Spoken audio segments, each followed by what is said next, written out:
Lorsque me parvient le voix sereine, jaillissant du lointaine mer, il est si en nuances qui s'élèvent.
Hello! What's up, everybody? How are we doing on this beautiful Wednesday, 16th of April, 2025? I say beautiful, but it's raining outside. I can hear it right now.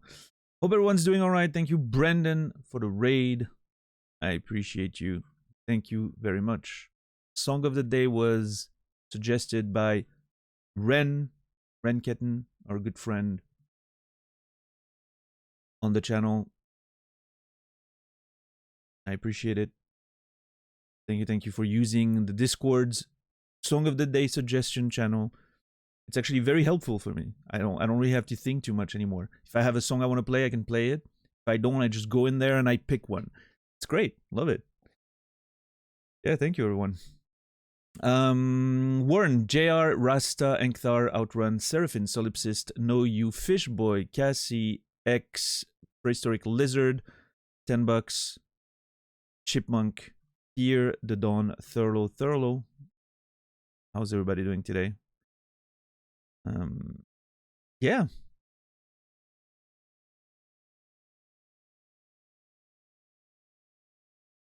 Hope you guys are ready for more Elden Ring. I certainly am.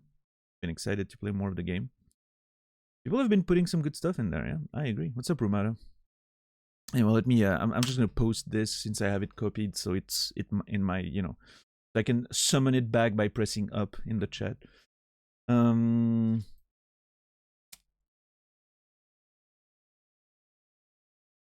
Let me, let's go on the main menu for a little bit. Ah, shit, I need to change my sound settings. Change my sound setting.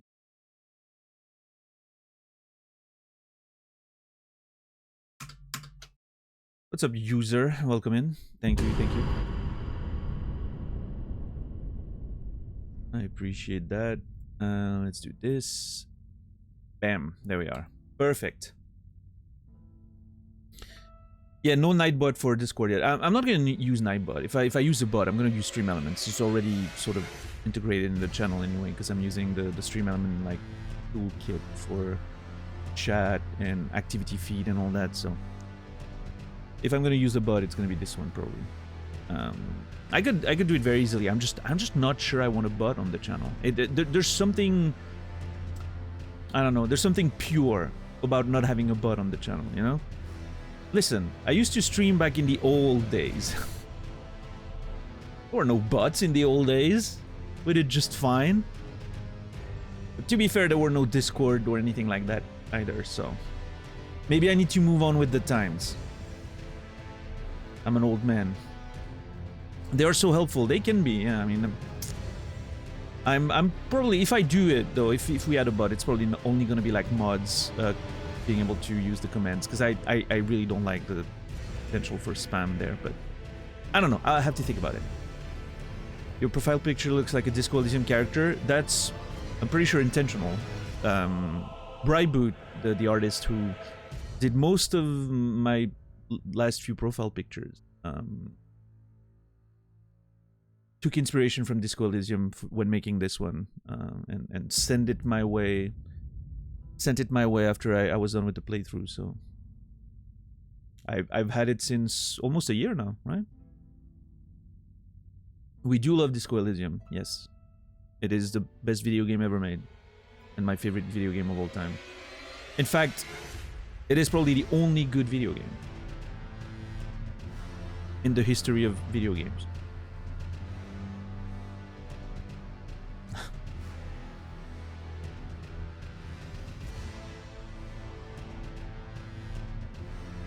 Panic cleaning, sorting my shit until moral improves. Oh, hell yeah, Rumara. Good luck with that.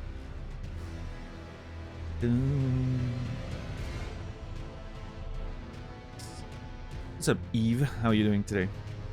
One of our cats seems extremely excited that Seraphim is back home. Now zoom in time. Hell yeah, love that. What's up, Naz? Best video game ever. Yeah, only good video game. I'm telling you. When all is said and done, and mankind faces its inevitable extinction, and the last human gets ready to kick the bucket, I hope the last thought in their head is about how much they enjoyed playing Disco Elysium. That will be a fitting conclusion to, you know, human civilization, I think.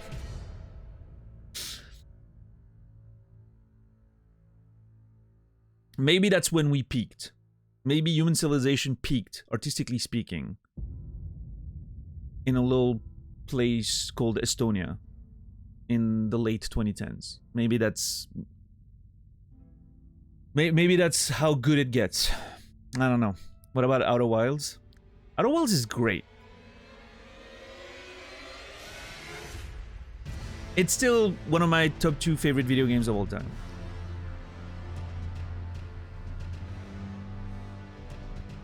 I think it's. I think it. Listen, they're very different game, right? You can't really compare. They're really different games.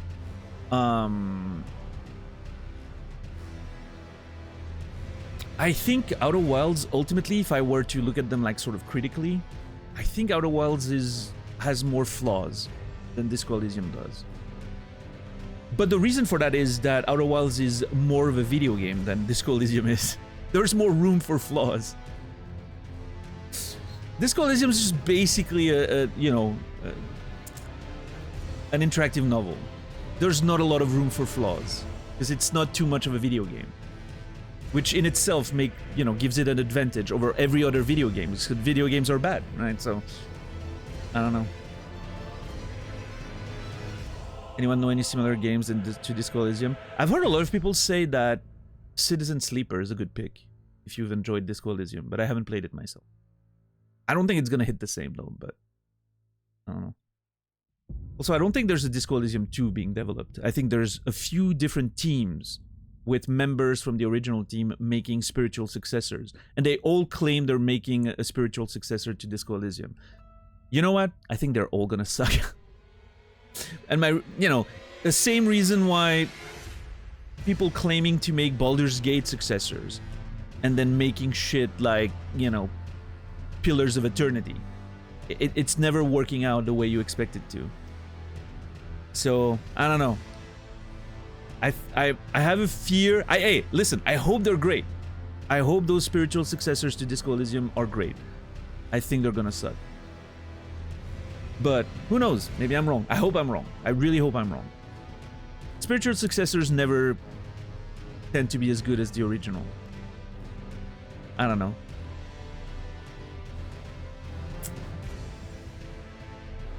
I'm trying to think of a spiritual successor that actually nailed what it was doing, and I have a hard time coming up with one.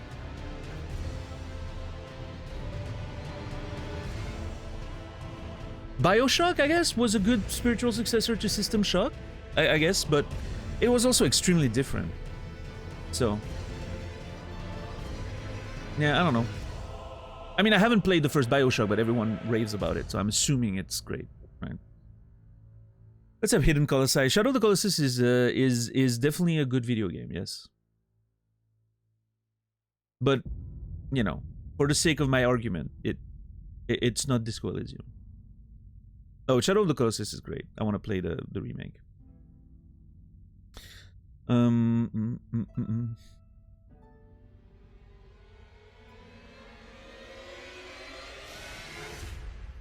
Zom, I don't know how you pronounce the name of the studio actually. Zom is developing another RPG right now, so it could be good. Are they? I mean, most of the people that were involved in Disco Elysium are gone, right? Like,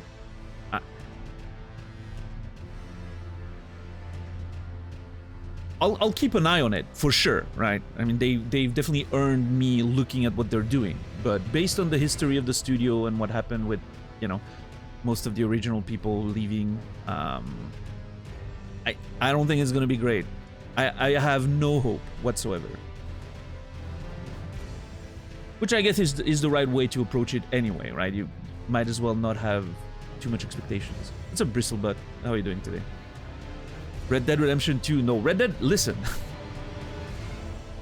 Red Dead Redemption 2 is a masterpiece of artistic expression. And by that I mean everyone in charge of the art direction, the music, the writing, even the performances, everything that has to do with the visuals, the audio, all of that. Absolutely masterful. These people did an excellent job. And then the game designers ruined it. The Rockstar style game designers ruined it with their mission system and the way the game is just like structured. So, yeah, ultimately a very unfulfilling experience, sadly. But I'm not gonna rant about my Red Dead Redemption 2 play through suicide again. There's a clip, you can watch it and you'll understand why I had to stop playing that game. What's up, Saladino? How are you doing? Disco Elysium's the most Daniel game I can think of. I mean, everyone, it's funny because before I played it, everyone was telling me that I was absolutely gonna love it. And I did. They weren't wrong.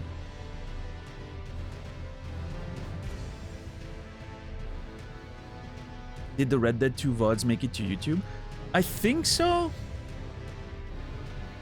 We're trying. Yeah, I think there's some issues with some of them. Honestly, not a big loss if it doesn't make it there.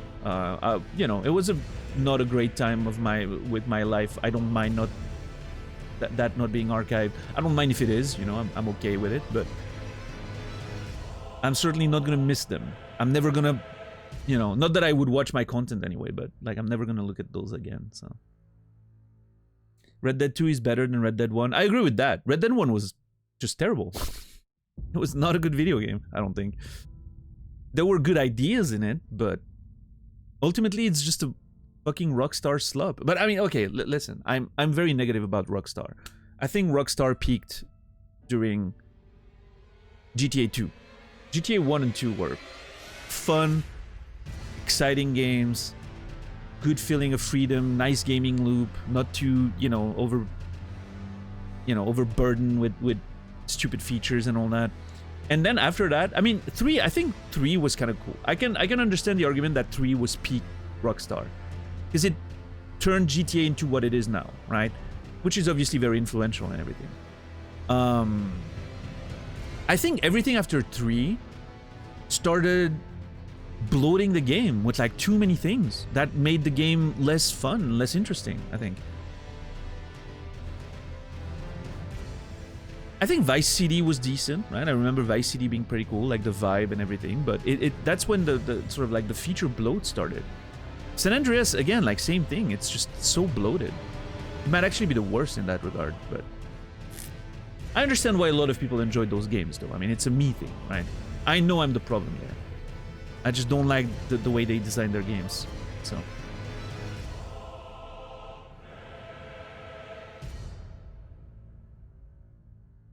Pong was a good video game? Debatable. Conclusion from all these discussions that video games are bad because video game as a medium for telling stories is flawed. I don't know. I think the way you tell stories in games is different and should be different, right? You can't tell stories in game just the same way you tell it in other mediums. Disco Elysium is not just a novel. The way the gameplay in Disco Elysium is made, the choices, the dice rolls, their consequences, the way it all fits together, the skills, genius. You can only do that in video game form, right? You cannot do Disco Elysium the way it is and have the same impact in any other form. It is absolutely the perfect usage of that medium. Outer Wilds, exactly the same. You can't tell the story of Outer Wilds in the same way and have the same impact in a different medium. You need that interactivity, you need that free-form exploration and all that. It is part of it. Now, I think the story of Red Dead Redemption 2, for instance, would make a great TV show or a great movie. I don't think it needed to be a video game. And the story they're trying to tell is directly in conflict with how the game tries to be in its freedom and because they're trying to tell a linear story. So when the game's sort of doesn't know if it wants to be an open world or a linear storytelling, like linear cinematic experience, you get the friction there. And that's the part of Red Dead 2 that really failed for me. It's that friction there, where I felt like the game had an identity crisis all the time. And it was very annoying and distracting. From both experiences, right? The open world and the storytelling. Now, I'm thinking about something like The Last of Us, for instance, which, Last of Us 2, probably my third favorite video game of all time at this point, after Disco Elysium and Outer Wilds, right? It is very much a linear cinematic story. It could be does The Last of Us 2 need to be a video game to tell that story? No, I don't think so.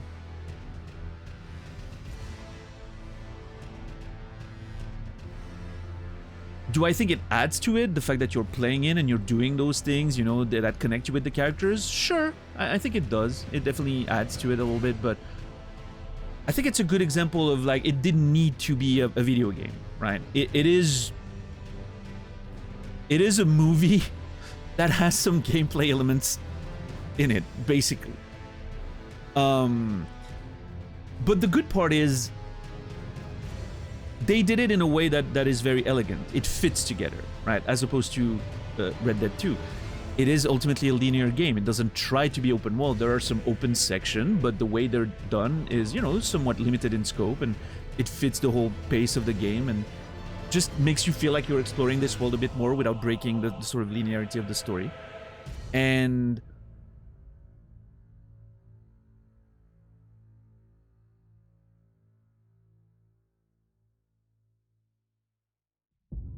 I don't know, it's just a very well directed, performed, and written video game. So like the gameplay part of it doesn't diminish what, you know, the story they're trying to tell. There's no compromises that need to be made there.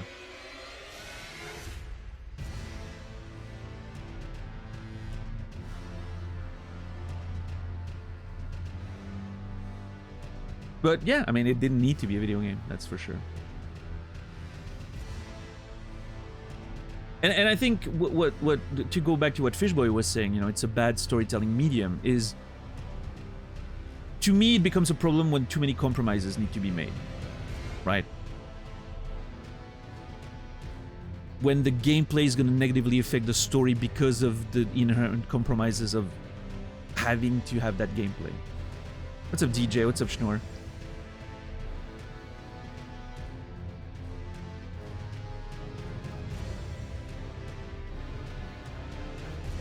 But I definitely feel like all the best experiences I have in video games and what I think is peak like video game design and is really when they embrace the fact that they are a video game.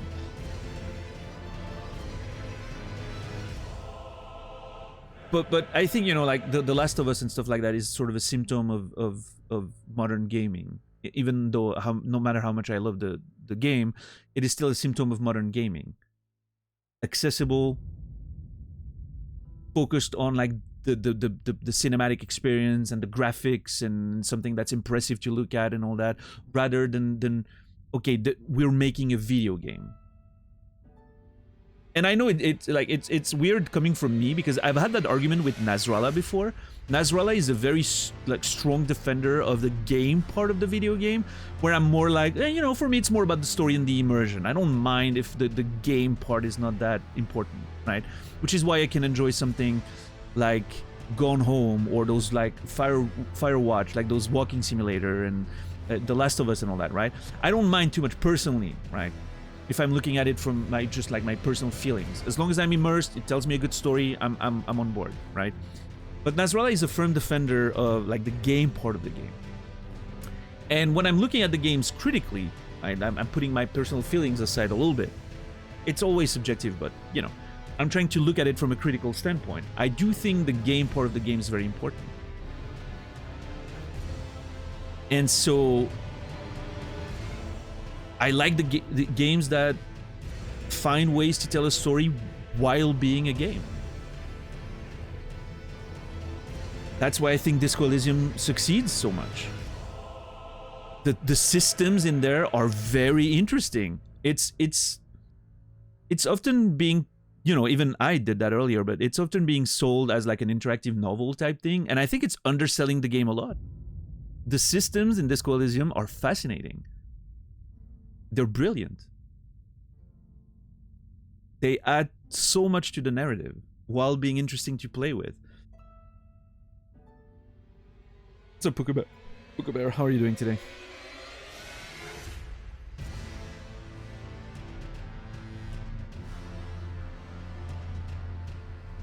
Well, I mean, you know, Fishboy, the video games are a bad thing is, you know, unsurprisingly a little bit of an exaggeration. Right? It's a bit of a meme, but it's also like, I think, a fair assessment of the state of the industry right now. And probably I don't know.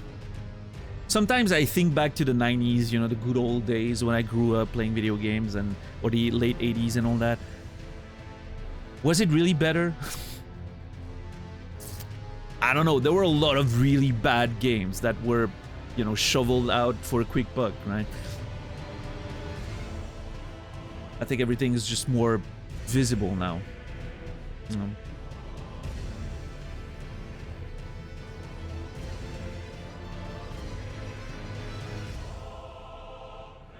Let's just say there aren't any modern video games buried in a landfill somewhere in the desert, right?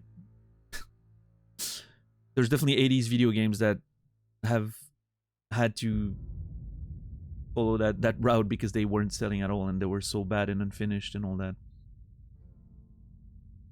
We've been blessed with Disco Elysium, yeah. I don't know if there ever will be anything like that. Just like Outer Wilds, I don't know if we'll ever get anything like this. If we do, I will feel very lucky. I want more games like that, of course.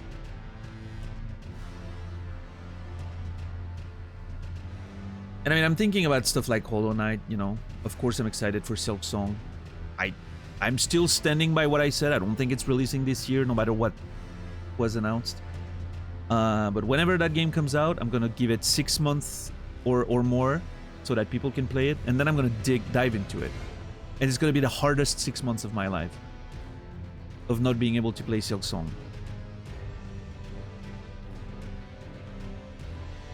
But it's fine. I've played Hollow Knight late, so I haven't waited nearly as much as some of you guys have. Those of you who played it back when it released, so I can, you know, I can sacrifice another 6 months to a year so that you guys can watch my playthrough after having played yours. What's up, Tixar? Yeah, no, I mean, that's the thing, right? I don't think video games are getting worse in general. I think the problem is they're getting worse for the wrong reasons. It used to be because video games were new and, you know, people were trying things and failing often. Nowadays, it's just they're bad because people want to make cheap fucking games that are gonna make them a lot of money and they don't care about the actual fucking like, you know. And I'm not talking about the devs. Again, this is a publisher issue. Publishers, you know, ordering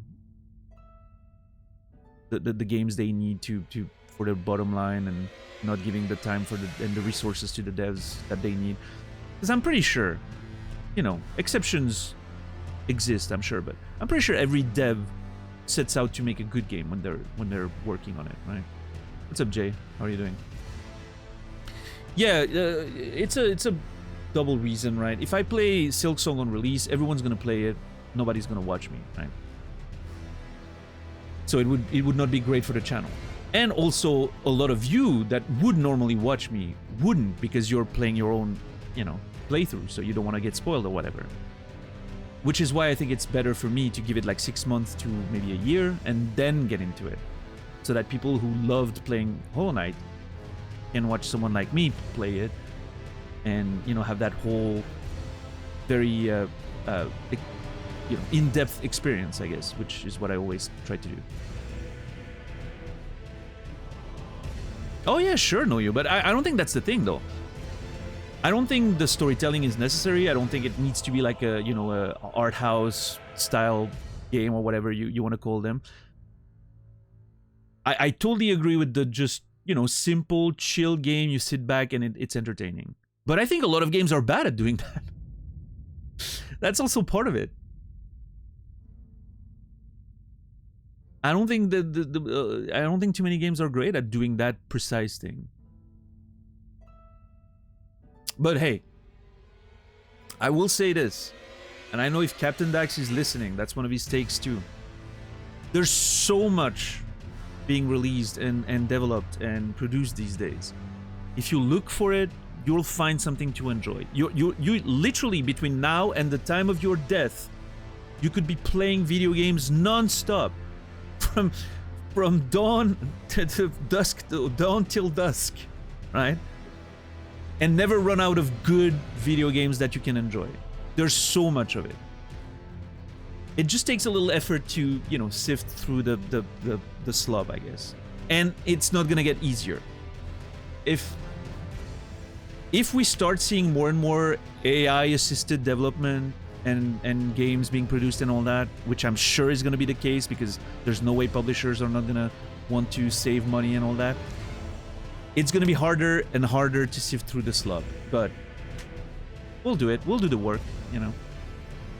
We'll give each other the recommendations of the games we need to play, and it's gonna be great. What's up, Tylers? What's up, Kuma? How are you doing today? What's up, Gone Hollow? Welcome in.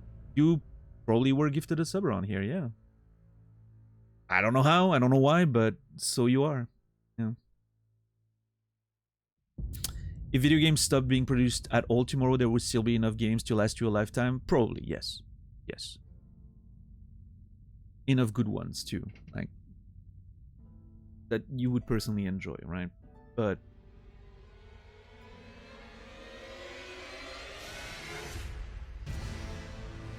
yeah, we'll see. We'll see. I'm waiting for the next game that shakes that little top 2 of mine, right? And my little top 2 up there, which, you know, I'm waiting for something to shake it up.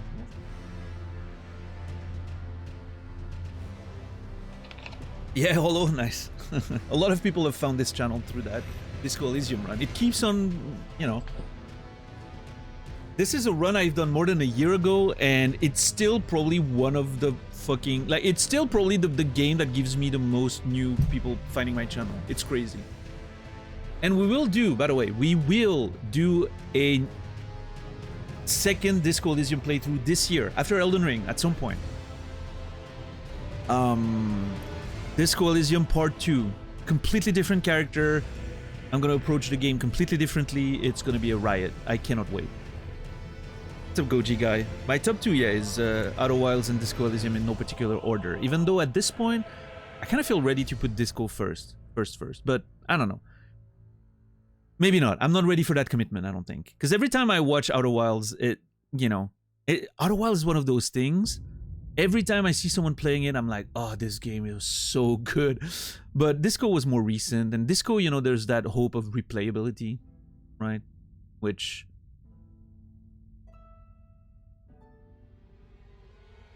makes the game a bit more alive in my mind, I guess.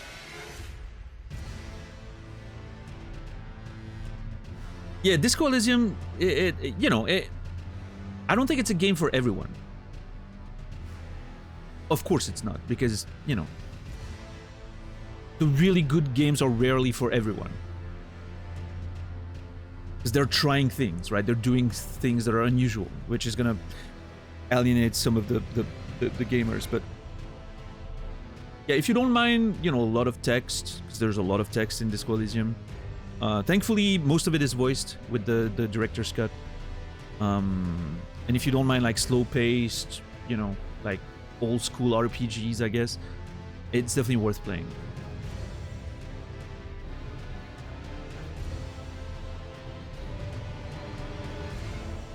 I mean, that's the thing, Chipmunk. I think that's a side effect of trying to do something that's, you know, a bit different than...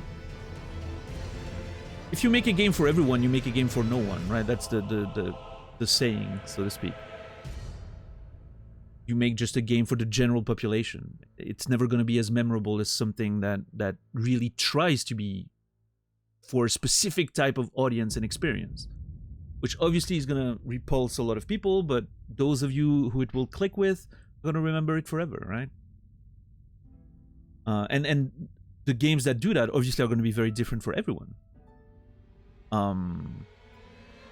There's a bunch of games out there that people would place in their favorite games of all time that I cannot stand. Like, I can't play those games. They're just not made for me, right? And that's okay. Baldur's Gate 3 is a good example. Everyone's praising that game, you know, everyone's had a great time with it. Can't stand that shit. I really don't like it. Now, I will say, listen, I will try Baldur's Gate 3 again on stream in the future. But I'm approaching it in a completely different way. I've talked about it. I've talked about it in the past. I'm gonna do a man-whore playthrough of Baldur's Gate 3. I'm gonna go in there as if it's a dating game. I'm going in there to, you know, bang as many characters as I can. I think that's the way the game wants to be played. I'll do that one day. In the future.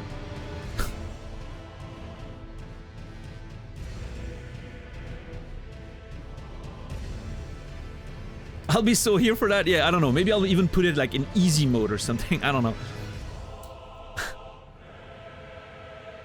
Baldur's Gate 3 Super Seducer. Yeah. Have you played Pentiment? No, but I've heard a lot of it about it. Yeah, I've heard a lot about Pentiment. It's something I want to play. I'm not sure how well it will perform on stream. I gotta see. Well, you know, it's something. If I'm gonna play it on stream, it has to be at the right time.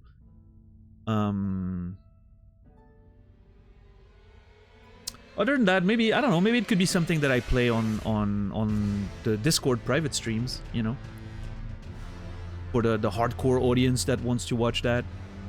And I would do like one day a week on like Fridays or something in my days off. You know, I would play it on the Discord. Yeah, that could be a thing, a way to approach some of those games. Speaking of which, the Discord. You know, if you want to join. Live notifications, reliable every day. Best way to know when I'm going live. We have a few channels for subs, community chat, song of the day suggestion, if maybe you want me to play the music you enjoy during the countdown. And for tier 2s and above, there's like private streams eventually. And a spoiler chat if you want to talk about spoilers about the game that I'm playing without, you know, me seeing them, without posting them in chat, because of course the rules prevent you to do so. There's a spoiler chat on Discord that I don't look at, so feel free to post spoilers and trash talk me. You can even be mean to me in that chat, and I will never see it.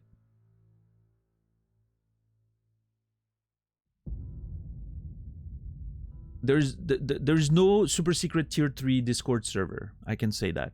$10.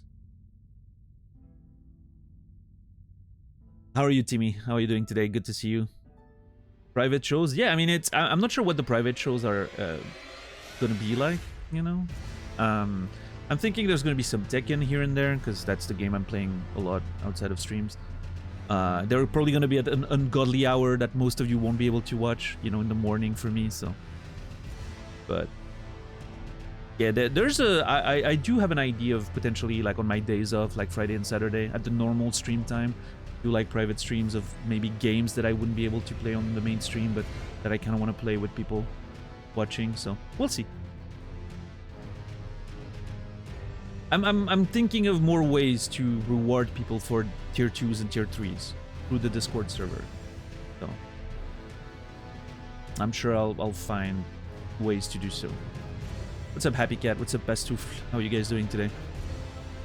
But yeah, going back to the conversation we were having about, you know, the way video games are doing story and all that. I think Elden Ring is also a good example of that, and Souls games in general. I don't think you can tell the stories those games are telling and the way they are telling it without it being a video game. Because, like, you know, the whole descriptions of items sort of carrying the narrative to you, and environmental storytelling, and it's really something that's unique, right, to video games. And it's a way to tell a story that I find fascinating. In fact, it's funny because years ago when I was mostly like writing full-time, and I was really working on the writing, which I need to get back to, is I used to spend so much time trying to think about how to find a way to do the same sort of storytelling but in book form. And trust me, I've thought of a lot of ways, and some of them I still want to explore one day, but it's really not easy. Yeah, it's really not easy. So this is not a randomizer run. No.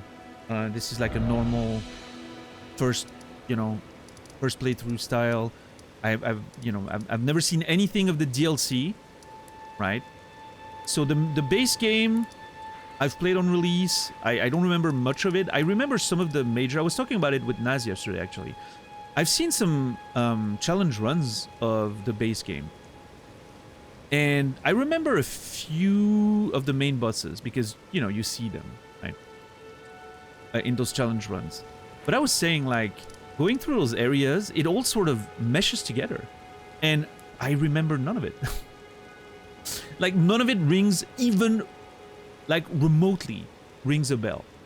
it all sort of meshes together because it all looks somewhat similar and the dungeons are somewhat similar. So I think there's something really interesting at play there. But yeah, the DLC, I haven't even seen a trailer. That's how little I've seen of it. I've never seen the cover of the DLC. I've never seen the trailer. I don't know how you get to it. So it's going to be very exciting to explore.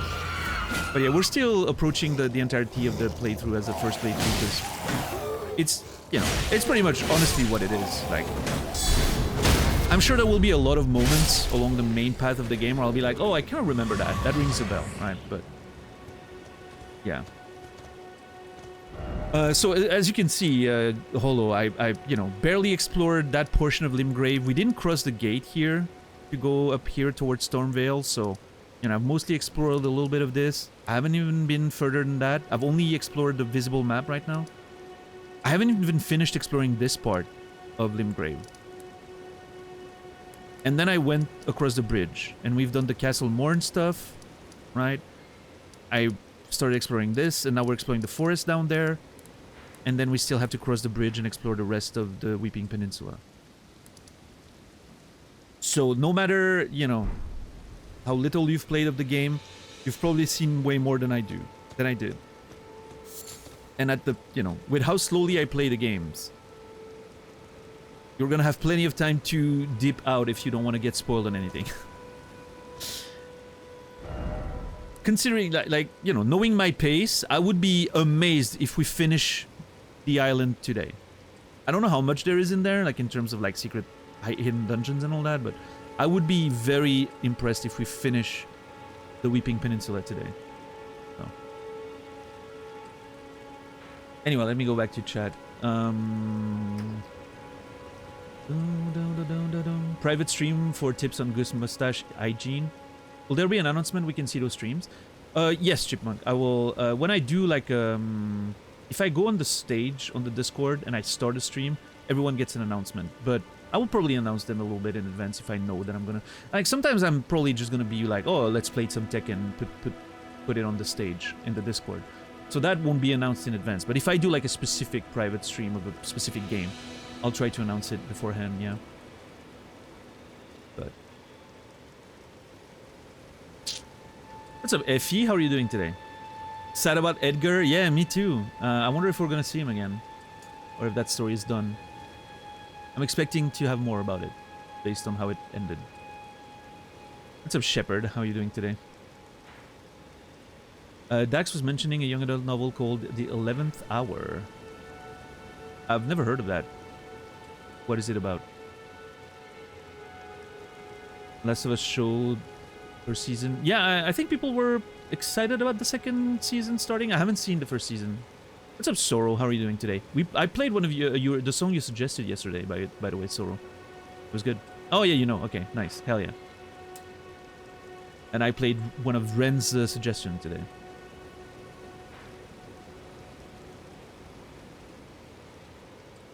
Yeah, no, I don't know anything about it, Timmy, but I'm interested. You know. Broken Earth trilogy. That's Jemison, yeah, N.K. Jemison. She's great. First author to ever win 3 Hugo Awards in a row, right? That's pretty impressive. What's up, Rico? How are you doing? Yeah, Shepard? Hey, maybe that's the way for you to do it. Just watch someone play it instead of playing it yourself. And you'll be able to watch the second playthrough, right? Later this year, probably. I'm excited about that one. Alright, so we need to go through that little gorge here. Is gorge the right word for this? That like geographical feature? I always call it a gorge, but I'm not sure if that's the right term. But anyway, this looks like hell. I don't want to have to deal with these things. I think fire will be good against them. But like, even dealing with one of these earlier in the game was a pain in my ass, so dealing with 4 of them? Come on. Like, see, how am I supposed to deal with that? It's like, I'm getting zoned by that AoE.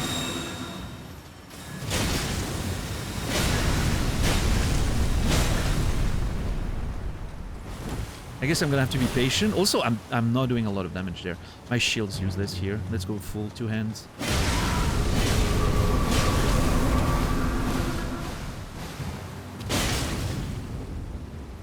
I mean, so far so good, I think. Oop! Oh shit! No! Ugh. Okay.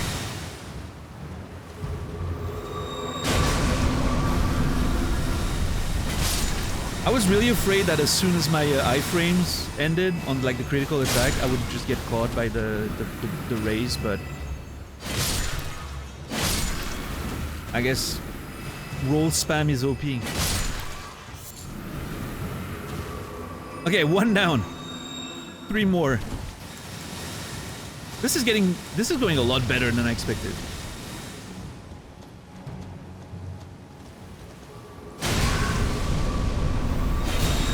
Shit.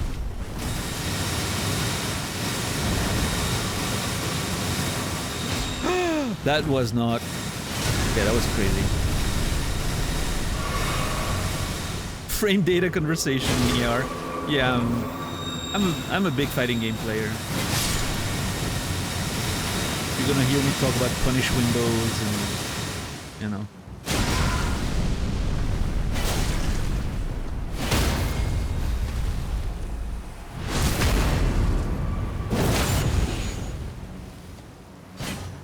Come on! God.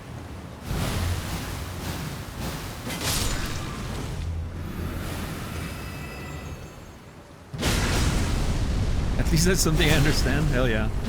What's your fighting game of choice these days?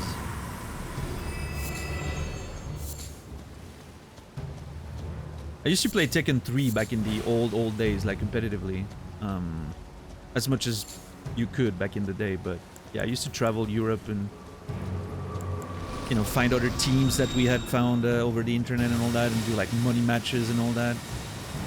Usually around like small local tournaments that were organized, but those small tournaments were usually pretty easy because like you would get a lot of just casual players, right? It was a different time, yeah. But then those team money matches we were doing, usually against the other better players of whichever area we were going to, those were really interesting. We found some really good players across Europe doing that. The best player I've ever found was a French 14-year-old at the time in Paris. That kid was a monster. I wonder what he's doing today. I wonder if he's still playing fighting games. It's probably like around 40 years, like a little, is what, like 36 at this point, probably something like that. I don't know.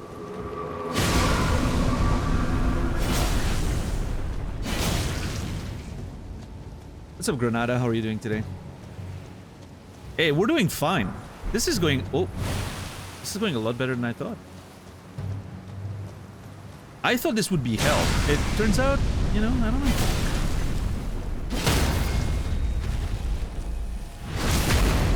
Still Tekken 7, okay. A lot of people would say that you know, you made the right choice not to move on to Tekken 8.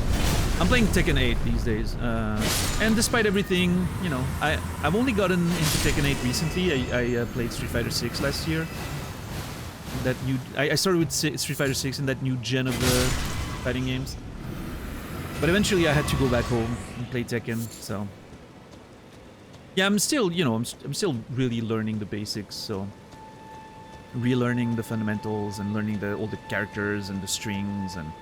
It's a very different game than when I used to play. I haven't played much of anything between 4 and 8, really. I played a little bit of each over the years. 7 played like for a couple months. Played a little bit of, you know, 4 or 5 when they came out. But, you know, it's a very different game. Now that I'm trying to take it seriously a little bit, there's a lot to learn and relearn, so... I'm really not very good at 8, so... I feel like I'm winning a lot of matches, but I feel like I'm winning because I'm relying on old school fundamentals of just basically jabbing and throwing. That's how I win most of my matches. I'm just winning in neutral. Playing old school poking neutral. I'm not using the new features very well and all that, so I'm sure when I get to higher ranks, it's gonna, you know, it's gonna slow down. What's up, Pitkiss? How are you doing today? Telling stories and fight the boss like it's nothing. I mean, those are not bosses, but yeah, this went better than I expected. Honestly, I think I'm better at the game when I'm not thinking about it. I'm just talking, yapping, playing the game, and it's just... my brain does the rest of the work by itself. I have good instinct. Sometimes... you know, that's an issue with me. I'm an overthinker. I think too much. Sometimes when I stop thinking and I let my instinct do the work, somehow the results are better. Maybe that's... okay, if this is not a... look at this. Tell me that doesn't look like a secret wall. You can see the outline of how, you know, different this rock is. You can see the outline. Like it doesn't fit in the texture. And there's a little, like, path going up to it. This has to be a secret wall. Secret wall! That's a brainy. I'm never gonna find one. It would be so funny if by the end of it all, there's just no secret walls in this game. And I've spent the entire game looking for them. That would be so fucking funny. I don't think that's gonna be the case, but it would be so fucking funny. What's up, Berg? How are you doing today? As a Ver, welcome in. Sometime a rock is just a rock. I know. Isn't all advanced gameplay in sport based on fundamentals? Yeah, I mean, yeah, I would agree. But I find it great that I can still play Tekken like 20 years later, 25 years later, and my fundamentals from back in the day are still valid. I don't think they're, you know, I don't think they're optimal because the games have changed a lot and I have to adapt to the new things, but it's interesting that it still allows me to pretty much win 90% of my matches at lower levels and, you know, with having barely played the game, right? Like, Tekken 8, I like jumped in it out of nowhere and I was winning 90% of my matches until a certain rank, so... I think it's funny that, you know, 25-year-olds mechanics that I still remember, like, somehow remember, are working that well.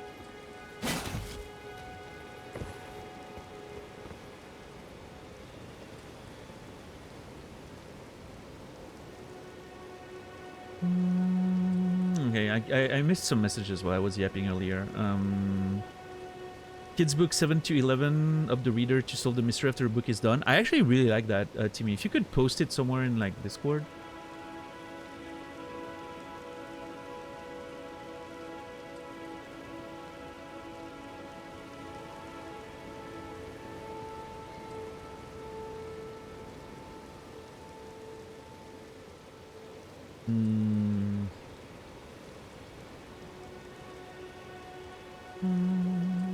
Wanted to try Tekken 8, didn't have the money. Yeah, I mean, you have time. The game's still gonna be there for a while, right, Holo? If you ever want to get into it, take it on a sale, grab it on sale. If the future patches put it in a bit of a better place, probably. I don't think it's a problem waiting and seeing with Tekken 8 right now. It's a... yeah, the state of the game's not ideal. It doesn't feel too bad for me because I'm still, like I said, I'm still learning, so like the, you know, the balance changes and all that don't really affect the gameplay at my level, I don't think. But yeah, at higher level, it doesn't sound really good. However, if you enjoy like the single player stuff, there's a lot of it in Tekken. You will enjoy that. There's a lot of it.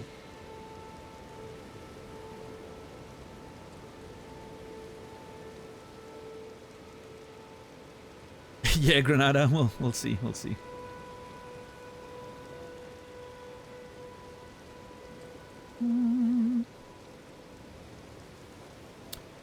Fighting games, Jay. I play on. I have a. Hold on. Let me grab it. I do have a leverless controller. Hang on, this little beauty.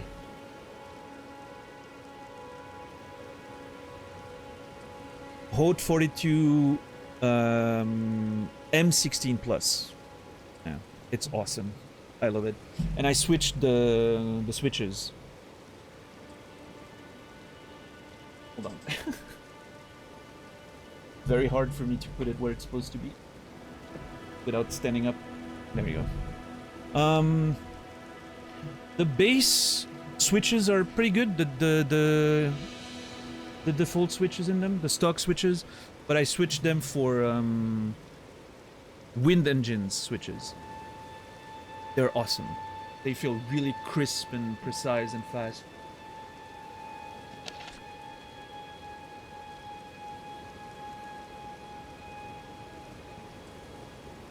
Got myself a Razer Kitsune. Yeah, I think the M16 Plus was kind of Ode 42's answer to the Kitsune, I think. You know, like a cheaper alternative with more buttons, right? For those who wanted that sort of stuff. Thank you, Timmy. Appreciate you.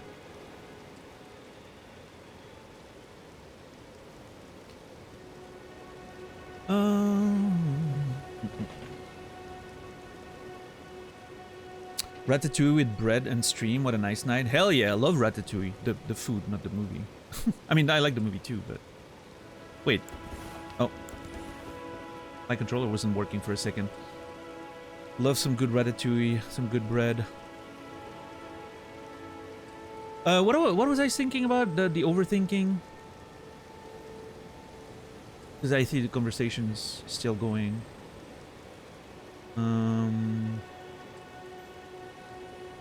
Don't tell me about overthinking. It's natural as a woman to do this shit. Men do the same.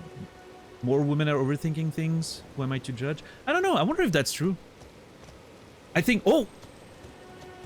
What? Okay. This is crazy to me. How hidden that opening was. Look at this! You can be right there and you would never see it.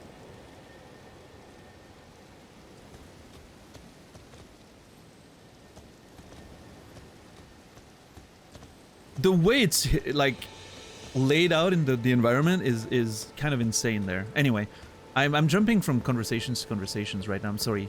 My brain is going full ADHD mode, even though I don't think I have ADHD. I haven't been diagnosed, at least. Let me check over there.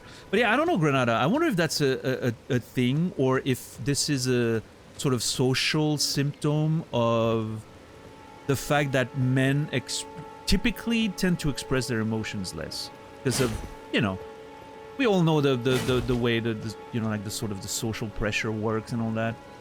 And so by virtue of men expressing their feelings less, you would not know that they're overthinking as much as you do, right? And I don't know, maybe there's really something to it, but maybe it's a side effect of that too, you know. So maybe it is definitely conditioned, yeah. But I mean, I don't know. Maybe there's something hormonal about it, right? All that testosterone makes us just react more impulsively, typically speaking, right? Again, like we're not generalizing. We're talking about like averages, right? Yeah, you're you know, you're more impulsive, and which leads to less overthinking. Obviously, I'm definitely not part of that. I overthink a shit ton, everything. And I think it's definitely having a negative effect on my life. So maybe the game here is a metaphor for what I should be doing. Sometimes I should be thinking less, and I should just do things, or don't do things, but move, you know, move on. I don't know. This is a conversation that it's pretty close to home right now. But... Okay, what is this? Is that a... Looks like an old mine shaft of some kind. Oh, fuck, this looks cool. Okay, I'm excited to explore this. The Morn Tunnel. Oh, is that the one that was on the map earlier? Okay, so I think that hole we were seeing on the map is the mine. So I wonder, there's a similar hole here. I've seen that hole twice, right? I wonder if this one's gonna be a mine too. If it's like a recurring thing on the map. But there's still like a platform up, like a plateau up there that I need to explore. Jumping down from here. Yeah. But yeah, Jay, about trying a lever-less controller. Hot 42. Hot 42 has the, what was the one we were using early on with Naz? The T16, I think, which is pretty cheap. You can get it for like $50 or something, maybe, if you check on AliExpress, which is their like official reseller. Like they have an official storefront on AliExpress, and like if it's the first time you order something on AliExpress, you even get like a fucking huge discount. So if you want to try it, I think the T16 is a good choice. It's very cheap. It's very solid. Like you can definitely play it on it forever. I only switched because I wanted something a bit more premium with like the aluminum and a bit heavier, and you know. But honestly, I had the same fear, Jay. I wasn't, you know, as someone who played back in the old days, I played on controller, and then I switched to arcade stick over the years. And I was really about the fun of the arcade stick and all that, and I was kind of unsure if the leverless was gonna click. It clicked literally overnight. It took me kind of a few weeks to like some of the like finer execution stuff, with like quarter circles and all that, to have them really be consistent. But I felt like I was instantly better than with arcade stick, like instantly. It's so much faster, it's so much more precise, and I don't know, like if you, especially if you've played a lot of video games with WASD, you're used to that sort of, you know, and have like jump on space. You're used to the mechanical feel already, so it instantly works. Like we're really wired for those controllers to work for us. So, you know. And it's super fun to play on them. They feel crunchy and clicky. They're awesome. Anyway, I feel like I'm talking a lot today. Let's see. Oh, see, that's what I mean. There's always stuff. We're going all the way down the mine shaft, but there's more stuff up there.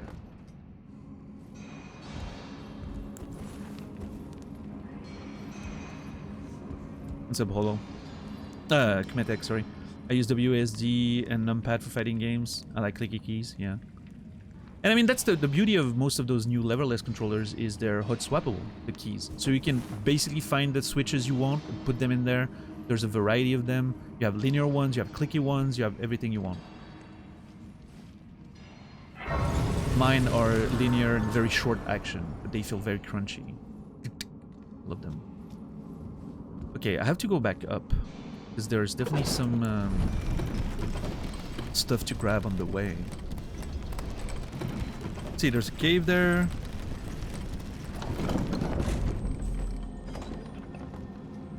I love the sound of the elevator, by the way. Listen to how crunchy it is. All the woods and chains and...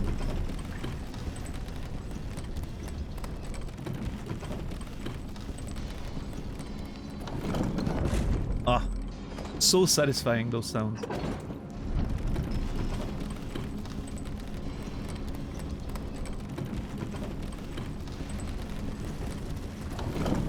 Mechanical keyboard was a game changer for me. Yeah, I started using mechanical keyboards in 2010 when I started playing StarCraft 2, and it was kind of like a whole, you know, trend of mechanical keyboards.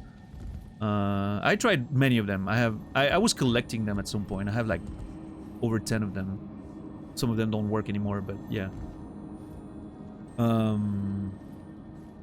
I had like a Philco Majestouch. I had a Ducky Shine. I had a DAS keyboard. That was my main one for a while. DAS keyboard Ultimate. It was awesome. But yeah, now I'm using... I've shown it on the stream before, but I'm using this beautiful Model F reproduction. Completely metal, buckling spring keys. That thing weighs 11 pounds, by the way. Like 5 kilograms. That's a weapon. You can use this as a weapon if someone invades you. Like, I'm gonna drop it on the desk right now, back again. It's gonna... You can hear it in the mic, probably. That thing's so heavy. If I ever move, I'm gonna have to... I don't know. I don't know how I'm gonna transport that thing.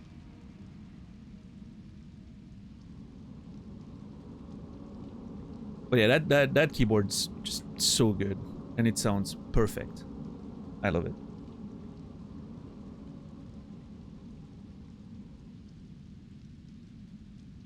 Nothing like good old buckling springs keys, you know, to give you that satisfying clicky terminal.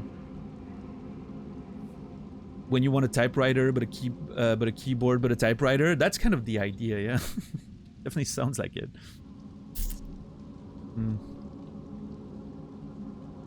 What kind of connector does it have? I'm not sure, actually. Yeah, I'm actually not really sure. When you say connector, do you mean like on the board with the switches and all that, or do you mean like the connectivity, like the cables? It's a USB-C.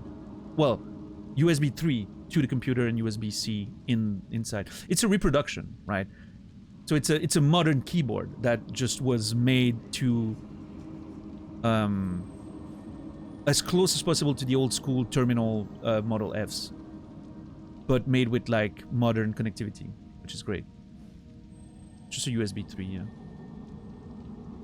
No, it's not an original Model F. Those are, one, expensive, two, unreliable because they're old, you know, and of course, you know, difficult to connect. Like you need adapters and all that, and I couldn't, you know, a nice reproduction's perfect for me. And it was really made with, you know, like respect with the original designs, and so it's really well done. Yeah, the beam springs are really cool. The same dude who's making those reproduction that I'm using also made a beam spring series, which I've been very tempted to get one of them, but they're way too expensive. I got this one as a birthday for my 40th. It's a very expensive keyboard, so I don't think I want another one. But I do like the idea of a beam spring keyboard.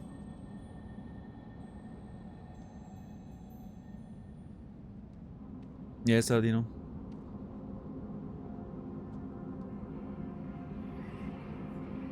Model M gang. Yeah, the Model M was basically like the mass-produced version of the Model F back in the day, right? Like the Model F was more like the professional like terminals and you know, stuff like that, and then they made the Model M as a mass-produced version for like personal consumers. I do like Model M, yeah. I mean, the Model F is basically like a slightly heavier version of it, I guess. Less plastic in it, but the switches are very similar. All right, so I think I'm gonna jump down here. Okay. What are we do? Okay, there's stuff down there for sure. Yeah, Anktar, that's like the difference. Which, you know, I'm not sure exactly like the specifics of the technical aspects, but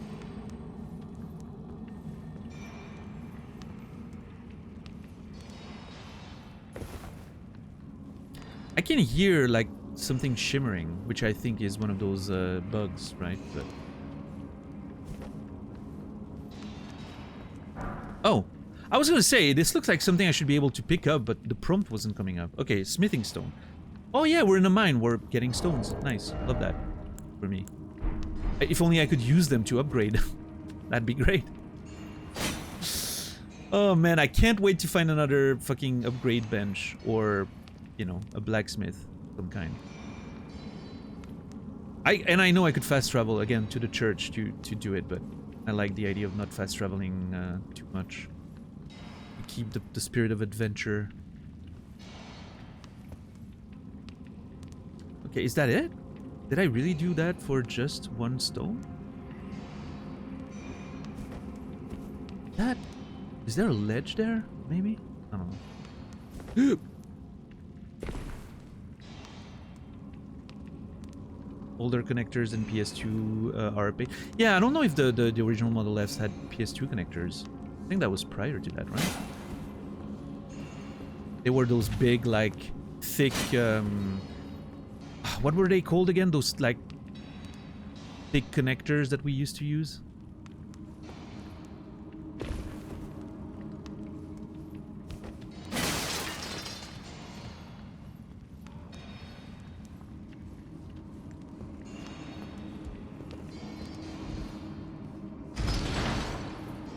80 connectors, yeah. Model F predates even those, yeah.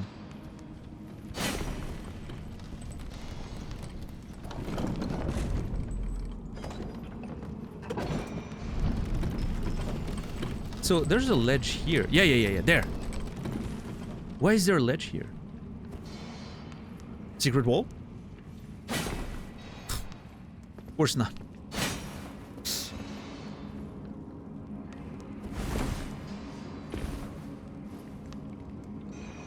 Where are we in the map? Here. Weeping Peninsula.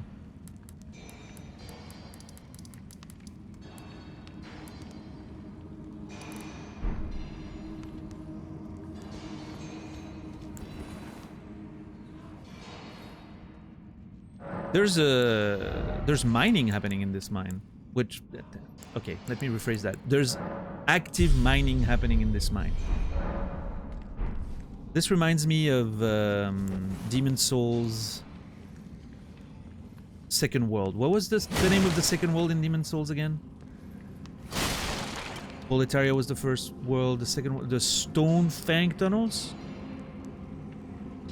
Stone Fang mines? I don't remember.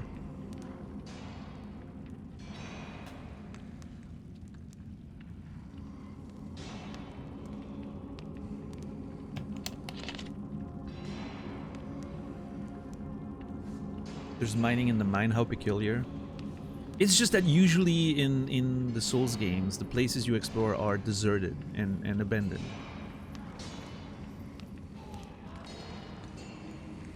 This seems like an active operation.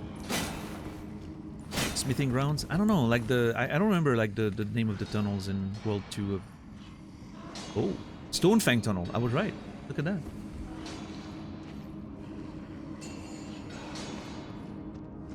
So yeah, this reminds me of that a little bit. Misbegotten. I can't say I expected to find a Misbegotten there, but are they being enslaved to mine? Yep, sure are.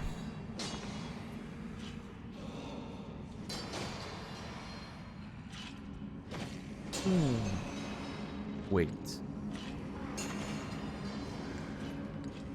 This is not a Misbegotten. Are the Misbegotten actually enslaving another race to have them mine for them? Like a chain of, you know, hierarchy and all that.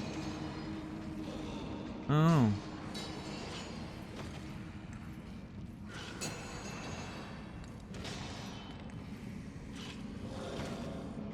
Okay, there's several...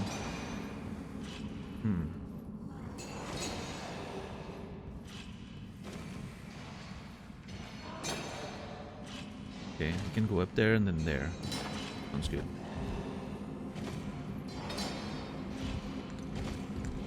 I need to... Okay. That jump felt a little scary, but... Misbegotten have that crazy 70s hair, can't stop thinking of them. Some kind of punk rockers. Yeah, look at these guys. These are not Misbegotten. I don't know what they are, but... Are they just humans?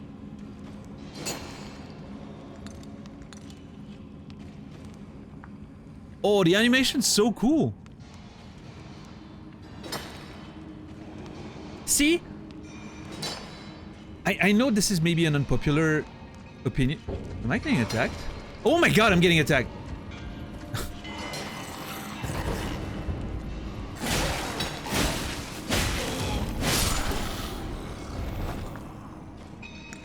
The dude's chilling.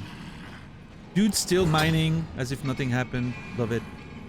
So I was gonna say, this is probably not what most players would want, but I would love if you could actually, if you actually had to mine like that with a pickaxe on those little nodes there to get the stones.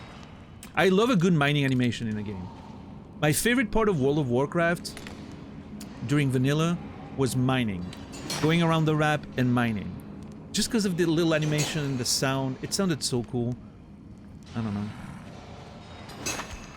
I love that.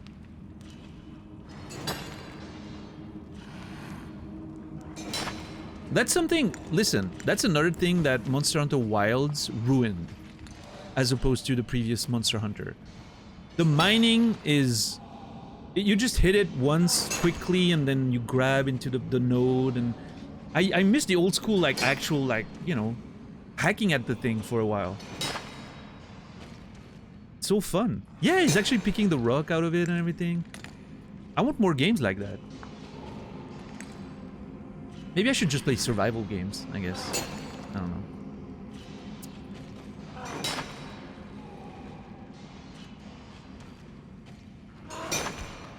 I love a game with good mining.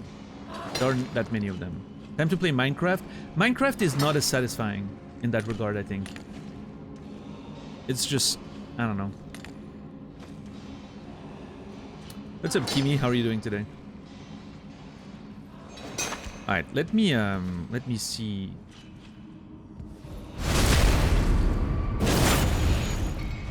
Okay, those dudes are tanky. And have a lot of poise.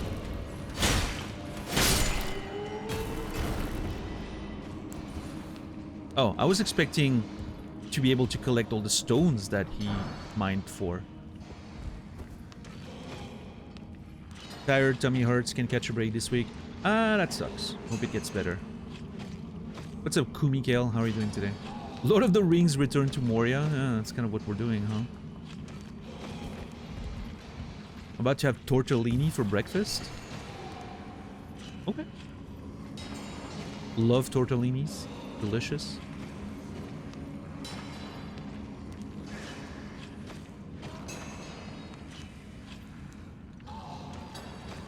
Isn't Monster Hunter known for its detailed NPC routines, animations? Is it? I mean, you know, the towns and everything feel pretty alive, but I mean more about like the player character. Oh, bye. The player character, you used to, like, in up until World, I'm not sure about Rise, but up until World, the mining, you know, you would see like a nice mining animation that lasted a while.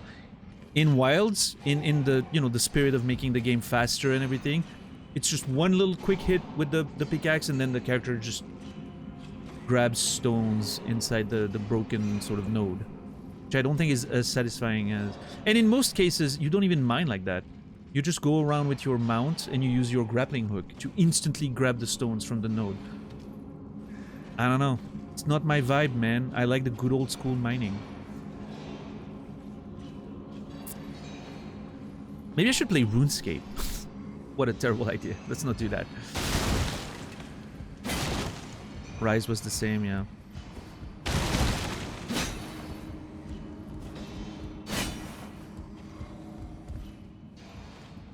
OSRS mining is nice, yeah.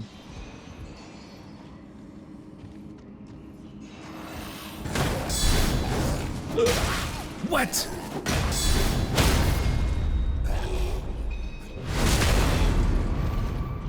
RuneScape was my childhood, yeah. I was already past being a child when the game came out, so I can't say the same. I'm an old man.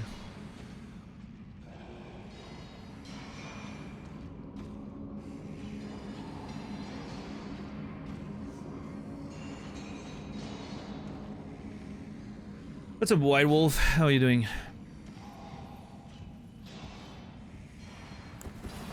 Okay, so, this is a whole other section of the mine. I don't know if... I mean, there's no way up. If I jump down here, there's no way back up. I don't think. I'm not seeing any ladder. Okay, so I'm expecting to be able to eventually make my way back there.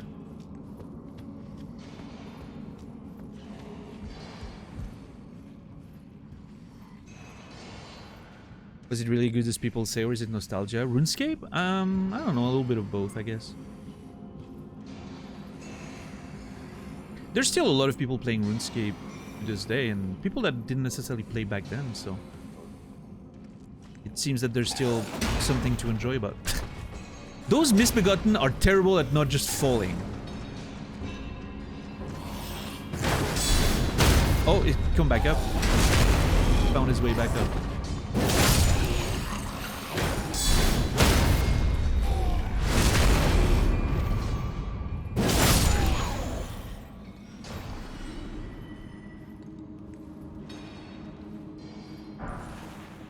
More golden runes. Okay.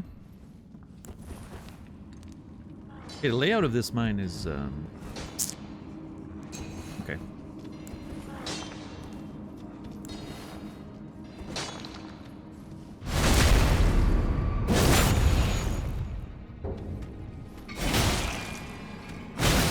Shit. Okay.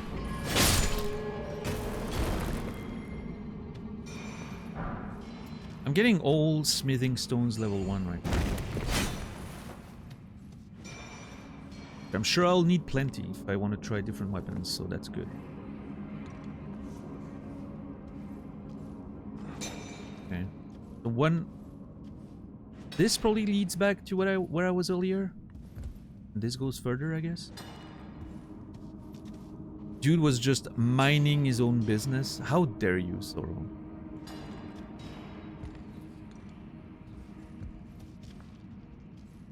How upgraded is my spear? 0.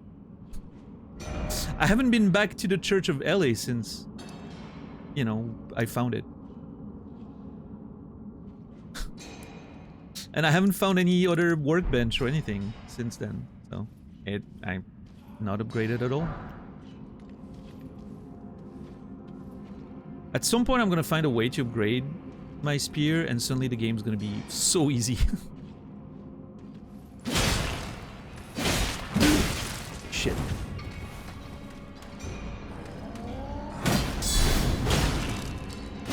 Yeah, these... Oh my god, these dudes have so much poise. And are so tanky. It's as if they're... Like, their skin became stone after them working for so long down there. Or maybe they're a race of, like, stone people. Like, look at their skin. Like, brimstones. Brimstones? Is that the word I'm looking for? I don't know. Yeah, I'm currently, like, I'm doing the Goku training arc, you know? Training with... Playing with an unleveled weapon. And then I'm gonna remove the weights, level it up. And I'm just gonna kill everything.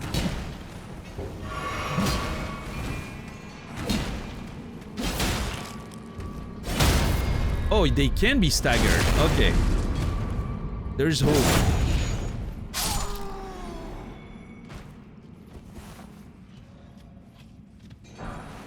Stenching boluses. What is that used for? Red boluses made from cave moss. Alleviate impending bloodlust. Bloodlust escalates gradually, causing great damage once the threshold is reached. Take one of these in timely fashion to avoid such an event. Okay. How far in Elden Ring are we? About that. So, not at all. I've explored only the lower part of Limgrave here, and then I went here, we did Castlemore, and now we're exploring the rest of the island. What's up, Squid? How are you doing today? You are a very thorough Elden Ring player. Thank you! Finally someone gets it. I'm not slow, White Wolf. I'm thorough. I'm methodical. I'm not, you know, I'm not predictable, I'm consistent. Right? Hey, listen. From my experience, in this day and age, people enjoy a little bit of predictability. Life is chaotic enough as it stands. So. I haven't read a single item description. I have chat tell me what to use. And that's fine. You're, you know, to use the tools given to you. Even when the tools are people. But, you know what? I'm not gonna explore this line of thinking too much. Consistently slow? Oh, sure. If that's how you want to phrase it, White Wolf, I'm okay with it.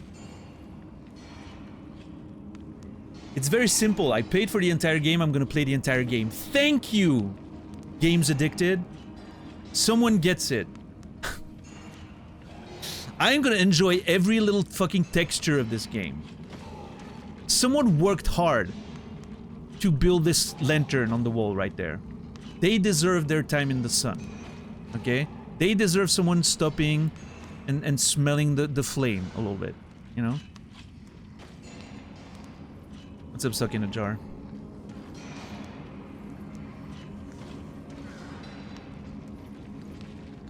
Look at that lantern, I know! Yeah, also low key, real talk, the flame looks really well made.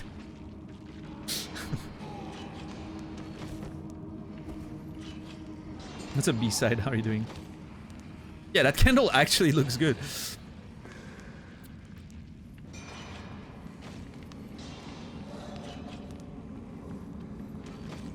Hey, you know, for one of the people working on this game, this was maybe their entire week making that lantern look good and just right, you know? Gotta appreciate that.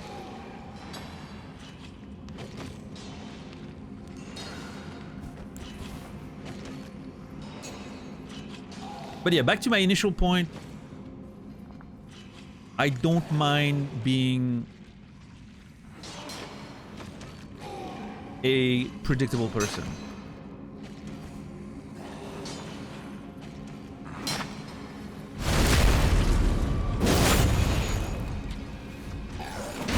I really think there's value there. Okay, this is bad. Okay, hold on. I need to, yeah, get in there. Ooh. Okay, get those iframes. Nice. Oh my god, there's so many of them. Oh no. Okay, this is bad. No, yeah, I'm dead.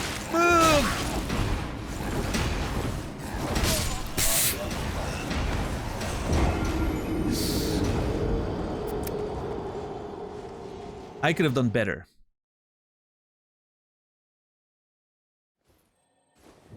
Nothing wrong with playing slow. Yeah, no, I mean, absolutely not. People are giving me shit about it, but at the end of the day, they're here.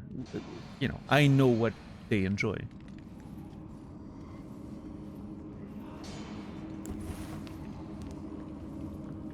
The more chance there is of being attacked by 1,000... I don't know if I agree with that. I feel like if you're going too fast, you're going to attract more people. I'm trying to usually like only hit one enemy at a time, but in that particular case, I went the wrong way for sure. You just run for your life. Well, yeah, that's true. You know, my approach with those games is every enemy needs to die at least once. That's kind of the rule, right? Then after that, if you find a boss and you kind of want to run through it to not, you know, do everything every time, that's fine. But every enemy needs to die at least once for me to feel satisfied. But here I'm going to be prudent. I'm going to be careful here because there's so many enemies.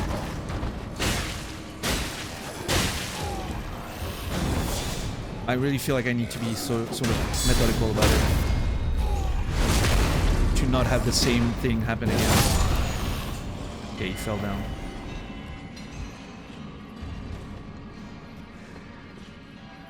Yeah, I mean, ultimately, Jay, everyone needs to play exactly how they want to, right? That's the beauty of games that allow you to do that. You can play however you want, and as long as you're having fun, I think you're doing great.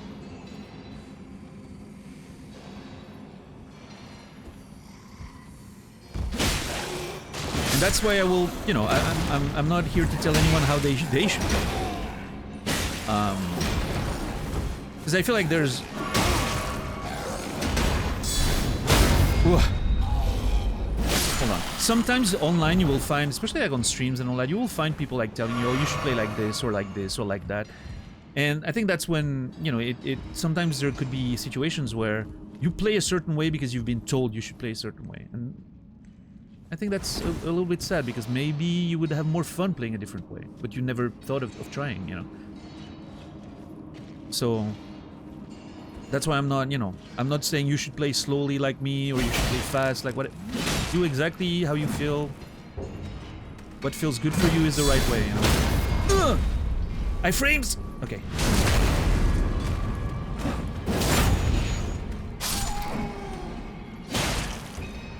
See, like, those dudes are so hard that my hits bounce off of them. Look at that! It's as if I'm hitting a rock wall.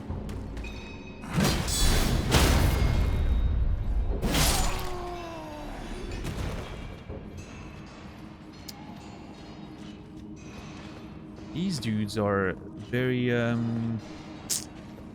sturdy. A mine of rock-hard dudes, I guess. Yeah, that's one way to put it. That's what happens when all you do all day is mine. Yeah, I guess so. They're, you know, built like the walls they're mining. Those muscles got really, really dense. Okay, how do I do this?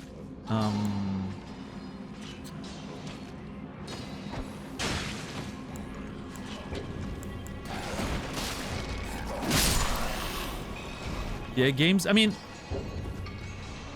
I really think, again, like I said, I really think if that's the way you want to play it, and I share that preference, then that's totally fine. But I don't think it should necessarily. Right? I definitely think that there are people who would not enjoy playing the game slowly and methodically. They prefer just sort of going around and finding whatever they can find and then move on, and then that's valid, you know? That's valid, but I think that's part of the beauty of those games. They really let you play however you want.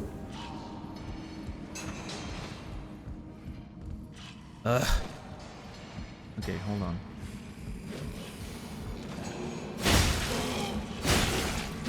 I need to kill at least those two, and then...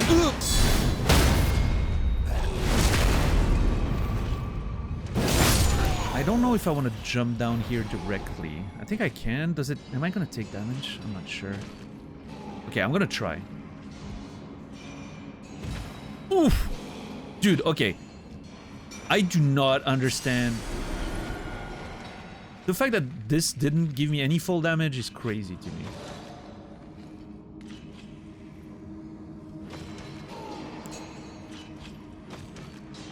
Okay, let's try again. I really think I need to fight in that tunnel to avoid being surrounded. Oh, bullshit! I was guarding! Okay, that's good. Nice. High frames. And last one. Beautiful. I think we got it this time. Oh! Get wrecked.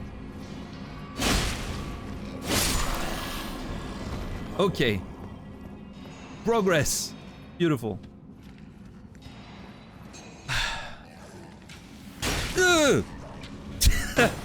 Okay, that one really scared me. I thought I was chill.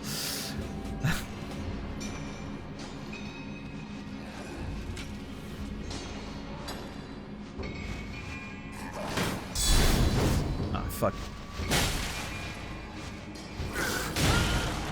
What? No! Oh! I am so lucky right now that this knife didn't hit me. Holy shit. Or that bow or whatever it was, because I went for heal. Yeah, that was very close. Jesus.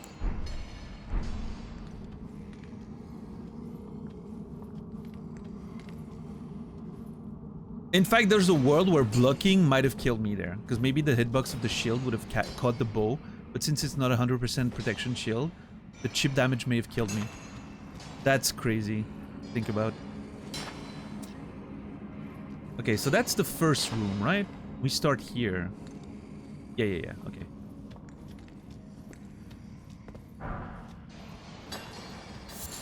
Arterial leaf. More of the dick leaf.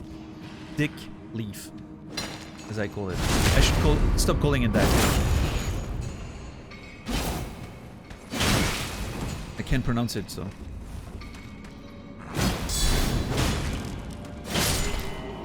Where did that come from? The dick leaf?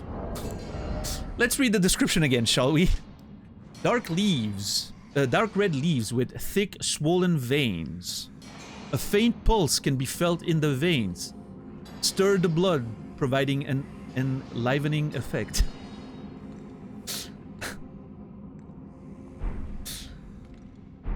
Yeah. But that's where it comes from. Viagra leaves. Okay, there's some stuff down there. Let's see.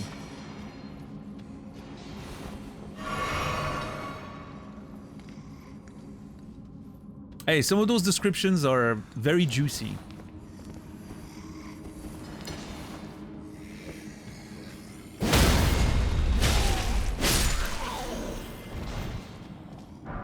Hey, listen. Demon Souls had a sticky white stuff as an item. Sticky white stuff. Not kidding. That was a thing in Demon Souls.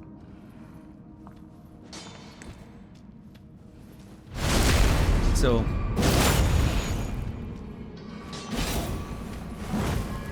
at some point we have to accept that it... What the fuck? Did it throw a stone at me? We have to accept that it's not just the game, right? It's also our degenerate minds. We're a bunch of lonely gamers, you know? I guess, of course we're gonna have thoughts like that.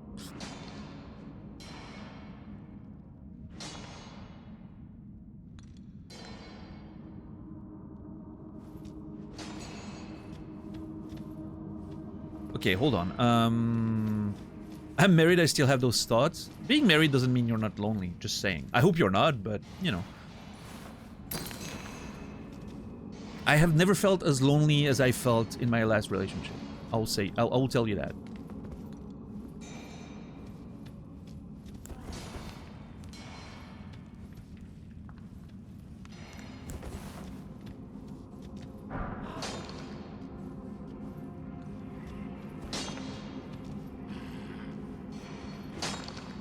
Yeah, but the sticky white stuff's supposed to be wax, or a waxy substance that came from slugs, if I remember correctly. We talked about that on Elise's channel recently, so that's why it's fresh in my mind. Being in a relationship and feeling lonely is one of the worst feelings I've ever known. Yep. Yep. Do the slugs make it better? Slightly, I think. Unless... Listen, you're into what you're into, Holo, but for me, slugs don't do much. I'll say that. Soft cotton. Hey, there you go. Come on! How is that not a hidden wall? Look at it! You can see the arch around... I hate this game. I feel like the game's baiting me, like intentionally designing those places to make them look like secret walls. But they're not. Let's see. What's up, Nibiru? How are you doing today? Sometimes it's not the other person's fault. Oh yeah, I want to make it clear. I'm not saying it was my ex's fault that I felt lonely in that relationship. It was definitely a two-way street. I was definitely responsible for roughly half of it. I'm not here to, you know. I'm not here to establish responsibility and all of that, but I definitely felt responsible for 50% of it. And I also, am responsible for staying in that relationship for way too long. Despite the loneliness and everything, so. And yeah, it was definitely, like Nibiru says, it was definitely personal issues, trauma on both sides. We both needed therapy. It was really bad. It is what it is, It's how you progress through life, I guess.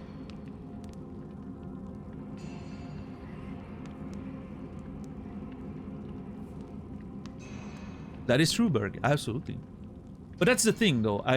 Especially like during that time, I had a lot of friends. I had a lot of social things that I was doing. I was in the gym very often. I was going out with friends a lot. I was doing a lot of things. I was still working as a teacher. I had a lot of colleagues that I enjoyed. It wasn't that.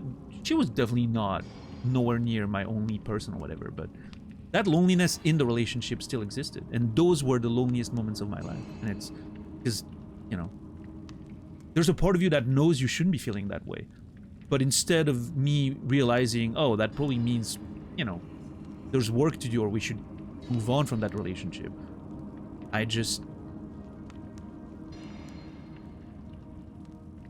let resentment build over time, which was very bad.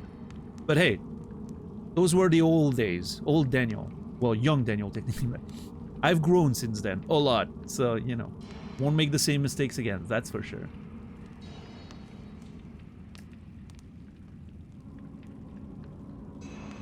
Yeah, Pastouf. But I think, listen, I can imagine, like, sort of like the, I think a good relationship, I think love is more than just those feelings or that excitement or that chemistry, that sort of like, chemical stuff that the scientists study.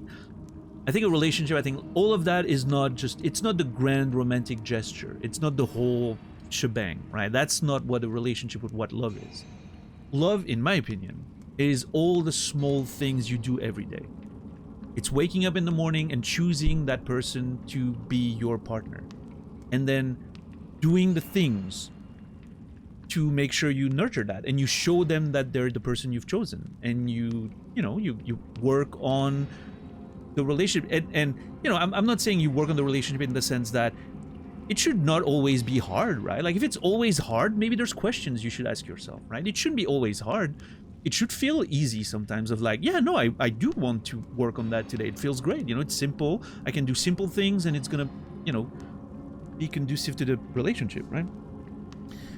But I think the real point to me is the choice. You choose that person to be your partner every fucking day. And I mean that. Whatever that means, that choice means, however you show it, however you express it, that's totally different. Depends on your love language, depends on your partner's love language, depends on so many different things, right? And you can even, you can even be super mad at someone because there's really fucking like terrible things that happen in the relationship and still wake up in the morning and choose that person and show them one way or another that you're still there for them. Even if you're absolutely mad at them and you can't see them at all on this particular day, there's still a way for you to sort of, make that choice and be here for them. Even if it means saying, you know what, today I need some space, I need some time, I need to be by myself. Let's talk tomorrow, or even in a week if that's how you want to do it. But there's a choice. There's definitely a choice. And I think that's where relationships and that's where love is, truly. It's not the grand romantic gestures. Those are cool, right? I mean, it's fine if you have them. It's nice, right? But how many times have you been in a relationship where the grand romantic gestures were like, oh my god, this is amazing, and blah, blah, blah. And then when you actually, took a little step back further down the line, you're like, well, there wasn't really much behind that, right? It was just... And I'm not even talking about just love bombing, but,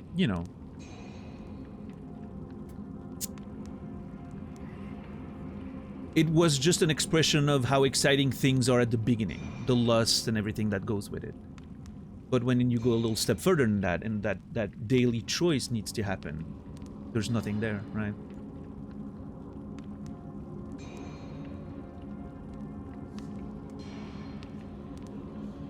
But anyway, that's just my personal take and opinion. I think, like Fishboy says, love can be a lot of different things. It doesn't have to be my description right now. It's just, that's how I perceive it. And I'm likely gonna end up with someone who perceives it the same way. Or at least someone who understands that and that I understand their way of saying it and we can find common ground, right? It's likely that this is how it works.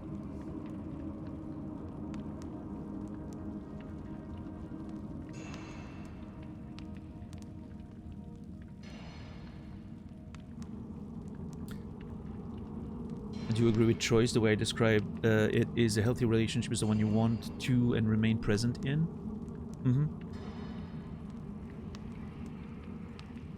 Yeah, no, absolutely. I think there,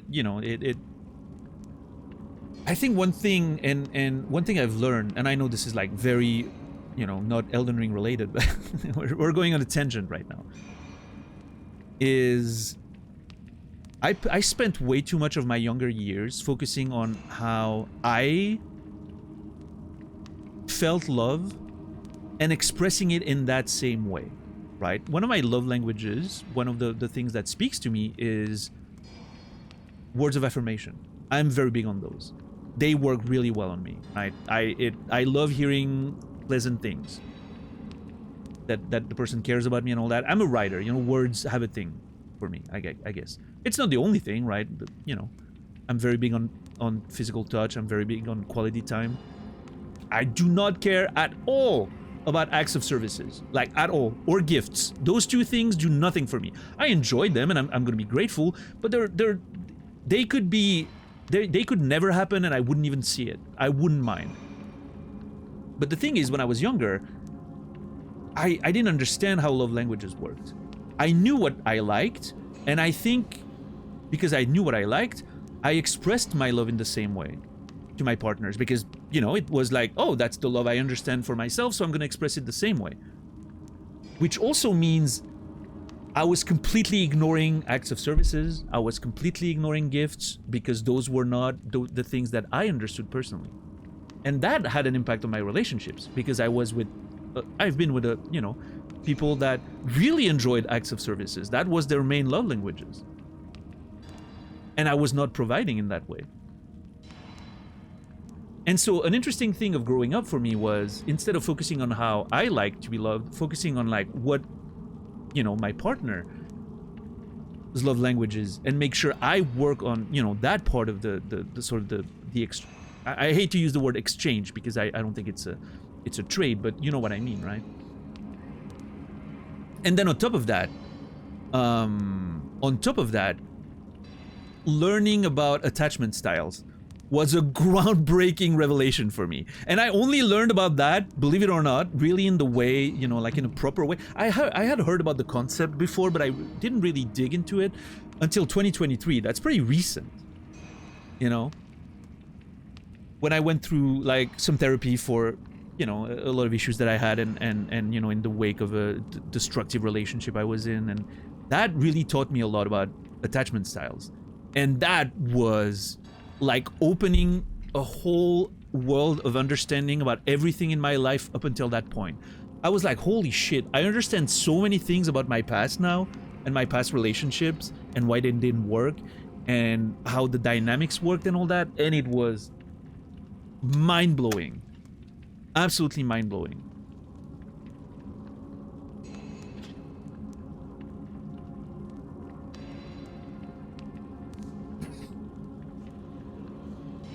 So yeah, learning about attachment styles and what mine was at the time, and what I had to heal from to, you know, become more secure in my attachment was, you know, that was a whole lot of work. And I'm still, you know, I'm still working on it. You know, I still have a few issues here and there, but for the most part, I feel like I've made a lot of progress in recent years with that. So yeah, Cassie, yeah, absolutely. Everyone, I think everyone should read into those things. It's not a perfect science or anything, right? But it's really eye-opening about a lot of relationships.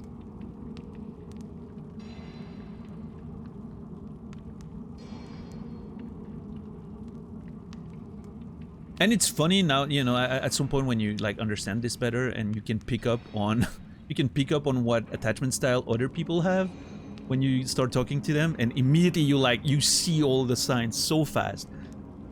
And it's great in two ways. One of them is you can adapt the way you communicate with them to, you know, so that they feel more comfortable, and, you know, they feel more peaceful, and they don't feel triggered in their like trauma and all that. And it just also helps you, you know, be a better partner to them.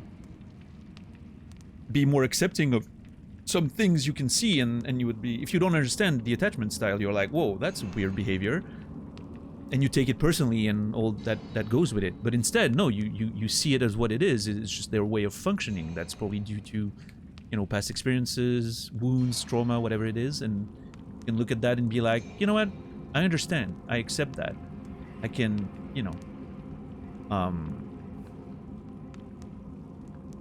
I can be in a position of acceptance with those feelings and situations. I think helps a whole lot for your personal just well-being.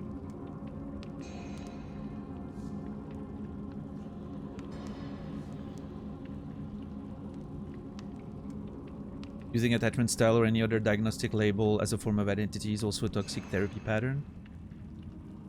Yeah, I mean, you ultimately, DJ, you can't put people in neat little boxes and pretend that you understand everything about them, right? I think it becomes a problem when you use that as a...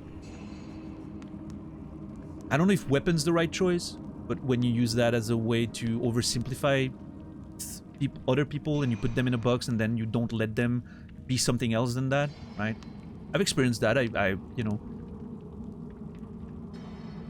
someone seeing me as one thing and not letting me be anything else than that, and then everything I would do, everything I would say, was looked at through that lens, I think that's very, you know, that's a very dangerous way of looking at it. It has to be used as a way, to me, it has to be used as a form of acceptance. It needs to be used for acceptance, not exclusion, not constriction, you know.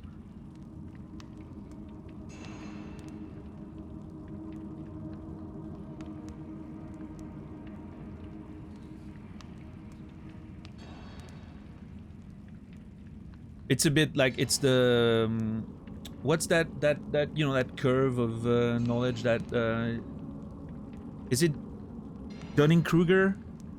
Is that the one?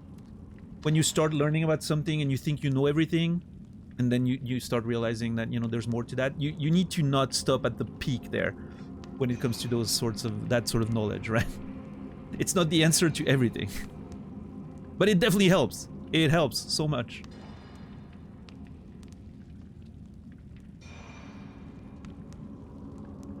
It takes 10 years to learn who a person really is in a relationship, and of course people change over time.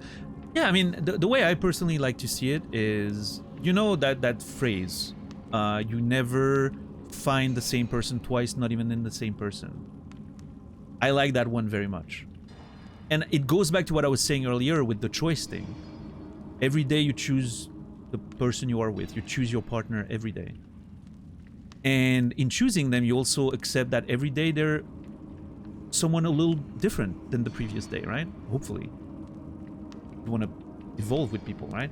So every day you're finding that person again, and you're accepting them as they are, and you're, you know, working to learn who they are every single day on any given day. And they are allowed to be different. They're allowed to have mood shifts and everything, and you are just in acceptance. And again, I don't mean you need to accept everything and just, you know, stay in bad relationships. That's not what I mean. You have to have the wisdom to know when, you know, but you understand the spirit of what I'm saying, I'm sure.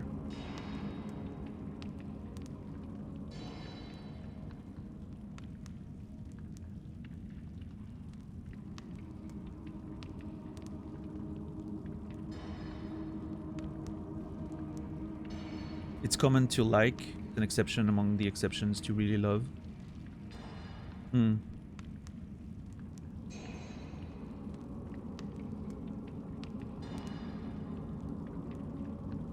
Yeah, I think unconditional love is very difficult for humans, and I think it's not only difficult to give, right? Unconditional love, it's very difficult to give. It's also very difficult to accept, because I think humans are sort of, you always expect that there's an interest, a personal interest in the things humans do, right? So it's hard to believe that someone can love you unconditionally without, you know, and maybe it's not possible, right? Maybe there's always like some personal interest in anything you do. I don't know. I'm not sure.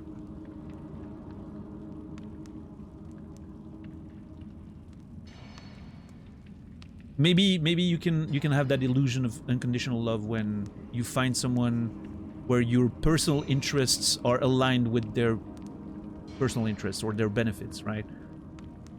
Maybe that's how it works. I don't know. I'm still learning about that. Or a pet. Yeah, pets. That's why we love dogs and cats so much, and all animals that are, you know, their love truly is unconditional. Well, I mean, food, but you know what I mean. If you stop giving them food, most of, you know, dogs will still love you, right?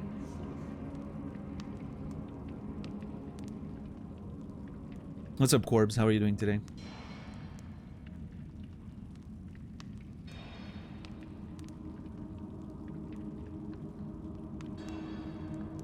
I think parents can have an unconditional love for their kids. Can being the imperative word there, yeah. I've definitely, as a someone who used to be a teacher for a long time, I've definitely seen parents that didn't seem to have a lot of unconditional love for their kids. Unfortunately, that's very sad. But yeah, of course.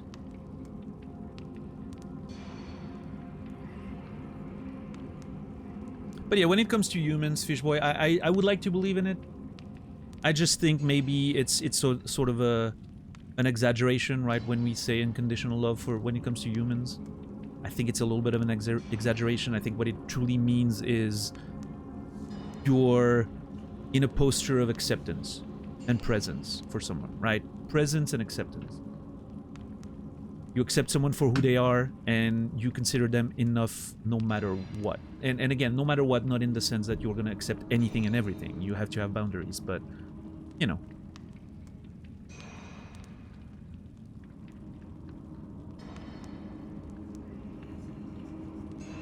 I think at that point in my life, that's what I mean when I speak about unconditional love. Is that posture of presence and acceptance. And trying to, you know, be as judgment-free as possible, which is difficult, but...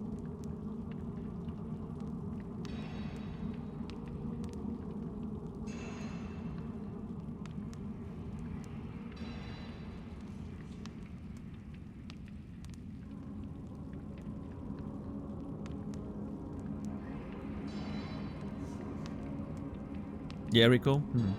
Occasionally my wealth will do something that will make me choose again. But anyway, complex topic of conversation. Definitely not related to what we're doing in the game right now. Someone said earlier to link it back to Elden Ring. What is love in Elden Ring? I don't know yet. I haven't seen a lot of proofs of love in Elden Ring.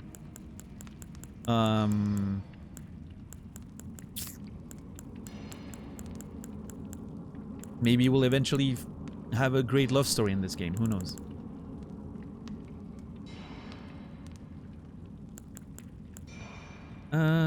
Have I? Yeah, we've read that one. We haven't read that one. What's up, Mawpaw? What's up, Bullvine? How are you doing today? A soft but sturdy cotton formed from splitting open a row of fruit in a particular manner.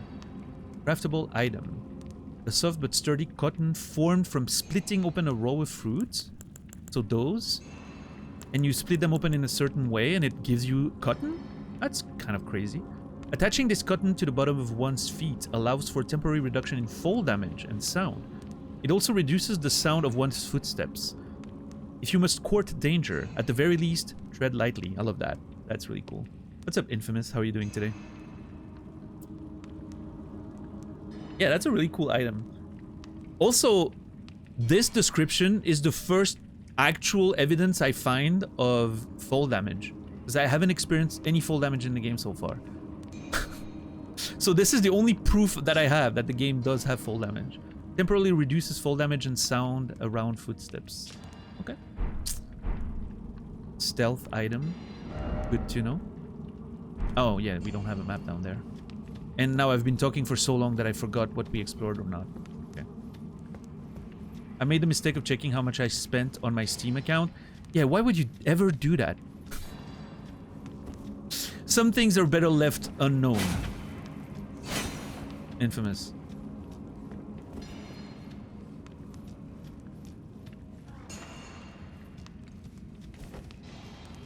Okay, hold on. We still... There's still another corridor. Which I just want to make sure that they're not just like little coves, but... alcoves, but actual like... paths before I move anywhere.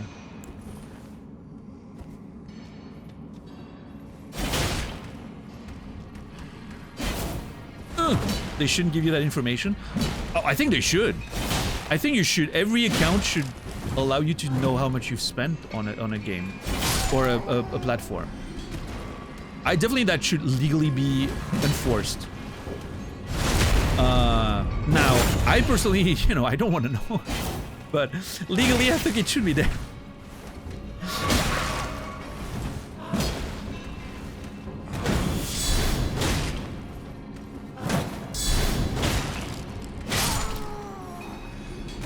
You shouldn't have to go through hoops to know how much you've spent in microtransactions in a game.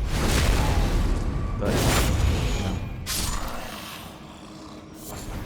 Like, I don't know how it is in League of Legends right now, for instance, but I remember back in the day when I wanted to check at one point how much I had spent, you had to actually like send a mail to support or something. Like, it was a whole process, which I always thought was kind of shady as fuck.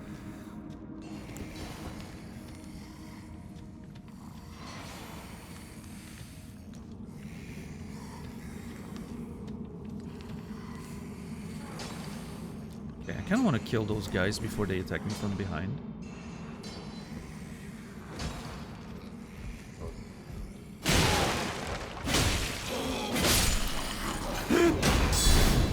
Nice.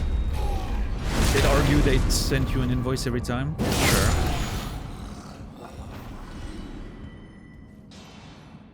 The other day, my son grabbed my phone, almost sent Naz $150 of gift subs, which is not on my budget. Hey, Cassie, why don't you give your son your phone for a little bit? They probably want to play a video game or something.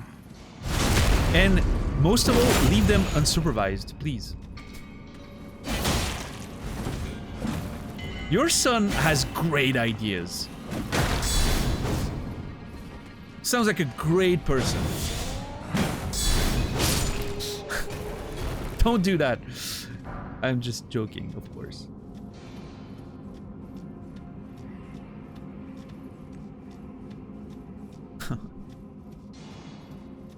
Number one NAS fan, I guess so, yeah. It's the beard. The beard and the, you know.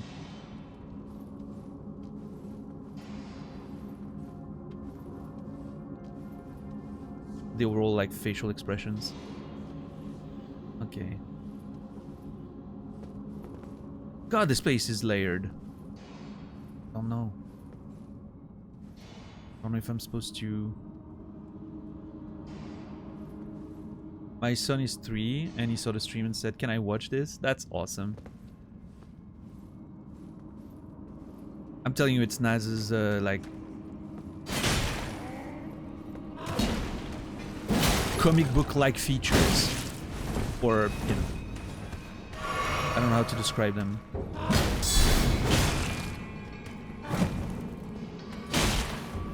I hate fighting those guys.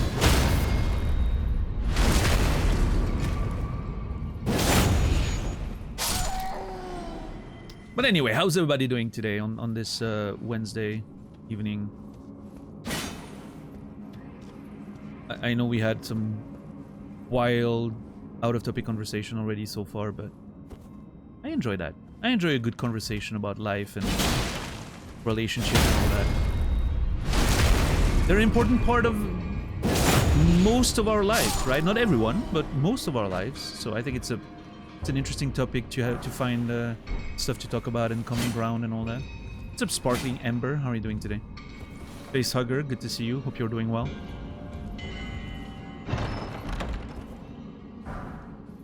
Exalted flesh. Human flesh. A lump of animal flesh pickled in a medicinal solution mixed with fiery spices. That actually looks pretty good. I imagine it like a nice, you know, fall off the bone sort of rib type thing. Considered a delicacy in the Badlands, this invigorating repast was for exclusive benefits of those who they deem heroes. Delicacy in the Badlands, this invigorating repast was for the exclusive benefit of those who they deem heroes. What does it do? Boosts physical attack. Okay. Cool. Love that. Let me post, by the way, the Discord server, if you guys want to, you know, join the Discord. This is where you'll get the most reliable live notifications when I go live, and a few other benefits if you're a subscriber. Community chat, song of the day suggestion for the intro to the stream. If you're a tier 2 or above, there's a spoiler chat, so you can talk about stuff you can talk in chat here because of the rules about the game that I'm playing. Private streams, maybe eventually, and other stuff. Also, I look like I'm covered in blood. Jesus. I love how the blood almost looks dried a little bit. That's a nice little touch.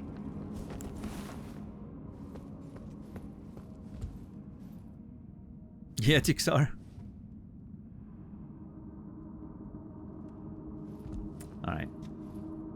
Okay, this guy has glowing stones in his bag. I wonder if that...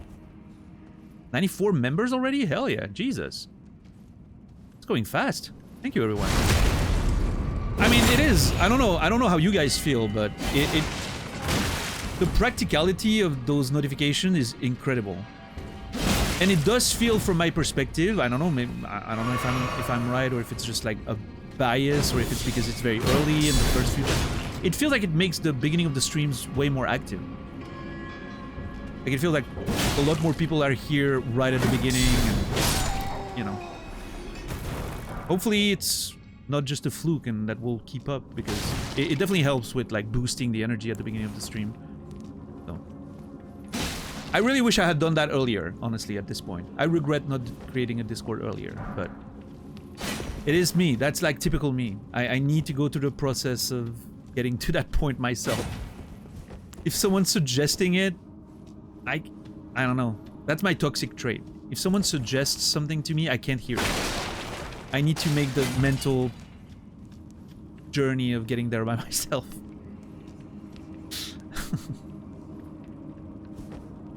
I'm working on that.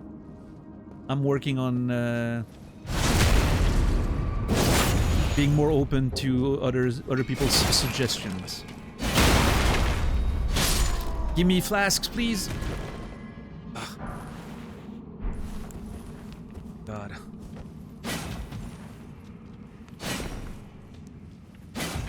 You spent around $15 per game bought on Steam, like on average? Oh, yeah, that's reasonable.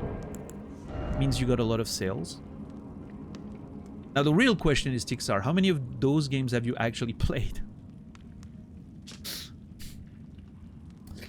How much money? Okay, look at the mass of games you have not played that you have on your library, and then you multiply that by $15. Gives you a rough average of how much money you've spent for no reason, right? Why you gotta call him out like that? I'm not calling out anyone. My Steam library has like 400 plus games. I probably played 50 of them at most. So I used to work, you know, full-time as a teacher back in 2013, 2014, when I started like streaming variety really, you know, intensely before my long hiatus, and I was buying everything. I was buying everything, you know, that was on sale. The Steam, like the summer sales, I was spending so much money. I was getting those bundles, like humble bundles and all that. Yeah. I thought I would eventually play them, you know.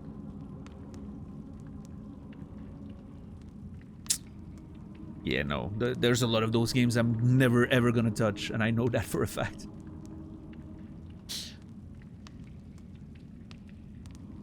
It's like asking a woman how old she is. Is that still a thing that people don't like talking about? Do we have women in chat? Are you willing to say your age? I'm asking all the women in chat your age right now.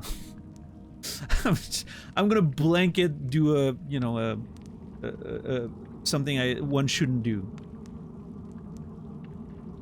I mean, it's Twitch chat. I probably don't have too many women watching in the first place, right? 45, no problem. What's up, Moni? How are you doing today? What's up, Mrs. Scratch? 33. No, guys, do not answer. Okay, I just thought about the problem. Do not answer the question I just asked. Do not out yourself as a woman on Twitch for your own safety and, you know, I mean, unless you want to, but I'm just saying. What's up, Aster? How are you doing today? Too late, yeah.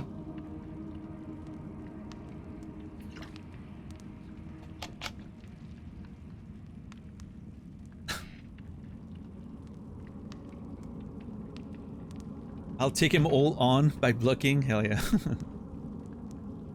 Nah, you do whatever you want. I'm not here to tell you how to, you know, you know how to deal with that shit much better than I do, right? You're used to it.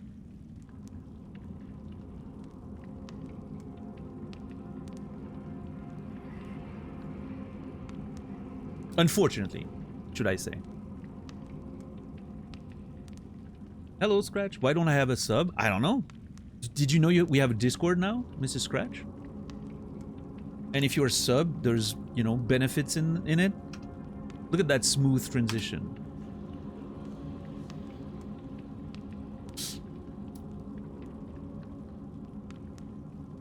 Allegedly, no one wants older women, so I'm safe. I don't think that's true. Look at there. I played 82% of the games I own. Some of them only played an hour or so because I turned out I didn't like that. That's impressive though. 82% is pretty high. Yeah, Kuma. That's funny. I joined already. Hell yeah, nice.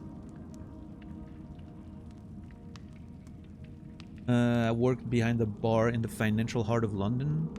Twitch Lurker boys don't have anything on bankers on a Thursday night. Yeah, that must have been an experience, Aster. I can imagine. Finance bros everywhere. Hey, from what I hear, that's what, you know, that's what women want these days, right? 6'4", finance bro. What's the list of? I don't actually think that, by the way. It's the meme, right?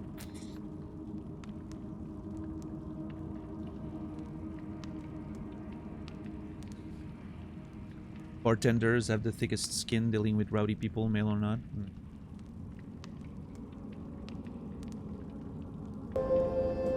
Yeah, Kuma, same.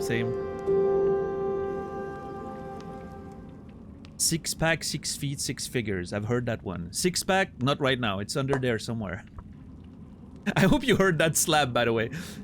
That was a very hollow slab. I love it. 6 feet, yeah. I'm just there, just very barely, right? I'm 180 centimeter. I think it's just under 6 feet, but 6 figure. Do we mean total or per year? Because no on both.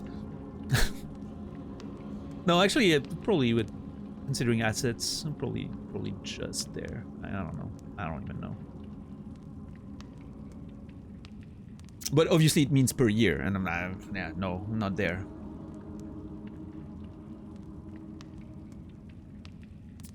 Six-figure Steam tab. That's funny.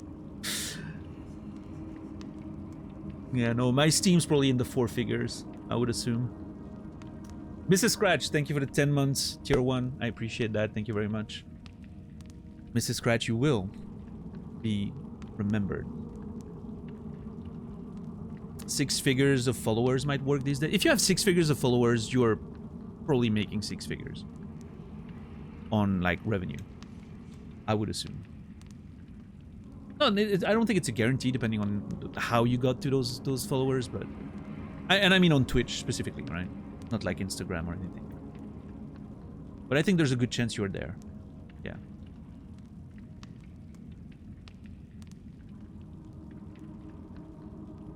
Large piece of glintstone tinged with unstable magic, found in crystal tunnels.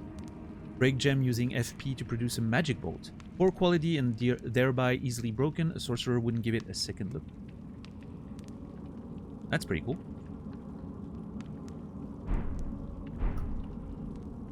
Let's be more reasonable. Make it 4-pack, 4 feet, 4 figures.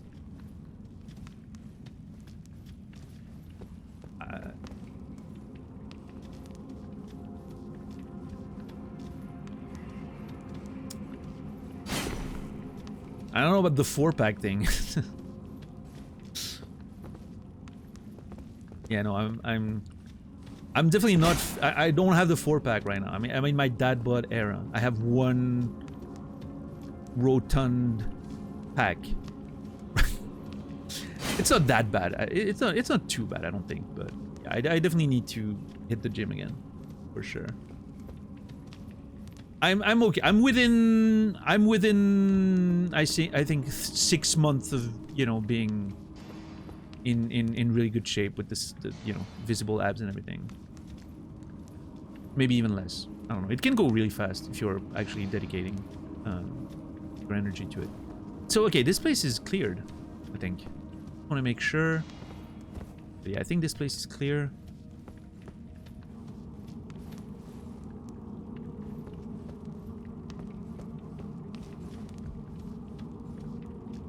Not a secret wall? No? Okay. This month I actually got paid by Twitch for my every other month, like 56 fat stacks? Hell yeah. Oh, do they have like, do they not pay you if you're under a certain amount? Is that how it works these days? I've been very lucky, and I've been way over whatever limit they have for a while now, so I don't know if they still have. I remember back in the day there was a limit, like they wouldn't pay you under like $100 or something. But I don't know if that's still the case. You have to make at least 50. Okay. Fair enough.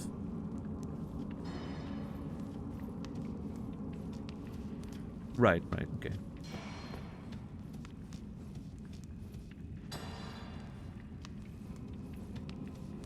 Alright, I think that's the only path we haven't explored yet.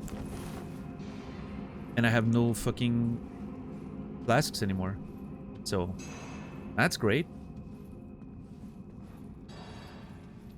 Is that a boss room? That looks like a boss room. Who's... Okay, hold on. Whoever's mining, I want to kill them in hopes of getting a flask. But I don't want to reset... Like, I could sit at the grace, but then I would reset the entire area, and I don't want to do that. Those enemies are annoying. But whoever's mining right now, I want to try killing them to get flasks.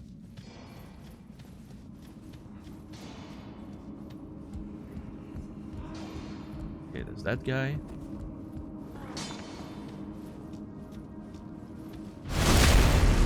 Hey Colette, how are you doing today? You missed so many interesting conversations, Colette.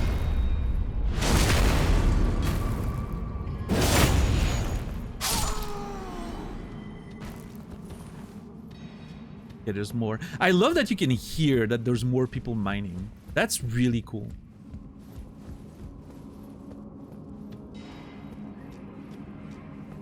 Six figures and six-pack isn't as important as 6 feet in terms of getting random casual dates, in your experience?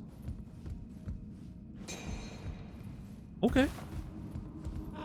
I mean, I guess the six-pack, I could see that not being very important in any case, even for people that like it, because, you know, you don't really see it when you're closed and all that. So, like, it doesn't really matter. And the money, I mean, I don't know.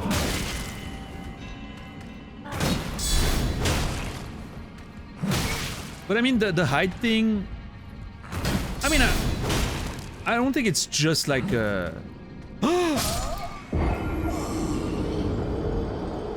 I thought there was a... I wanted to land on the fucking... The one-time fall damage...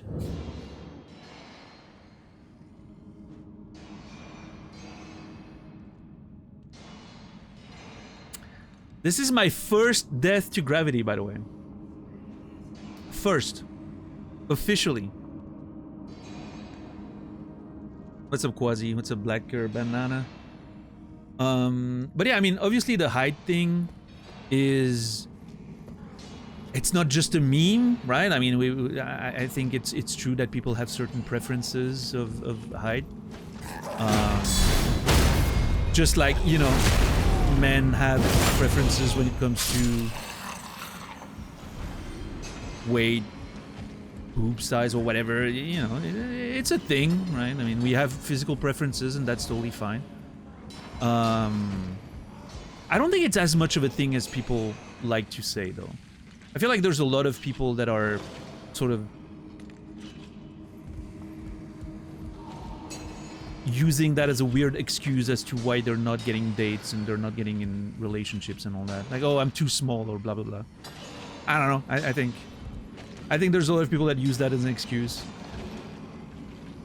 Most women I personally talk to will always tell me the same thing. They don't care. Asterisk, as long as you're as tall or taller than me, is what I hear the most.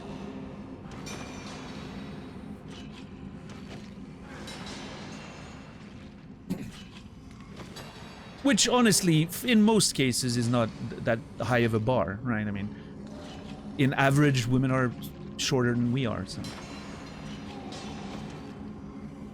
But I think the 6 feet thing is just more of a, you know, like a arbitrary number. I don't think it actually matters, you know, in most cases. You can be 175. If you're 175 or 180, I don't think you're going to see much of a difference, honestly.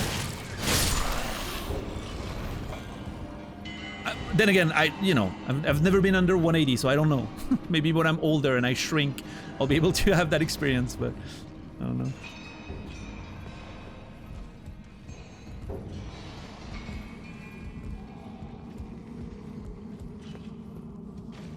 Here we go. I don't think it's a dance thing specifically. I don't know. People are allowed to like what they like. I am not judging.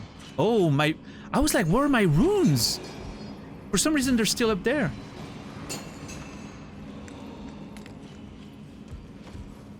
Yeah, I agree with that, Aster. I think that's true. That's what I was trying to say when I meant, like using that as an excuse.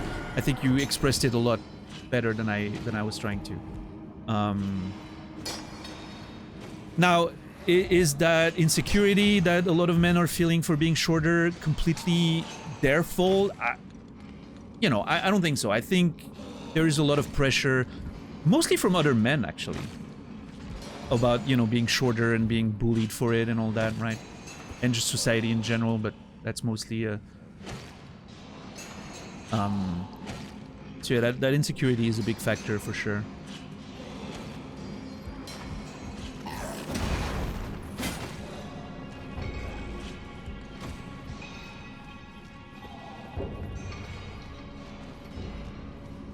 Insecurity is unattractive, yes. That is true. I personally don't see it as unattractive, necessarily, but it tells me, it's more like it tells me something about the person, right?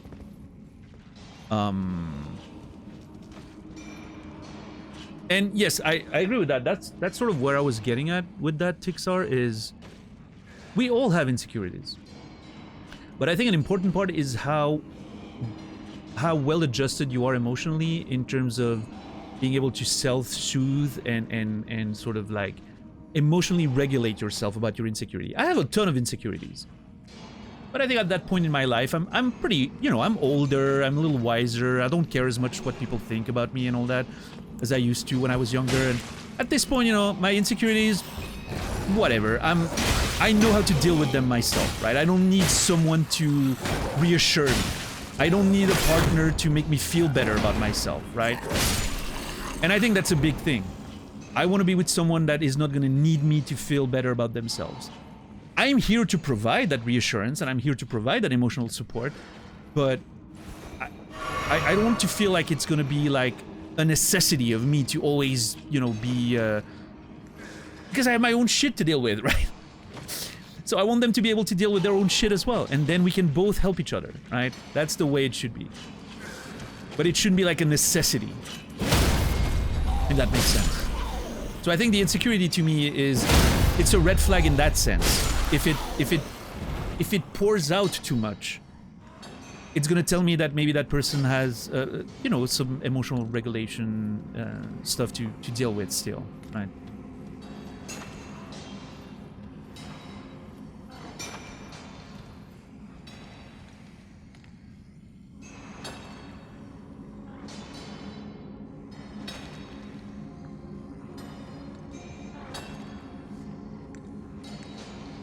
I dated a tall girl in college, had a dude tell me how that takes away all my masculinity, responded but I can do this, and she picked me up bridal style. I can say that's not something I've ever experienced, and I think it would be kind of fun.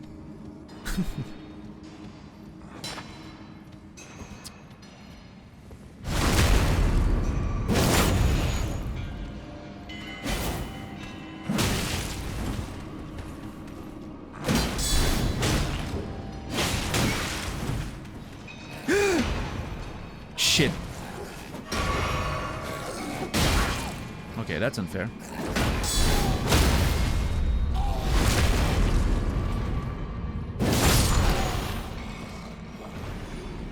But yeah, I mean, what I'm reading here, Kuma, is that person was just projecting their insecurity on you, right? I don't know. I'll take a, I'll take a girl that's taller than me and more muscular than me. I think that's very attractive. Not necessarily my preference, but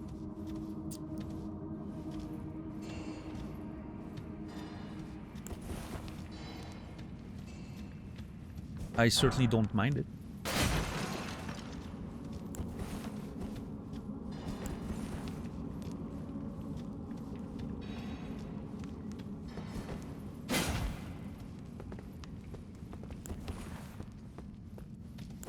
At this point in my life, my preference has nothing, it's very little to do with the physical aspect. At this point in my life, my type, when it comes to potential partners, is how aware of you of your avoidant attachment style, if you have one, and how well are you dealing with it. That's my type. Because I'm so tired of dealing with avoidant people. Holy shit.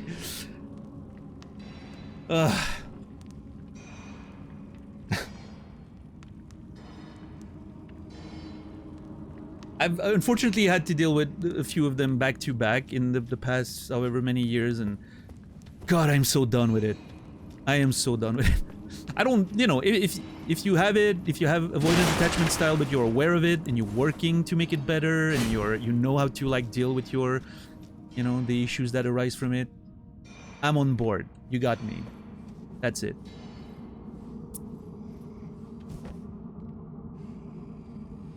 Two clingy people together is the way. I don't know about that. And that's the thing. That's part of what I feel like I always end up being attracted to avoidant people. And why is that? It's a me thing, right? Why is that? Is because I do like my independence. I do like having my time for myself. I do like that, and typically avoidant also like that, but for the wrong reasons, right? They like that because they're trying to escape emotional vulnerability. Me, it's like, oh no, I feel secure, I feel stable, I'm okay with taking my time to do my things, right? Yeah. It used to be a big problem because when I was younger, I dealt with anxious attachment. That was my big thing. And so there was that conflict between, I want to spend time doing my own thing, but I'm also anxious at the same time. Which means I needed a lot of reassurance through words mostly, right? Not necessarily time spent with the person and all that. Which obviously is very difficult to accept for a lot of people. Oh, you need me to tell me that you care about, like that I care about you all the time while you're just playing your video games and doing your things on your own and we're not spending good time, quality time together? That was very hard to accept, and I get that. I understand how bad of a partner I was often in those cases when I was younger, right? Obviously now I've dealt with my shit. I'm older and I'm not, the work is not finished, but I feel, somewhat healed, I guess. In the process, at least. But yeah. So yeah, that's again why I like avoidant people, is that this sort of space, this independence, I love it. And then you take some actual time, quality time together, like here and there, and that's how I prefer my relationships to be, I think.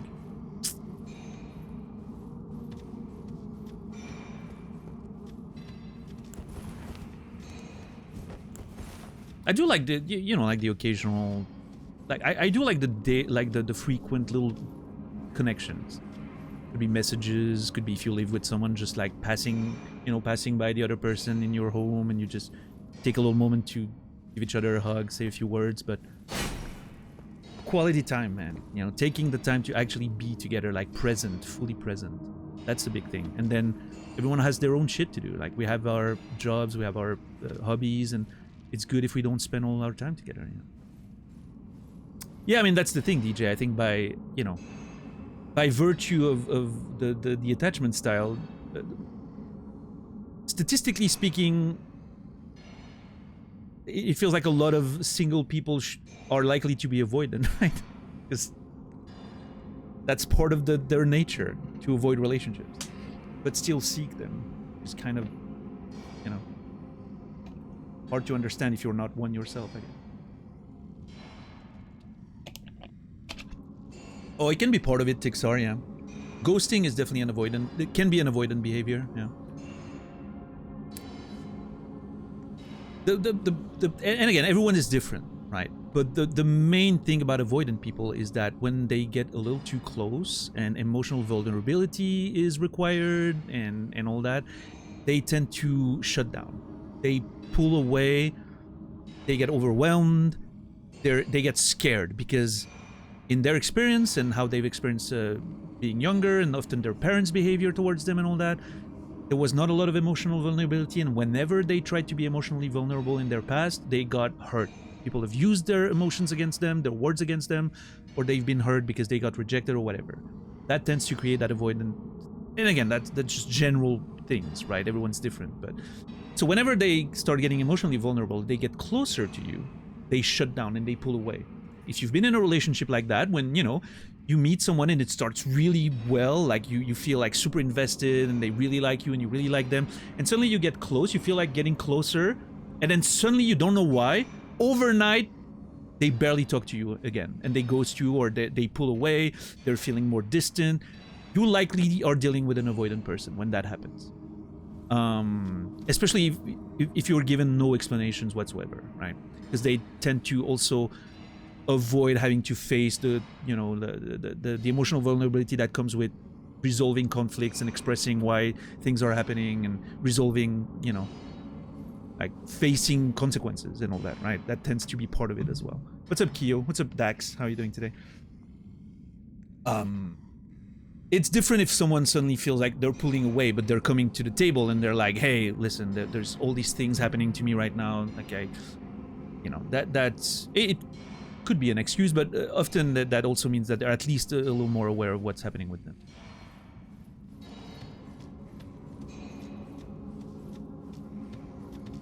Sometimes I think it's a mistake to have a checklist of what you want out of partner. We tend to not know what we want until we find it.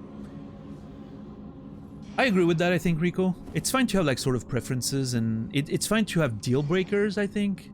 Like proper things where you're like, you know what, I know that would not work for me. For instance, one thing I know for myself,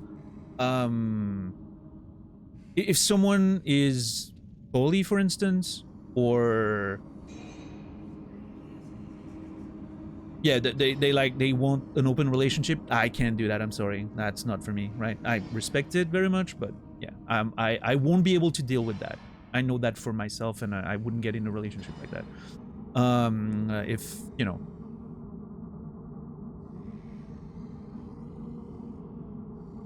I don't know. That's pretty much the only one I can think about right now. That's the only one I can come up with. But I think like another great example is children. Like children, right? I think you would agree, Rico, is a thing you probably, especially if you're getting older, probably something you need to put on the table early in a relationship and be like, okay, do we align on this at least? Because, you know,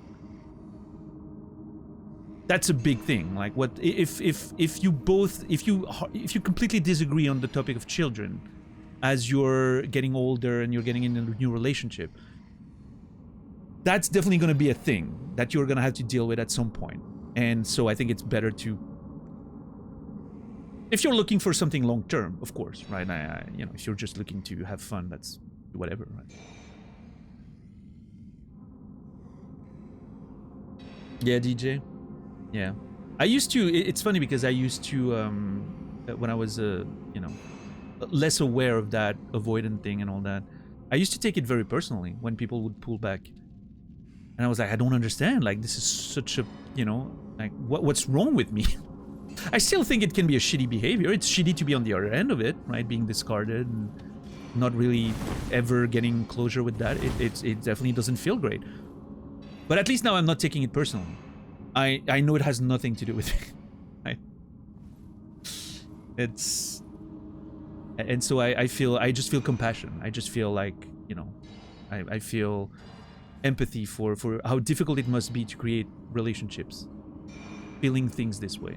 And I wish for these people to be able to find healing and be able to be emotionally vulnerable without their brain basically making them think that they're gonna die if they keep doing that, right? Which is, sounds extreme, but that's how it feels like for them. So sometimes they feel like they're getting, literally like they're, you know, they're in danger when they're being vulnerable.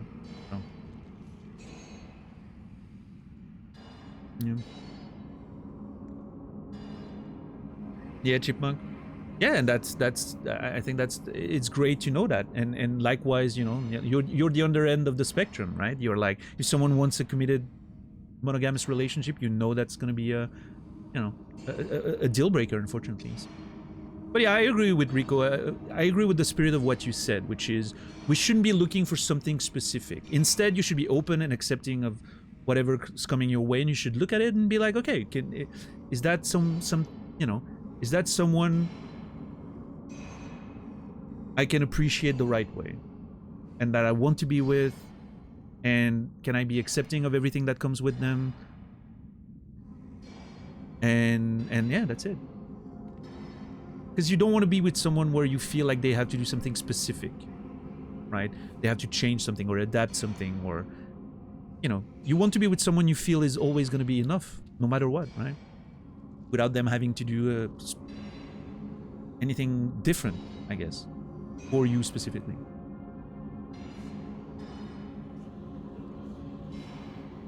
Yeah, Aster, that's interesting. Yeah, I can see that for sure.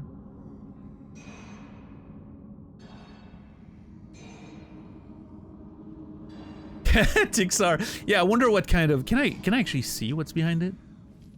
I can hear something. Something is sleeping. Yeah, there's a snoring happening in there. I don't know.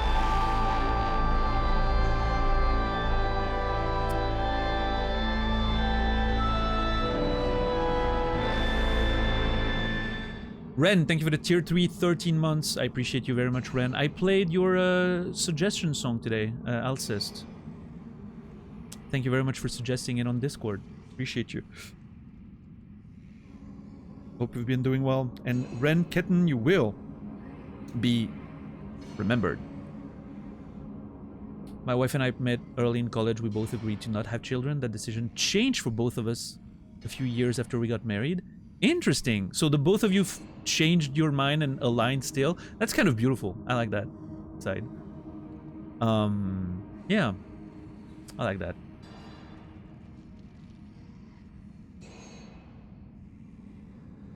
You don't know the context, but you supportively agree. Oh, we're just having like random conversations about relationships, Kyo. It seems to be the topic of the day. I don't know how we got there. How did we get to relationships? I don't know. But we got there. The last thing I remember before that conversation was the sticky white stuff. Oh yeah, someone... Well, wait, no, hold on. Yeah, I don't know. Whatever. What's up, Foo Fugs?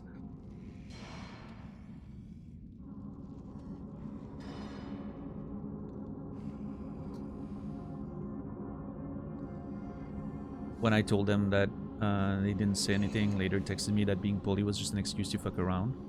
Best to say we stopped dating. Yeah, that's a pretty big red flag right there. Hey, oh, thankfully they told you who they were early enough, right?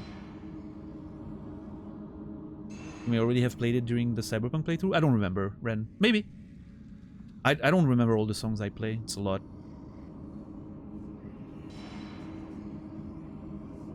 People definitely change too. Yeah. I mean, yeah. And that goes back to what I was saying earlier, White Wolf, right?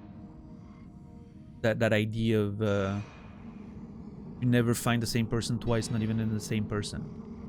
And I think, to me, a big part of unconditional love is meeting that person every day and seeing who they are on this particular day, and being in a posture of presence and acceptance. That's the big thing for me. Presence and acceptance. I love that. I've been working on that a lot lately for myself.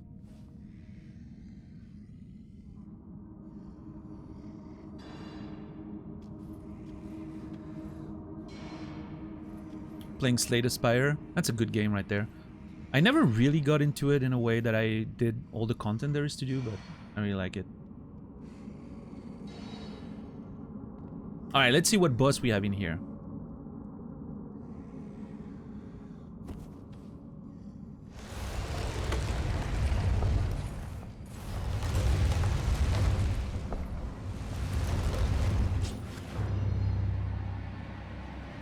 Scaly Misbegotten. That's it? Oh, he's bigger than I thought. Okay, hold on. I mean... yeah, that boss is gonna get absolutely wrecked. Look at this.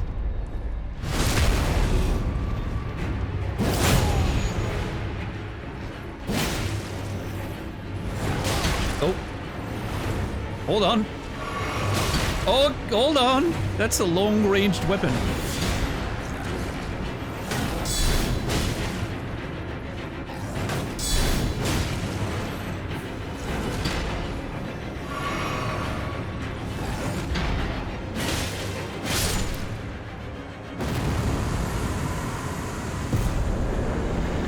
A rusted anchor. Okay. Yeah, easy. Easy. First try. I'm sure, listen, I'm sure we'll have plenty of hard bosses eventually, but so far, game's been pretty easy. I don't know what I did. I don't know if that's supposed to be like gold or if it's supposed to be brimstone or something. The Brian King. It definitely looks like it's burning a little bit. Where did they hide that rusted anchor? In his bumhole, of course. The plant was harder than that boss. Mm-hmm. Hey, it's fine. I don't mind if every boss is not a fucking challenge. We'll listen. We'll get plenty.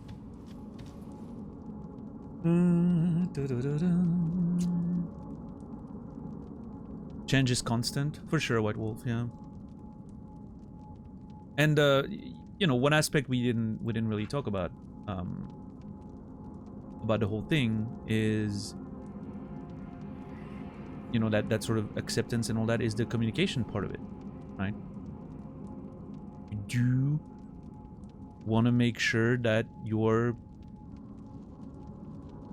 always communicating and finding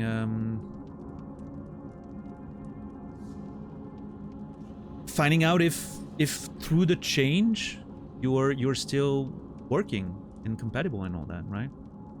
And I think that's, and you know, obviously it's easier said than done, but I find that what kills most relationships is you get in a relationship with a certain idea of who that other person is.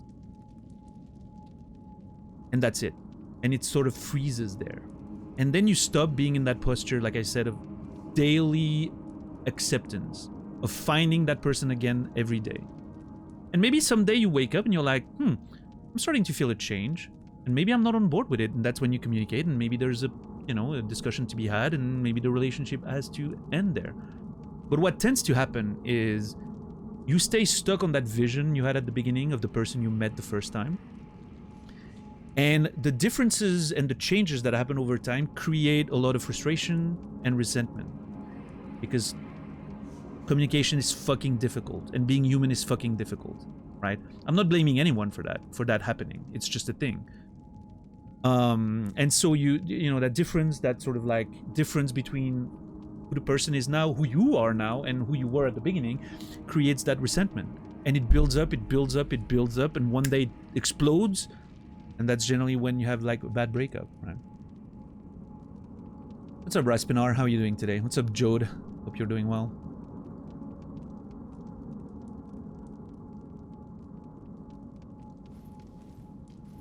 Wait, there's a Slay the Spire 2? Is it already in early access?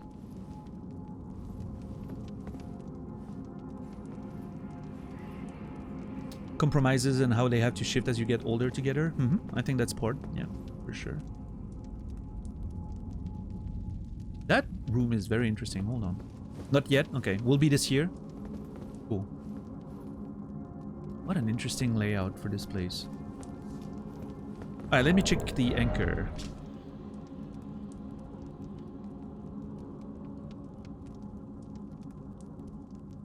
Esther Perlman talks a lot about the contradictions of safety, intimacy, and attraction in her book Mating in Captivity, but keeping some things from a partner is beneficial for a relationship.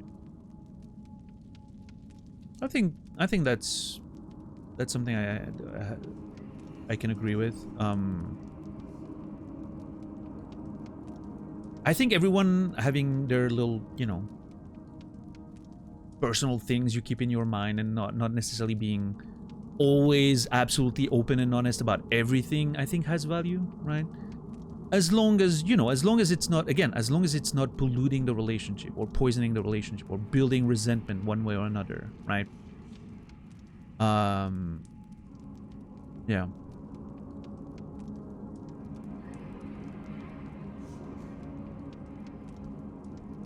What's up, Shazar?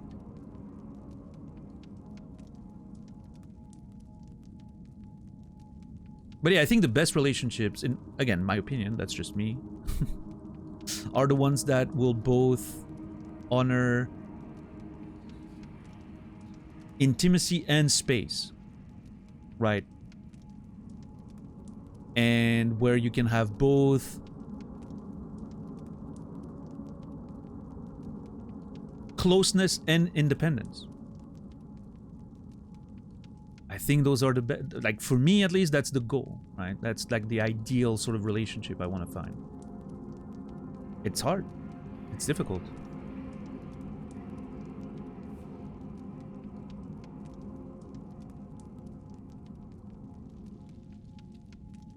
How are you doing, Shazar? Good to see you. Hearthstone? I haven't played Hearthstone since 2014, I think. It never really hit for me. I find it way too linear for a card game. Too simplistic. I mean, it probably changed a lot since I played, so it's probably a lot more complex now.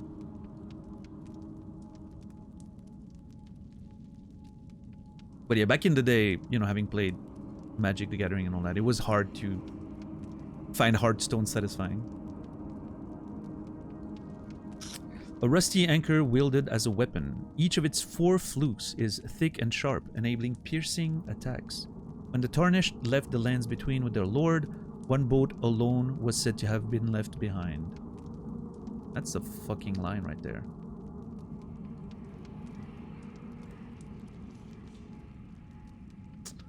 A rusty anchor. Wait, hold on.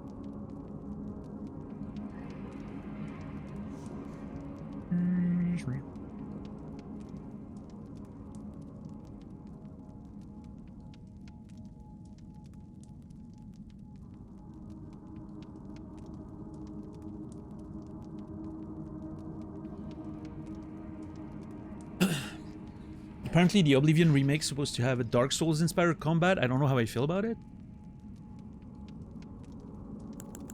What does that mean? Does it just mean like a stamina based system or something? Listen, it can be worse than the original Oblivion combat system. That sort of like directional swing thing, I do not enjoy that combat system one bit. Relationship to me is like a pyramid. It can be wildly different at the top as long as you share a base. Morals, personality, goals, communication, and effort will be the only thing that holds you back from making it, at least. That's an interesting way of looking at it, yeah. Like fundamental values, right? I think is the big thing that you can build upon.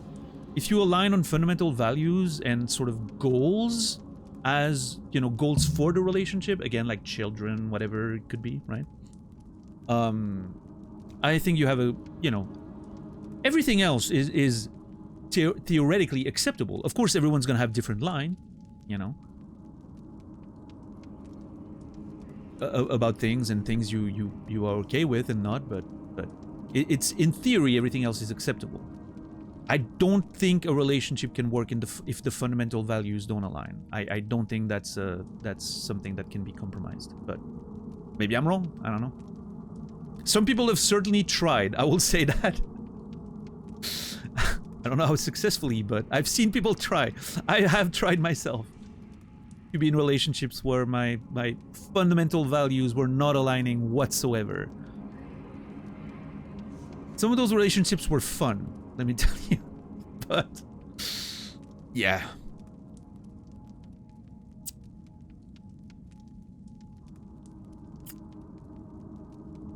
When the Tarnished left the lands between with their lord, one boat alone was said to have been left behind. That's an interesting line right there. Who are the Tarnished who left the lands between with their lord? Who was the lord? And the boat was left behind?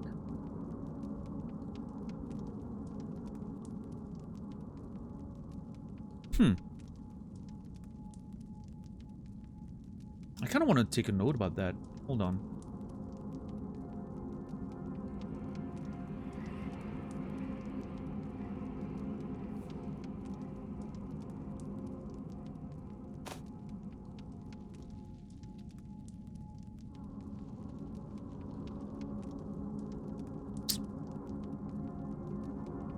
I don't know what to attach it to. Maybe it needs to be like a new entry. The Tarnished.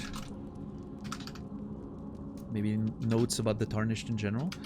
At some point, left the lands between with their lord. Question mark. Left one boat behind. I feel like there's a chance this could be like a little hint at something greater when it comes to the history of the world and all that. Like, who was on that boat? Why was it left behind? That person's still around. I don't know. Maybe it's just a thing, right? I'm sure there's plenty of descriptions that don't actually connect to anything, but you know me, I'm gonna take a note and see if it leads to something more. Alright, I think we're done with this place. Hell yeah. How's everybody doing? Are we okay? Was the conversation a little too intense? Are some of you rethinking your entire life after that whole conversation we just had?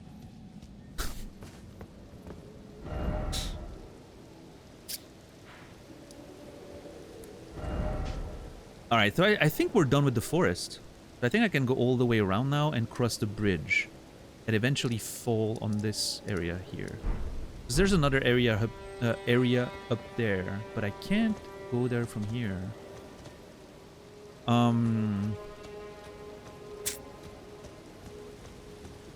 I kind of feel... Hold on. I kind of feel like I want to go there from... Oh, wait, hold on. Hold on. How do I do this again? Oh, yeah. Oh, my God. Oh!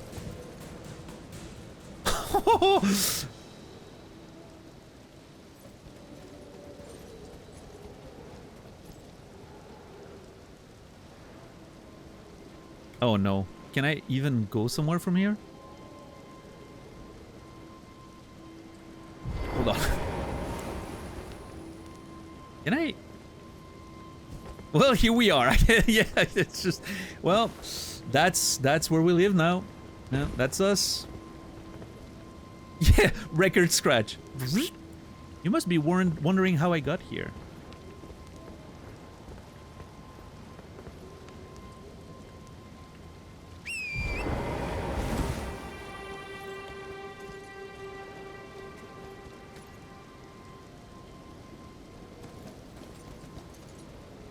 Yeah, not my brightest moment, I don't think.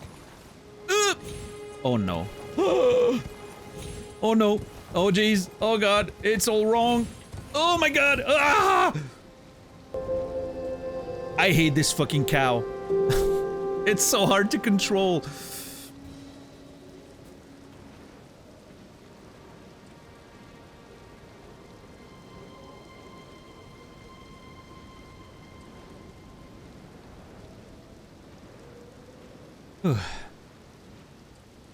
Ren, thank you for gifting us up to Tixar. Appreciate that. 186 subs total. Thank you, Renekton. And Tixar, you will be remembered. Why would you do that? Why is that a thing? I almost jumped back to my death. Just get off the fucking horse. Cow, whatever it is. Hold on. Like that.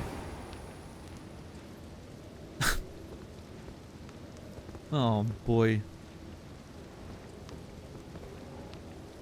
Can I make that jump? Like, I'm thinking, hold on. Oh god, this is terrible. Oh my god, it works. Oh jeez, oh god, oh fuck, okay.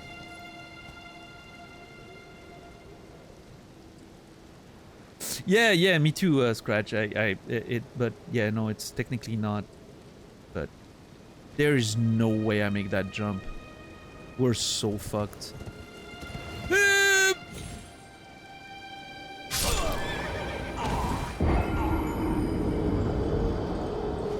Well, that is gonna be a problem. Because I have a pretty good feeling that the runes are gonna be on the ledge up there. Which means I need to go back there without dying.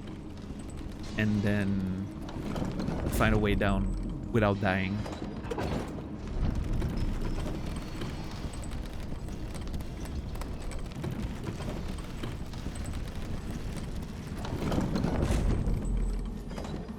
Oh boy, we're Elden Ringing now. Ah yeah, see, I fucking knew it. Fuck my life.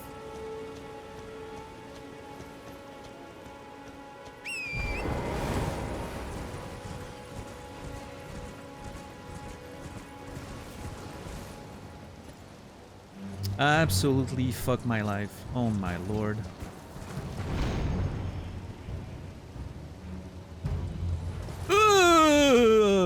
God. Get the souls.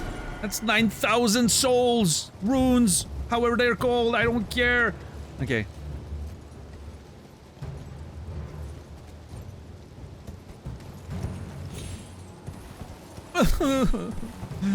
How do I make it down? I don't know. I don't think I can jump that far. In any way.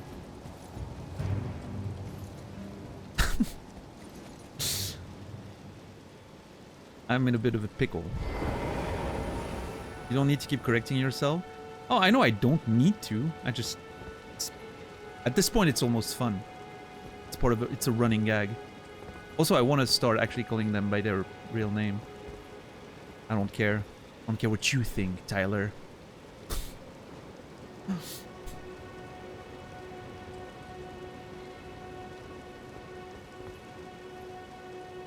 I don't know how to... Yeah. I don't think I can make this with Torrent. I mean, I know I can technically... I could teleport, right? And we'll be... we would be okay, but...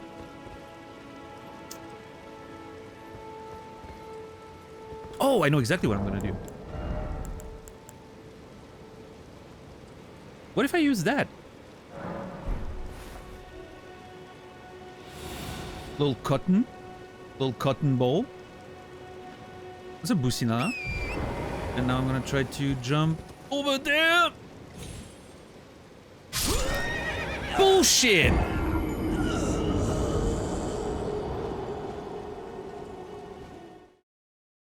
That's a Fira.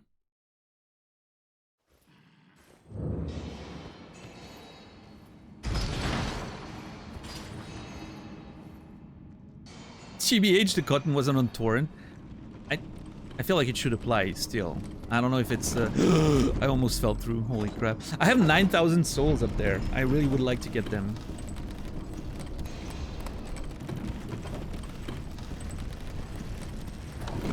Runes.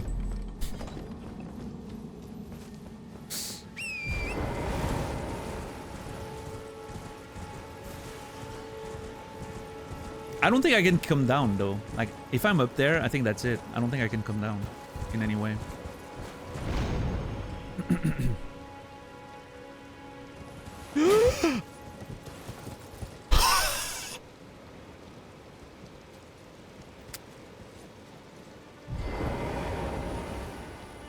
This game is terrifying.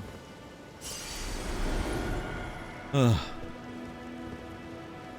Can I make it all the way there and benefit from the... I don't know. Can I jump here? Probably not.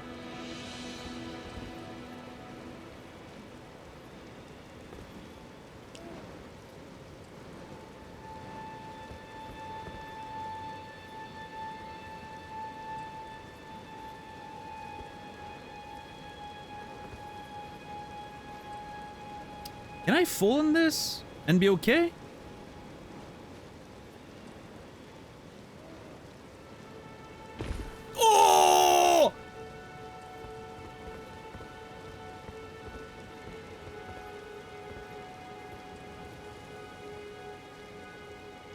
Oh, now I wish I had some cotton there.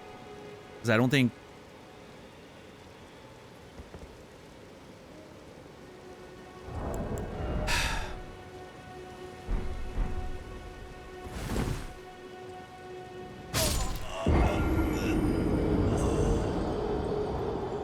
I think I may have survived the one ledge. I don't know.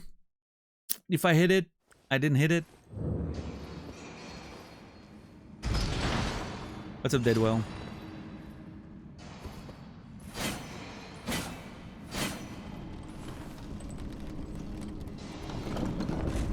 I don't know, Tixar. There's a chance, yeah. This is getting worse. I'm just every fucking attempt I'm making it worse. Please don't be on the tiny ledge.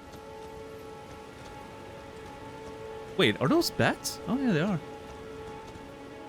No, I think they're... Oh god, they are. Are they? I don't know. You assholes. Die.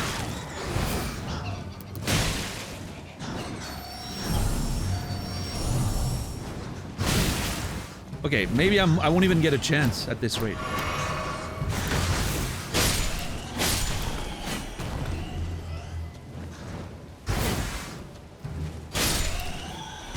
Finally.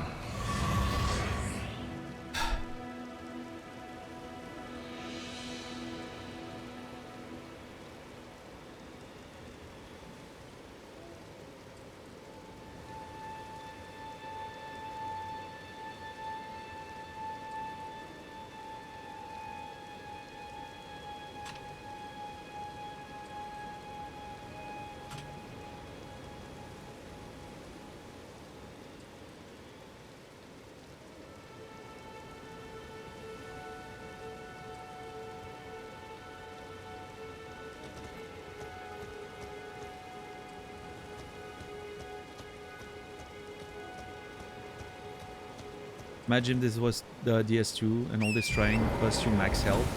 Yeah. How's the journey so far? What are you exploring? We're in the Weeping Peninsula. South of Limgrave. And I'm trying to get my souls back. Oh my god.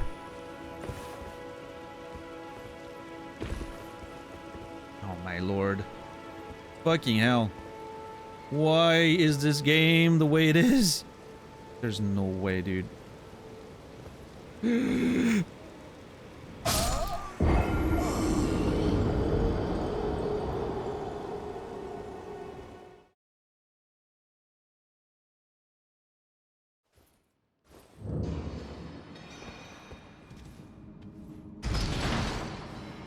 Well, the good news is, yeah, one less thing to worry about.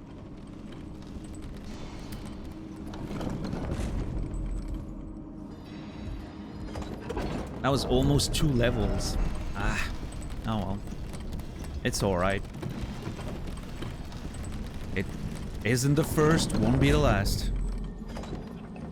Did you finish Jump King? No, never. That's one game I never returned to.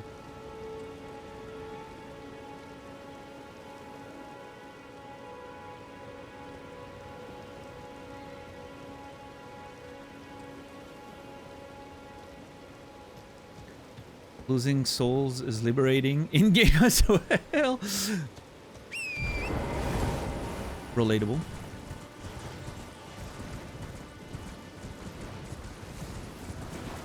Okay, so hold on. If I do this...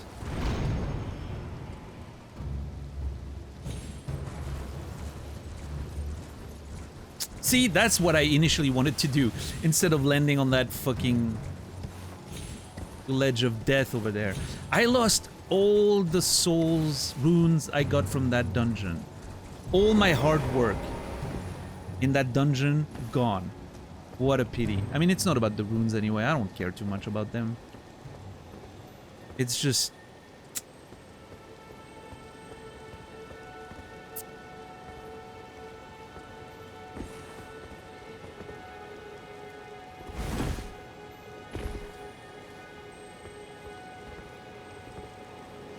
Okay, so the way I'm seeing it, the fall damage in this game is either you do not take damage at all or you're dead. Like, that's how it feels.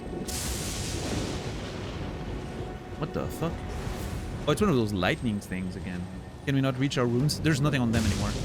I had 9k and I tried to get them again and I died trying to get them. Yeah.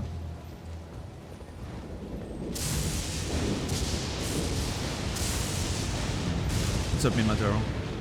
But yeah, like the fall damage seems to be like you almost take no fall damage until you pass a certain threshold and then you're just dead. That's been my experience so far. Okay, chill, fuck!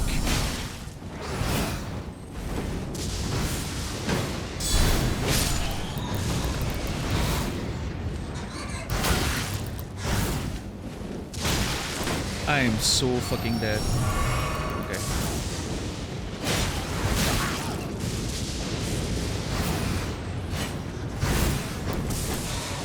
What's up, Greedo? You missed so many fun things, Greedo. We had a whole journey about me trying to get my souls back on a fucking ledge. Oh, help! Help! Help!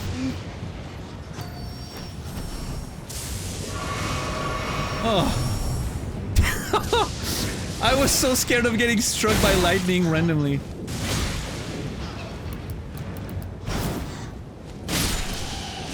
Okay, jeez, finally. Oh my lord. This fucking game.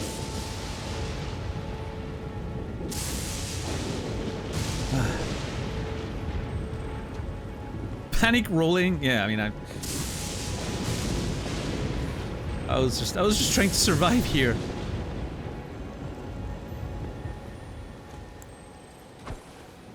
Fucking asshole. Yeah, that's right.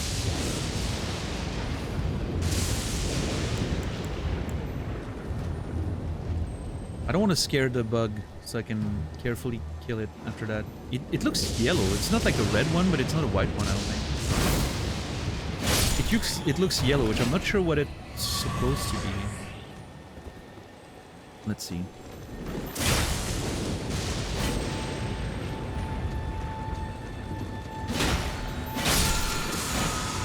Lightning struck.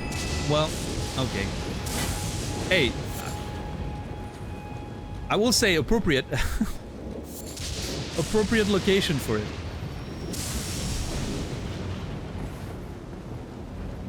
Oh, more of those? Come on. Oh my god, there's so many of them. What the fuck? Okay.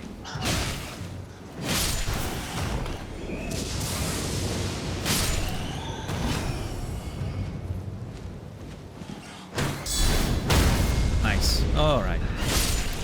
We're good. Yeah, I'll have to read that spell in a second once we're safe. I'm just gonna collect the Fulgur Bloom. Make sure we didn't miss anything on the cliffs, like a wall or a dungeon entrance. I don't think so, but you never know.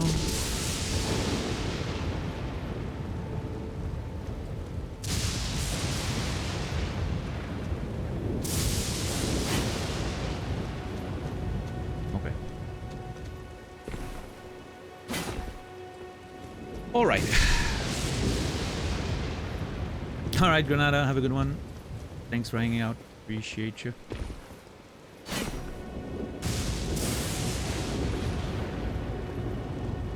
I don't think I can jump down. How do I get down? How do I get out of this?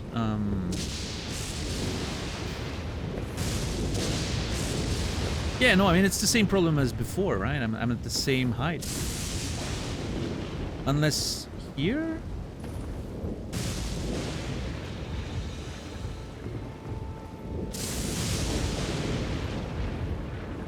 Did you read the whisper?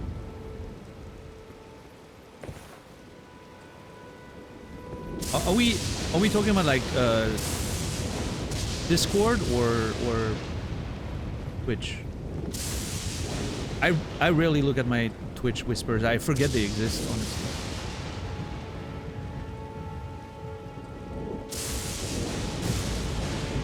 It's nothing personal. I legitimately forget they exist. Twitch. Yeah, maybe if you can maybe send me something on Discord if you want to make sure I see them.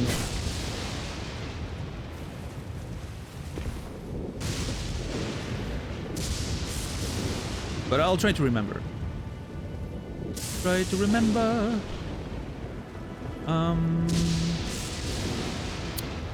I don't think I can make that jump. I think this is a you have to teleport out type situation. So let me teleport out. I'm gonna teleport to this. Alright, we're good. We're back to exploring.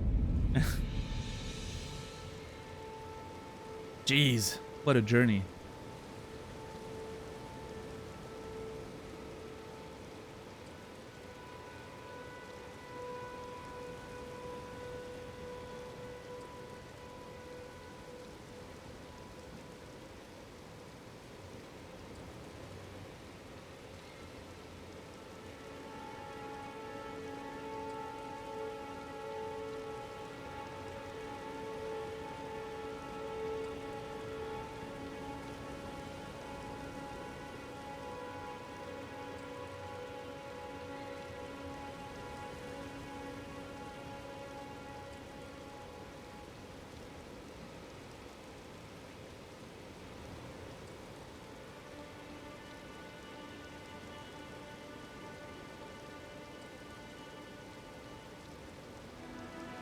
The setting is just my hometown, including the constant rain.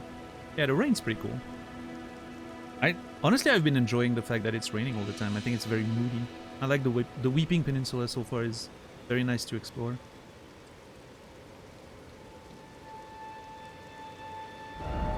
But yeah, next step of the journey. Crossing the bridge and whatever's there. The whole western half of the island, I guess.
Listening to that rain hit the trees is a beautiful noise. Sorry, I was distracted for a second. Let's get back into it.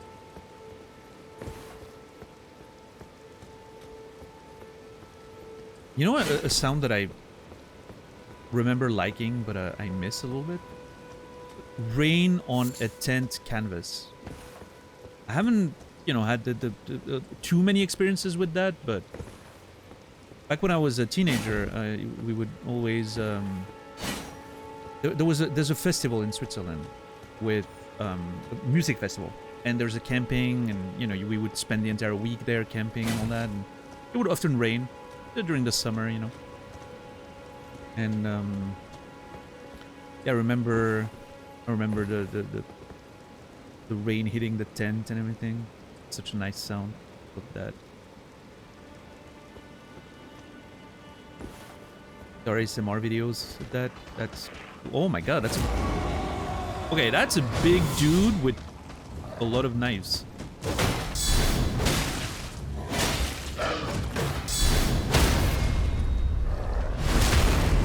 Guard counter is broken. I'm calling it now. That skill is broken as hell. It seems way strong.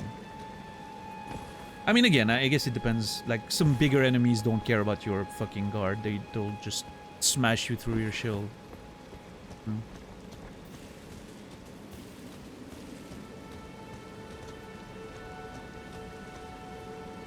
Alright, we have a nice wooden rope bridge. Typically those breaks, those break in Souls games. So.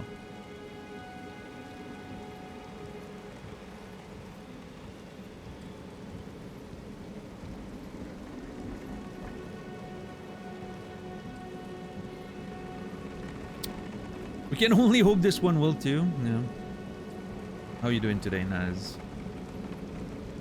Are we hitting the streets later today?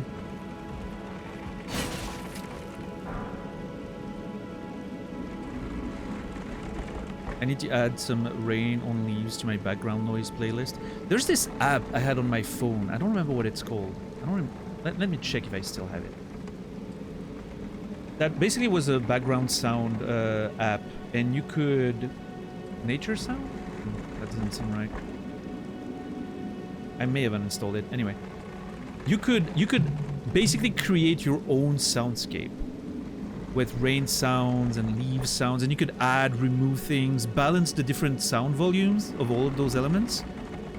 That shit was great. It was awesome to create like your own personal. So depending on my mood each day, I would just adjust a few things, and yeah, the bridge is moving without me.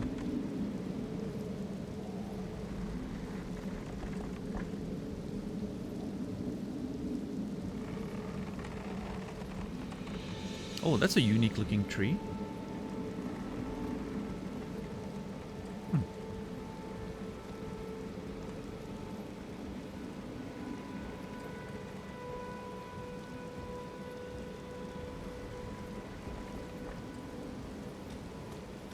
Okay, nothing broke. Can I...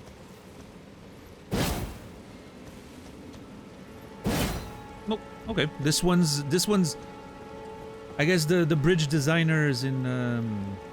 the bridge builders in the lands between are much better than the ones in Drang Lake or whatever.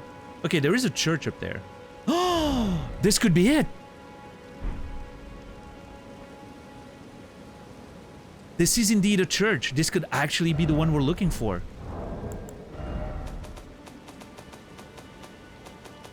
Let me find that again. Still remains in the 3rd Church of America, north of the Mistwood. Cross the highway bridge, follow the animal trail. Maybe that's the animal trail up there, right? It's not really a road or anything, right? Just a trail. There's a church. Maybe those are the Mistwood. I don't know.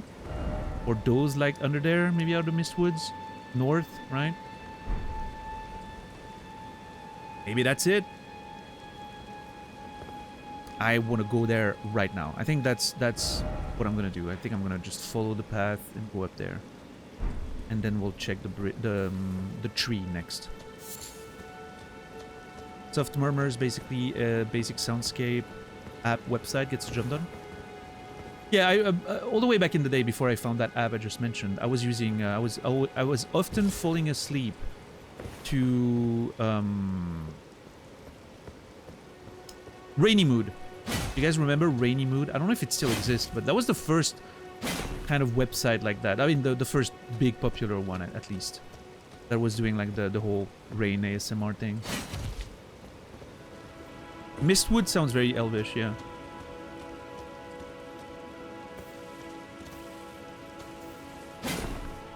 Rain Machine, I used to fall asleep. Oh shit, there's an enemy there. Hold on. 1 second. That's a new enemy type. I've never seen that before. That spear looks sick. Okay. Wow. Cool looking design. They have a almost like a tree growing out of them. I don't know if that's part of their outfit or if there's actually a tree growing out of them, but very cool design. Love it. fall asleep to calm guy explaining science that I use sometimes. That sounds rad, yeah. There's this playlist on YouTube of Bob Ross videos. I really would like to drop the spear. You try it. Yeah, time to form a new spear. Maybe, I don't know. Yeah, there's this YouTube channel that does like Bob Ross compilations of like full seasons without the music, without the opening and the end credits. Only the good part. Because every time I watch Bob Ross, like on Twitch for instance, to like relax and all that, I find always the music sort of wakes me up if I'm taking a nap or whatever, because it's kind of loud. It's a lot louder than the actual show, I find. So that compilation, just removing all those, you know, little parts. Oh shit, they have poison spells. Uh-oh. And basically just giving you the juicy part of Bob Ross. Absolutely amazing. Love it. Oh, that is that a cave right there? Oh no, okay. Shit.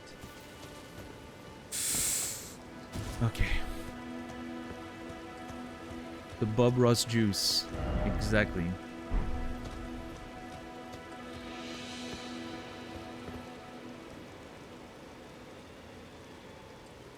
Man, these environments are cool.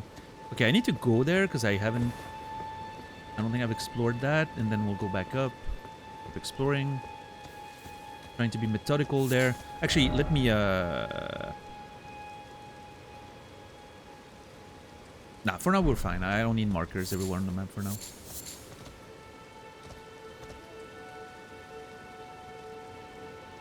Yes, Aldino.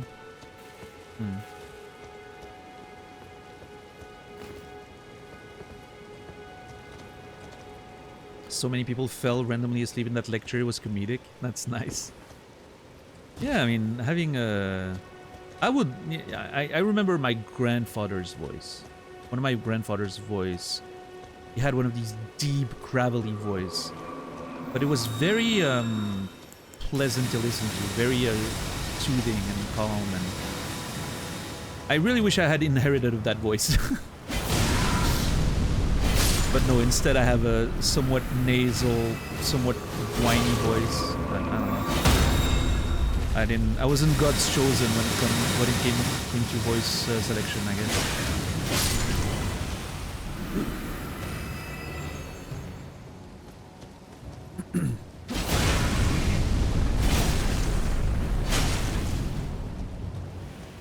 The topic is dry as can get, so boring.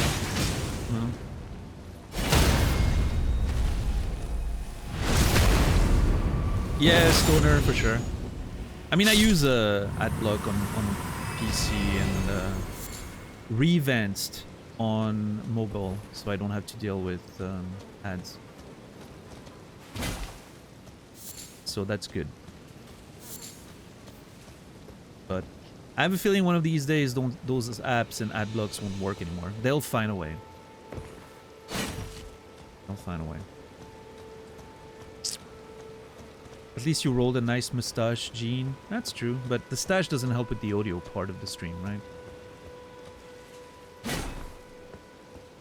I mean, I don't think my voice is terrible or anything. I don't think it's grating, you know. I just think it's not that interesting.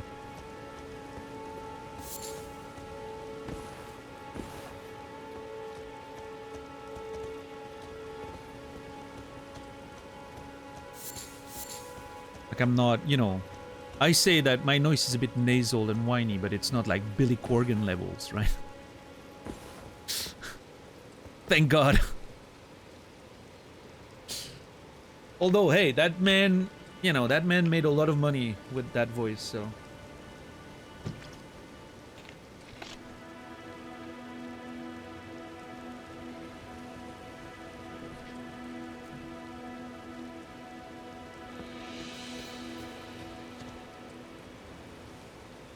Your voice is perfect for your stream. Well, I appreciate that you think that. Thank you. And for saying it. I mean, I guess it's one of those things. I guess we're always harder on our voices than we should probably, right? Like it's a thing. We don't like hearing our own voices very much.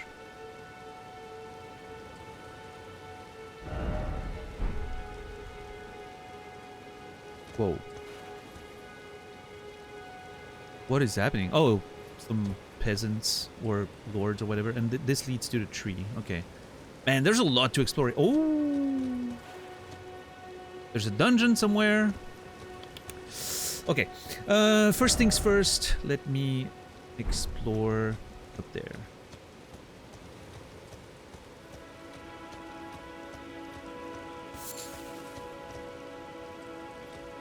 Hello, nerds. No!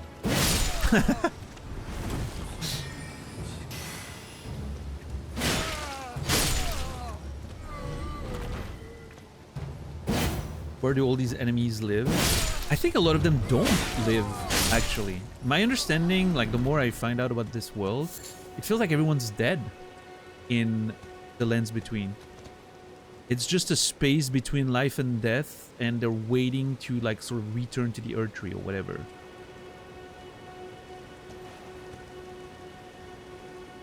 What in the world?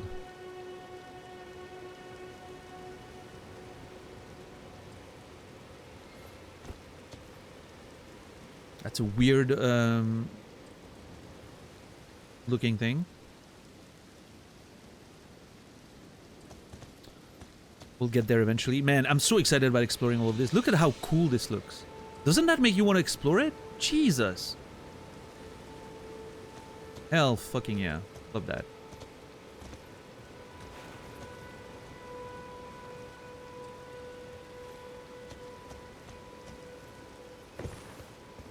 My only... It's not even really a complaint, but my only sort of...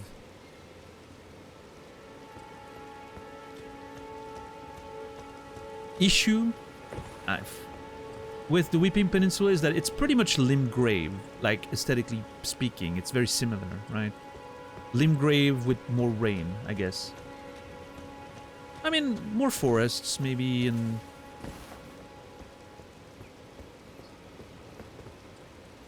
yeah. But it's some, you know, still somewhat the same sort of assets, right? I'm excited to see environments that are very different, which I know exist in the game, so obviously. I'm excited to get a bit of variety, like Limgrave plus this. It's a lot of content that sort of looks the same. I mean, I'm not bored of it or anything, far from that, but, you know. God, this looks good. You can actually, like, see some sort of, like, the idea of how this place was built and structured with, like, the walls and all those pillars, and then probably like a big high road that was going from Stormvale to this tower, and then probably whatever, you know. There's a lot of towers, by the way. Holy shit, wait. One there, one there, one there. One all the way up there, maybe? One up there. A big pot up there.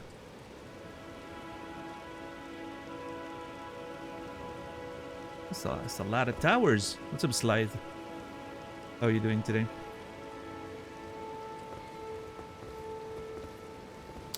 We didn't even go there. I haven't crossed the storm gate yet, in terms of like the main progression of the game, which is where the grace is leading you at the beginning, right? I haven't crossed the gate here. I've just explored this part of Limgrave. We haven't even finished this part of Limgrave down there. We came down to the Weeping Peninsula, and we've been in the peninsula for like a week almost. It's a whole arc, you know. It's like an anime, you know. You have different arcs. We're in the Weeping Peninsula arc right now, and I've been enjoying it very much.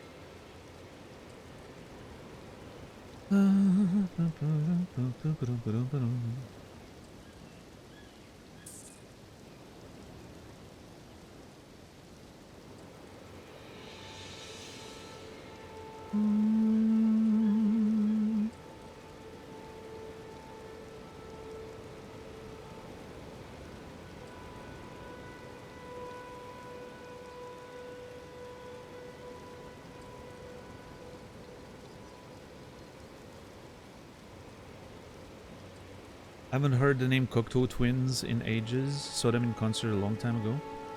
Yeah, Cocteau Twins is great. I wonder if I don't think I've explored down there, or have I? No, I don't think I have.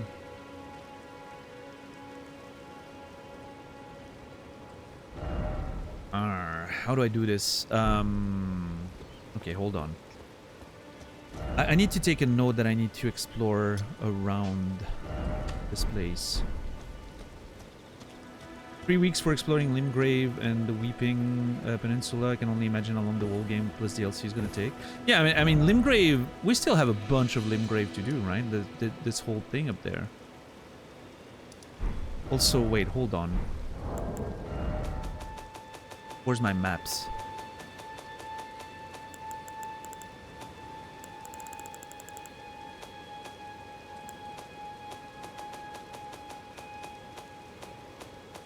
The items, maybe? Yeah.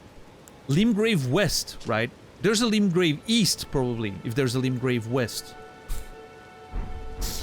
Which means there's even more of Limgrave.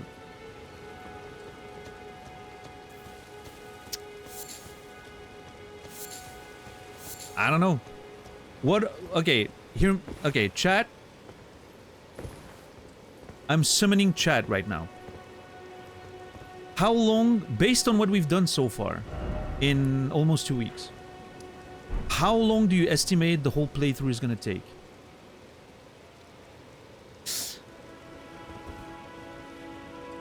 Considering my pace and considering that, you know, I'm going to try to not level up vigor if I can avoid doing it. So we're probably going to have like fights that are going to be, you know, very challenging and all that. What do we think?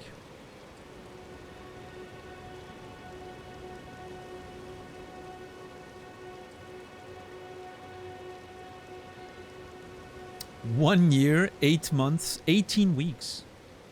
18 weeks is what, 4 months and a half? That seems month or two, another 2 months, 3 months probably. 3 years you've done it, no planning required for so long. Half a year unless you get bored. Or 5 months with DLC, yeah. Yeah, DLC as well, yeah. You think 2 months, Tyler? You think this is gonna take me less time than Cyberpunk? Interesting. Depends on how long some of the buses will take. Yeah, I mean, for all I know, we could be spending a whole week on a bus. Right. I don't know. What's up, little boy? What's up, Mark? Yeah, I don't know. I'm interested. I'm curious. But it's fun to have your opinions, chat, estimations, and all that.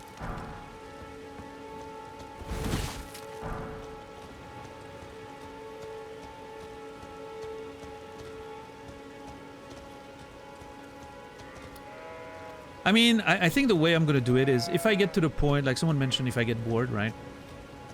I think if I get to the point where I'm a little bored with it, I might take a break. Stop at a nice point and take a little break and then like play another game in between. Maybe Blueprints, maybe we have the Quarry we wanted to play. You know, play a little shorter game for like a couple weeks or so and then return to it, right? Maybe that's the play if I eventually get to the point where I'm really bored with it, but we'll see.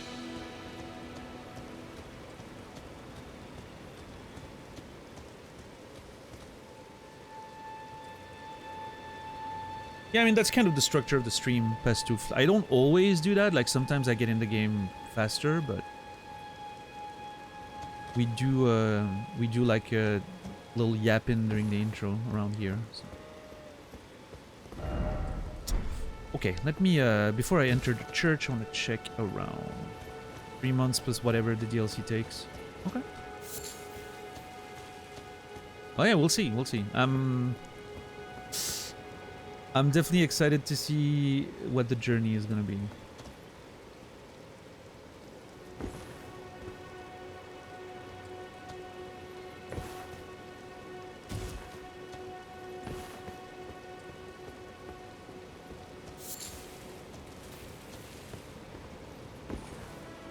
Yeah, we'll see, Rian King, we'll see.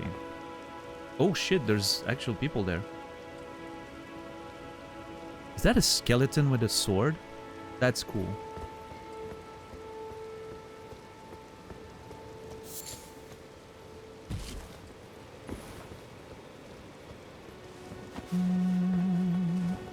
Did you decide to bring back Fridays? I am unsure yet, Colette. We'll see how I feel like tomorrow, but I don't think this weekend, probably not, because there's a lot, like there's WrestleMania and all that I want to watch. So yeah, I'm not sure. Wait, those things weren't there a second ago. What the fuck? Well, I think the schedule is still important, but yeah, to your point, yeah, I have a bit more flexibility, I guess. Like, not everyone's on the Discord, right? What's the main event? Night 1 is Seth Rollins versus Roman Reigns versus CM Punk, and Night 2 is, I think the main event's gonna be Cena versus Cody Rhodes.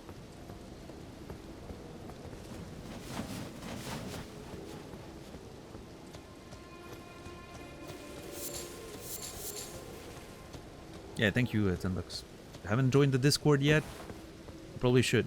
That's how you will be informed when I go live and all that stuff. Yeah, of course, Thurlow. Absolutely. I do sometimes miss stuff in chat. I apologize. So you can absolutely feel free to post it again. Okay, there's a dude here and there's this thing. Okay, I'm gonna clear the cemetery first. Oh shit, something came out of the ground. Yeah, more skeletons.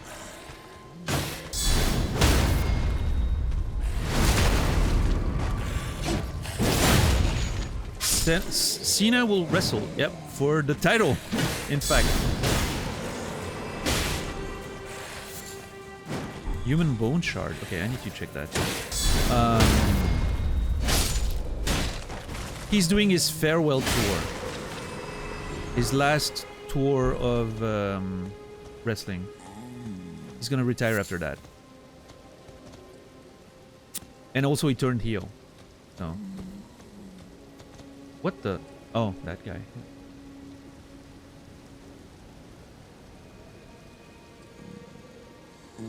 Would you be tempted into having one of the caster stats as a secondary stat if you found something cool for it, or you feel pure hack and slash what you want to do? I don't. I could see myself maybe looking into some magic later. But I don't know. Maybe. I'm really unsure.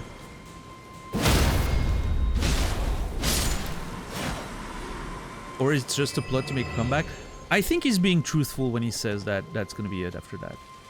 I really think so.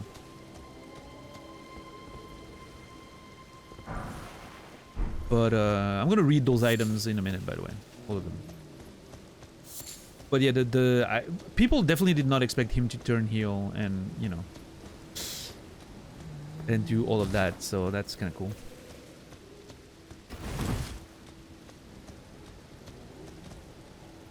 Now, do they have some, you know, maybe, I don't know. Yeah, I think it's gonna be, I think he was honest with that. Because they really advertised the whole thing around the fact that he was gonna retire after that. And I think it would kind of be shitty for the fans if that was just a trick, right? Oh yeah, I mean, that doesn't mean he's not gonna eventually, you know, come back for like a special appearance or whatever. But I don't know, he seems pretty determined to be done after that, so.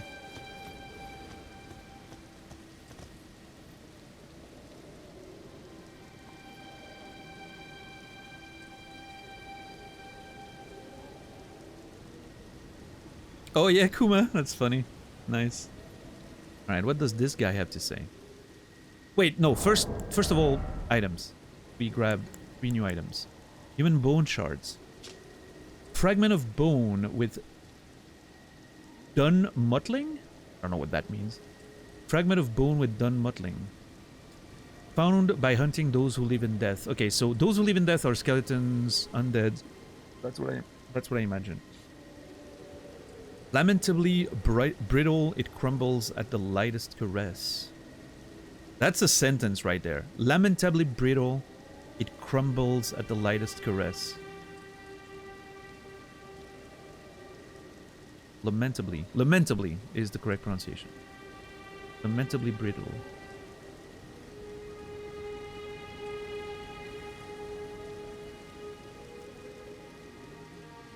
I can think of a few wrestlers who switched successfully to acting. I mean, The Rock, arguably, right? Even though he's still wrestling now. I mean, he's kind of back, more or less. Part-time, but still. Batista is the big one. Yeah, I think Batista... Surprisingly, Batista is one of the best out of the lot. His acting in Blade Runner was amazing. And he was very, very good at as Drax as well in Guardians. Yeah. Yeah, dude's good. Yeah. You wouldn't think so, because honestly, when he was a wrestler, he wasn't a very good actor. Like his acting part, the acting part of his wrestling wasn't great. So he clearly worked on it very, very hard and had some good guidance along the way for sure. Yeah, like that's the thing, Gone Hollow, right? Like he was not great at the acting part. Unlike and that's the funny part. Like Cena is pretty good at the acting part when it comes to wrestling.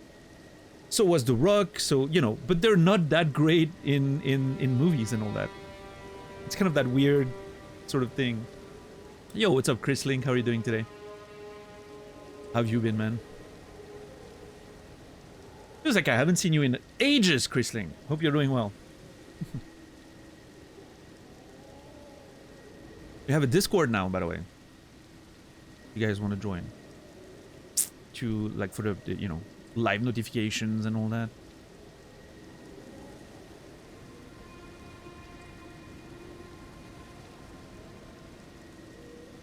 I like Cena in that one show. I don't know. Yeah, I know he had a pretty good role as like a superhero type thing, but clearly respects the craft and wants to improve. Been a minute. Just got back from a trip, see some friends. Hell yeah, nice. Yeah, all's good with me. Thank you. Doing the thing. I haven't seen the Dune movies yet, Slythe, but yeah.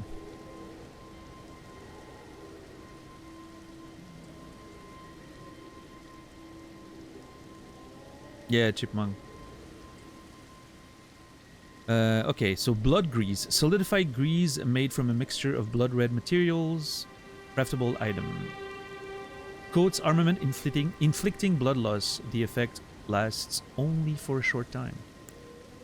And a gilded iron shield. A small metal round shield. Heavier than a wooden shield but boasts higher damage negation. Though the gold leaf is peeling and the effect is slight, it still boosts holy damage negation.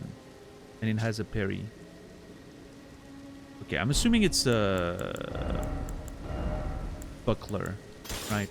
Small shield. Yeah. It looks cool though, like the peeling gold looks really neat. I like it. Oop.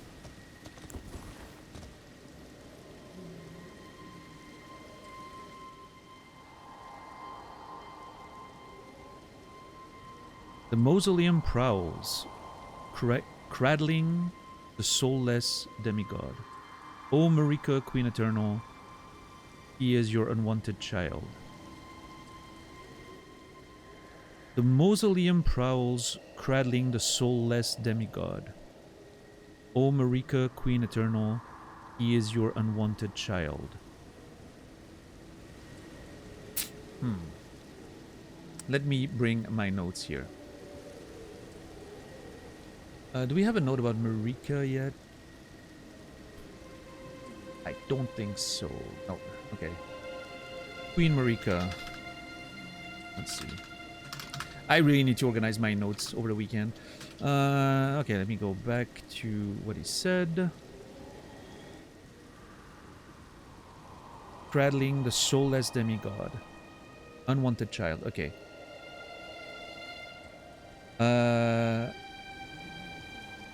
Her unwanted child. A soulless demigod. Is cradled in a... What's it called? prowling mausoleum. The mausoleum prowls. Alright.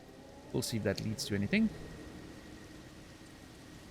Oh yeah, no, Chrisling, we're you know, we're going hard with the notes and everything. We even have like screenshots of things I want to see if I can find in the game, and you know, when I see like a painting and I'm like, is this a real thing? Is that a hint to something that exists? I don't know.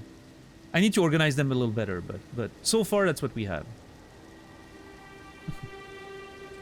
I use Scapple Gone Hollow, yeah. And then the integration of the stream is a little bit of OBS magic with, you know, transitions and transparency and all that. The Church of Pilgrimage.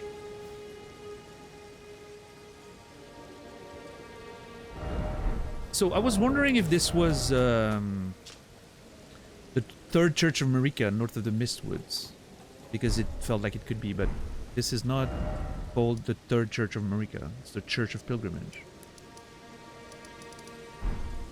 Also, this is not Marika.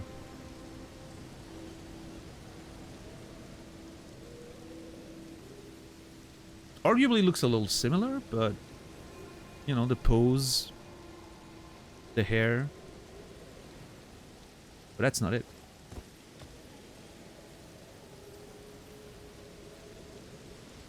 The T-pose, yeah.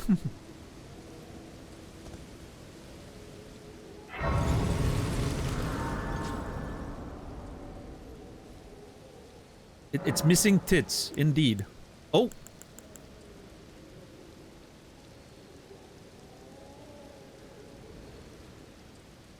What does Melina want? Spoken echoes linger here. Words of Queen Marika, who vanished long ago. If you wish, I will share them with you. Yes? In Marika's own words.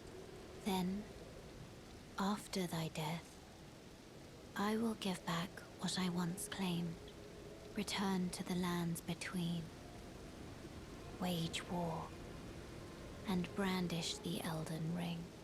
Grow strong in the face of death. Warriors of my lord, Lord Godfrey.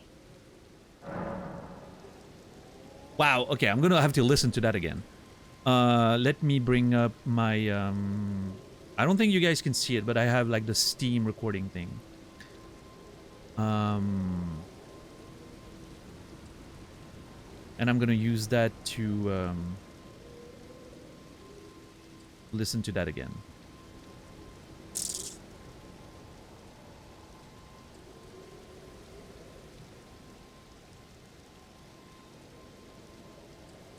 Okay.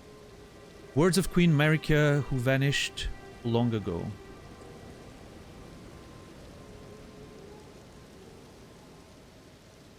Okay. I'm clicking on I'm interested now. In Marika's own words, then after thy death, I will give back what I once claimed. Yeah, thank you, $10. I'm using the Steam recording thing right now, but if you guys want to check the clip, if you want to, you know, follow with me, along with me, you can do that. Then after thy death, I will give back what I once claimed. Okay, I need to actually write that down somewhere in full. Okay, this is nonsense, but I'm gonna do it.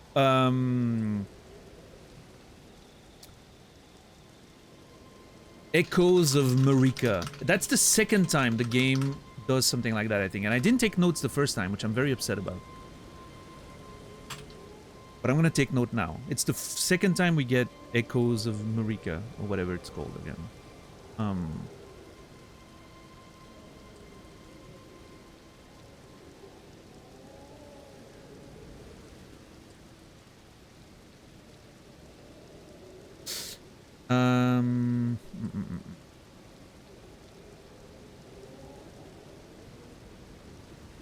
In Marika's own words. Then, after thy death, I will give back what I once claimed.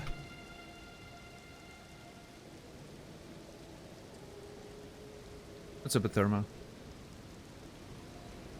Return to the lands between, wage war, and brandish the Elden Ring.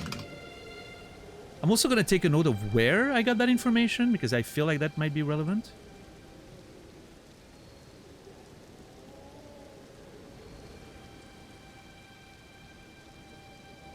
Grow strong in the face of death, warriors of my lord, Lord Godfrey. So we already have a note about Godfrey. He was the first Elden Lord. Yes, thank you, Salino. Okay, that's it. Back to the game. And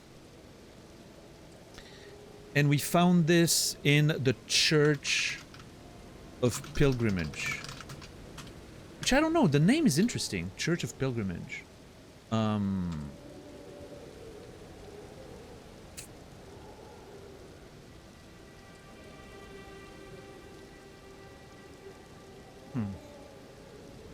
After thy death, I will give back what I once claimed. After whose death, though?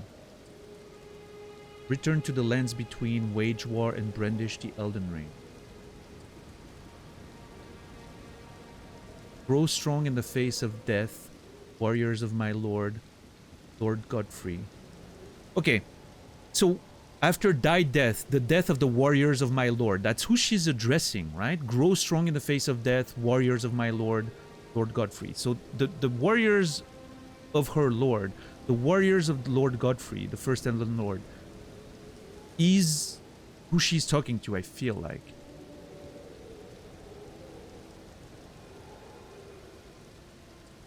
And so they died for Godfrey because they waged war, right? And then they return to the lands between because we know it's a space where, you know, it's between life and death and all of that.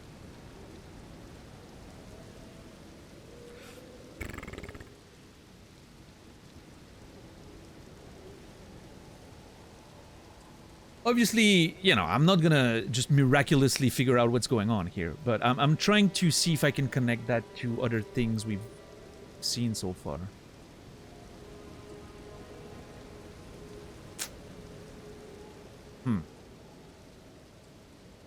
I wonder what the point is with the pilgrimage. Pilgrimage. Shall I turn your runes to strength? Oh yeah, thank you. Let my hand rest upon you. For but a moment. Share them with me. Oh, I don't have enough runes. I'm sorry, Melina. I'm just holding your hand for no other reason. I just wanted to hold her hand for a minute, you know.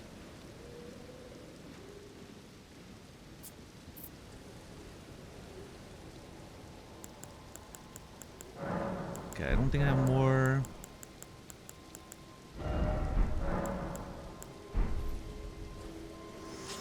Bye. And she's gone. Okay, what in terms of runes? Can I get to a level up? Probably. Do I want to? I kind of want to keep those runes for when I, you know, suddenly need them. Like I suddenly have something I really need, like upgrading or buying something. That's probably a good idea. Consider those as a sort of bank, right?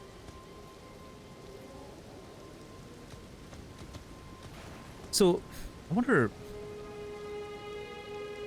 Church of Pilgrimage. Is that a pilgrim of some kind? That character, he does have a crown, though. Yeah, it has a... Well, I don't know if that's a crown, but it looks like a diadem or something. It's got a six-pack. Yeah, hell yeah. And it's a sacred tear. Oh! We've had one of those before. They increase the healing. So now one of my flasks should max out my healing, I think. So every sacred tier we find from now on is basically useless. Unless I eventually... Oh! I'm picking up stuff that I'm... Hold on. Oh yeah, I can see them on the ground. Golden centipede. That reminds me of Sekiro somehow. Centipede stuff. Let's see.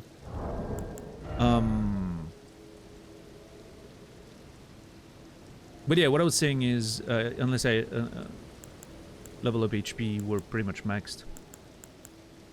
I didn't read Lightning Strike, did I? Oh, I forgot to read Lightning Strike. One of the incantations of the capital's ancient dragon cult. Summon a bolt of lightning that scatters and spread around the surrounding area. This incantation can be cast repeatedly. Ancestors of the modern dragons, the ancient dragons, had scales of gravel stone and wielded lightning as their weapon. Very Dark Souls. It is said that they once attacked Leyndell, the royal capital. So we have notes about the ancient dragons. Let me add to that real quick. I'm gonna move this here and move that down there.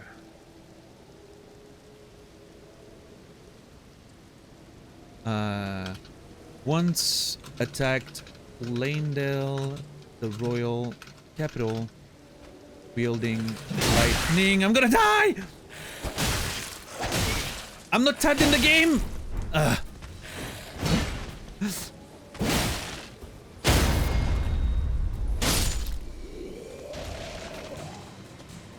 Sorry, there's a fight happening behind the notes right now. Let me hide in those bushes here for a second. That's very rude. I'm learning about the lore of this game, and you attack me? How dare you? Wielding lightning. Yep.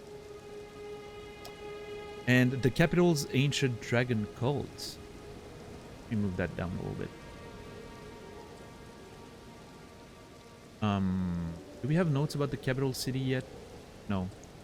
Okay, so Leyndell,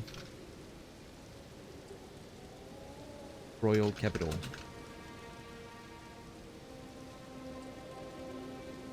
Oh man, I'm gonna have to organize all this. Apparently has a dragon cult. That's what I'm reading from this. That should be interesting.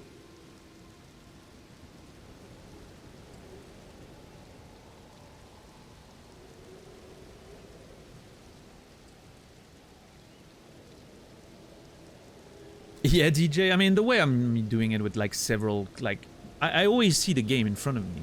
I have my notes on my third monitor. But, you know. The golden desiccated remains of a centipede.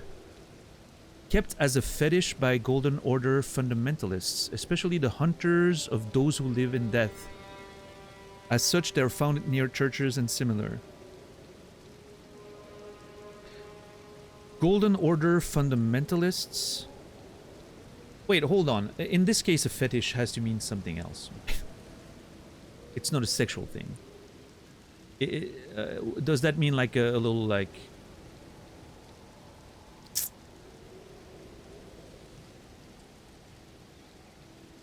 Let me find a proper definition.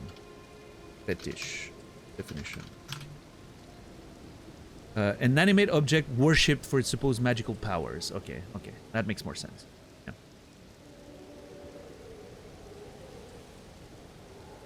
Yeah. So kept as a fetish by Golden Order fundamentalists, especially the hunters of those who live in death. So we know that the Golden Order does not like people who like defy death. Right. I actually have notes about the Golden Order, which I would like to add to at this point. Let me move that up. And move that here. They do not like those who live in death and generally defy death.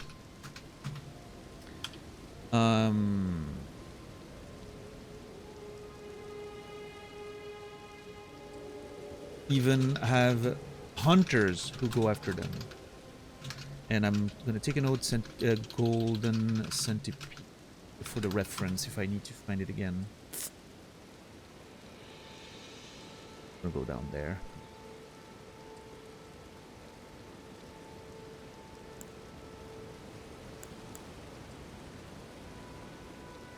So they have Golden Order fundamentalists, like people who really sort of, you know, believe in the core of the Golden Order's beliefs, which we don't know very much about yet. But I remember we saw another item that mentioned something about them not liking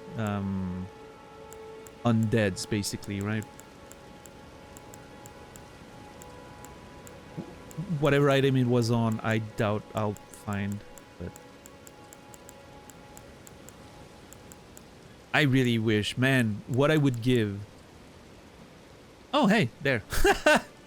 What I would give for a search function, searching by keywords in the description of items. God, that would be such a nice feature. It has to be a mod, right? I'm sure someone modded that. I'm not going to use it, but highly effective against those who live in death, even preventing them from rising again. The Golden Order has no mercy for those who trespass beyond life's bounds. Yeah.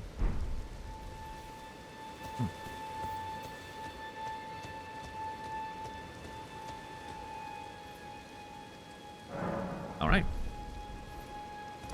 Well, now I've cleared this. I want to try the circle around the cliffs there. Feels like there's a path that we can explore.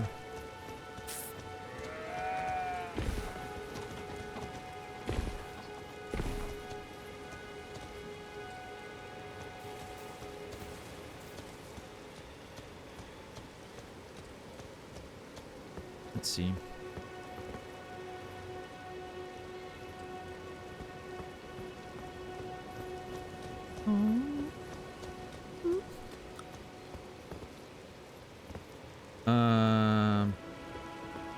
I'm not sure if I can go from there. Yes. Yes? No? Maybe? Hold on. Okay, I think I can fall here. That seems within... Oh! First time in the game, I take fall damage, but I don't die. It's a... Lots of firsts today. Took fall damage, didn't die. You're annoyed? Why are you annoyed? If it's because you hoped to see me die to gravity, you can go back to the beginning of the stream. Not the beginning, but at some point in the stream, we died so many times to gravity. Have I explored down there? I have not. I don't think.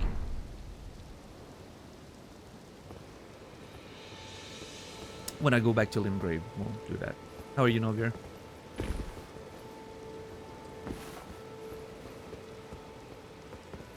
Yeah, thermal. Okay, that blows my mind because my experience with Elden Ring so far was that up to this point, I didn't know if full damage existed even, because I didn't take any of it. And then today I died to like a few falls, and so I was literally starting to think that it was either you die or you don't take full damage. Like there's a threshold, but no, apparently there is a you know a range there where you just take some damage.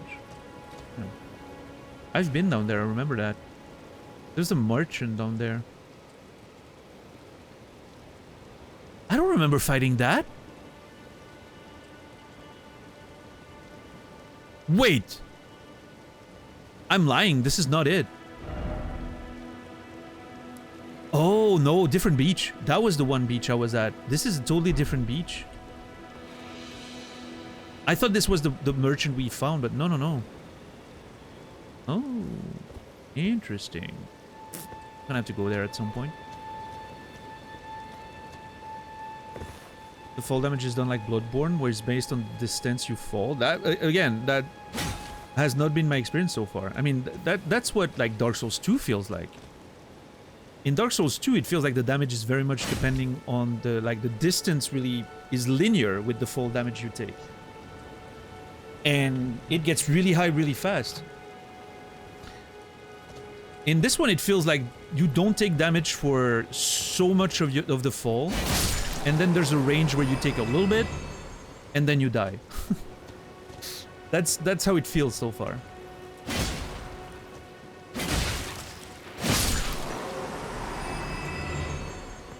It doesn't seem as linear as the other games. And like, I mean, Demon Souls, you would just, you would die from falling like down there. I'm exaggerating, yes, but yeah, Demon Souls fall damage was crazy. Dark Souls, I don't quite remember how it was. I remember Dark Souls 2 being brutal and Dark Souls 3 being somewhat generous, but still a little more linear. And Bloodborne, my memory of Bloodborne is kind of eroded at this point, but I don't remember it feeling particularly weird. Maybe like Dark Souls 3 a little bit. You know?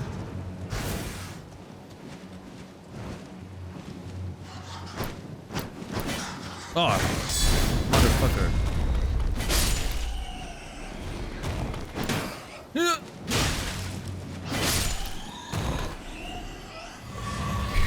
What's up, Just Po? How are you doing today? I know it breaks the rules a little bit, but I suggest reading the description of dexterity attribute. Well, typically if you start a sentence with, I know it breaks the rules, you probably shouldn't write the rest of it. Even though we're trying to have a bit more loose rules with Elden Ring. Let's be careful, but in this case, I know what dexterity says. I remember that it affects fall damage. Because I read it. Softened falls damage makes it harder to be knocked off your horse. I remember that. But again, like, it doesn't change my experience with how fall damage works is very, very different than what I would expect. Oh, the Witching Branch. Like, it really doesn't... How do I express what I mean? In other Souls games, I always feel like I kind of get a sense of how much damage I'm gonna take every time. Somewhat, right? And then I jump and I see the results and I'm like, yeah, okay, that makes sense. It feels like it's linear with how high I fall. In this game so far, my experience has always been, I fall somewhere, I don't take damage, I look back and I'm like, huh, it's really weird that this hasn't given, like, you know, feels like I'm just not taking damage at all. The other day, I even took stamina damage out of a fall, which blew my mind. I don't know how that happened, but I took stamina damage. And yeah, then suddenly today we died a few times. Granted, today I was falling from very high, so it made sense that I died. Like, that wasn't too surprising. Also, I forgot that I can use my fucking stones to check. I should have done that when we were on that pillar earlier. But anyway. And then earlier I did that cliff jump, right? To go down there. I really thought I wasn't going to take damage because it felt like one of those jumps that I've done before, right? But no, instead I took like, I don't know, 20%. So I don't know, I'm having a much harder time sort of evaluating how much damage I'm gonna take compared to other Souls games.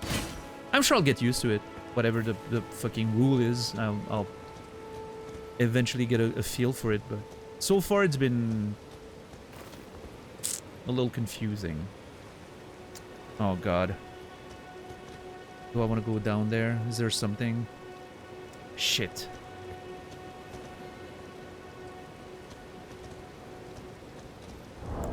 Let me look at the Bewitching Branch we found. Tree branch blessed with an incantation of unalloyed gold. Tree branch blessed with an incantation of unalloyed gold. What does unalloyed mean? I mean, I know it has to do with like metal alloys, right? Mixed metals and all that. Unalloyed, a definition. Pure, right? So pure gold.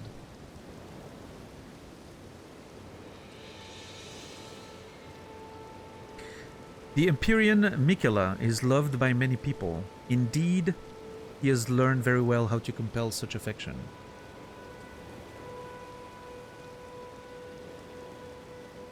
Pierce a foe using FP to turn them into a temporary ally. Okay.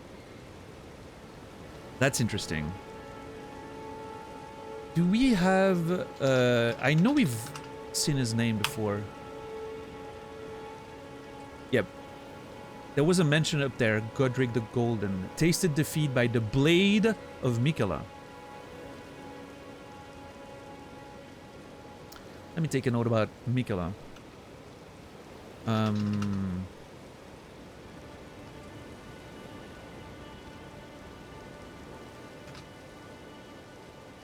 He's an Empyrean, whatever that means. Empyrean. Wait. Empyrean. Loved by many people. But seems to have used tricks to do so. The Witching Branch. So what I'm understanding here, right, like the way I'm reading this, is this branch is used to turn enemies into allies. So Miquella used such witchery, that's a word, to compel the affection of people. He was loved by many, but he was, you know, he was charming them with spells and stuff, which is kind of, you know, a little bit of a red flag for Miquella, right?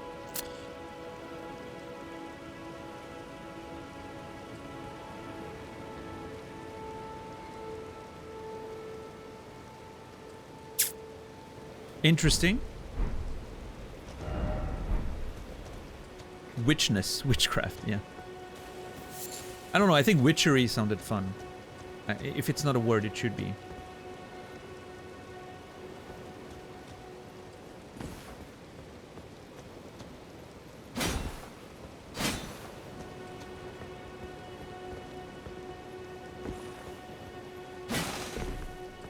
Well, that sounded nice. Oh, come on. Give me a fucking secret wall game. Okay, I don't know if there's any point in going under there. Like, imagine if there was a passage there and you had to jump down and then... God, that would be such a dick move. If I was the dev, I would totally do that. There would be a secret there. 100%.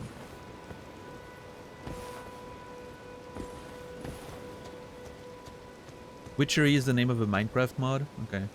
I mean, I don't think there's anything. It seems pretty fucking closed off.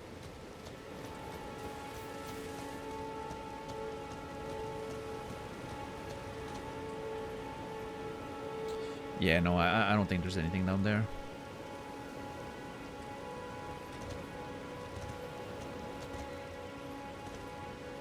Oh, nice little waterfall there. I mean, that's the one we went to. Yeah, I remember that. It's gushing over there. Alright. I think that's it. We've made our way around. I can tick this place off as explored. Nice.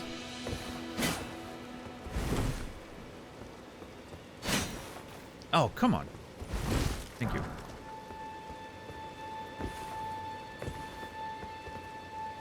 Wait, where am I? Oh, okay. Gushing, yeah.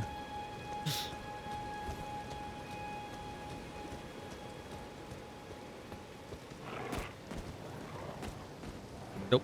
Bye. Are we fighting or not? Please.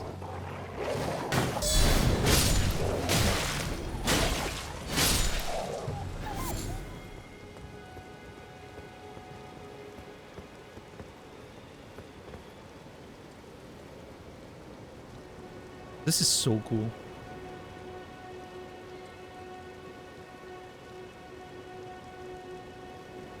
What a pretty game. Yeah, the waves look really fun. Well done. Hiya! Whoa. I did not expect that to one shot.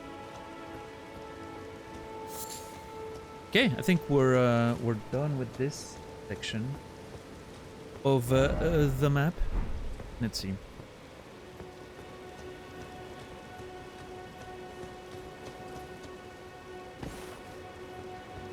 Now I have to make that sound every time. Which one? The Aya? Oh!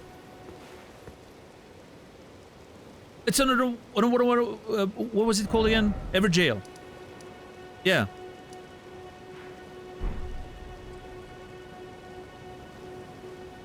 We have an Everjail down there. Is that a church? Oh! It's another church. I don't think that's the one we're looking for.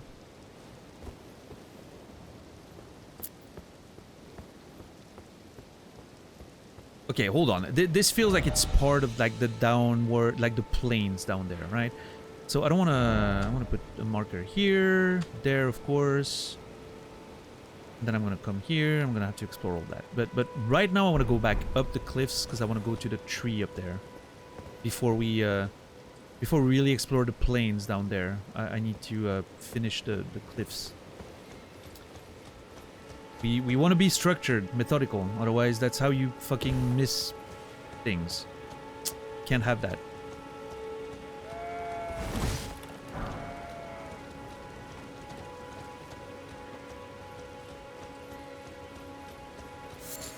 I haven't changed my gear in a long time, it feels like. No new items, no, you know, new armor. I haven't even dropped new items in a while. Like armor pieces, for instance. That's just something I just noticed now. How little armor we've actually found. Yeah. Really not much.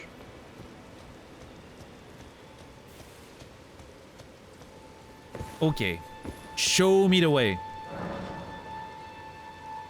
Guide and gatekeeper for those returning to the roots. Okay, in that general direction.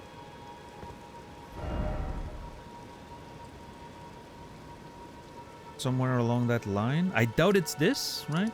So, oh yeah, also, didn't, like the previous two showed us catacombs, so. I don't know if it's like a rule that it's always showing catacombs, because thematically, like those who return to the roots, you know, like the people who are really dead, it seems to thematically fit the catacombs, but I'm not sure if it's a hard rule. So we'll see. Oh! There's a whole thing down there.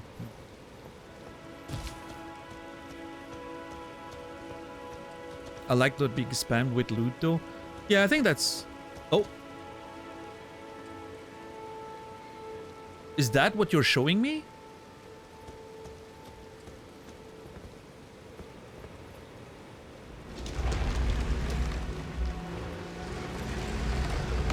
Okay, I'm not gonna lie. I mean, it's well aligned, but like it seemed to be higher.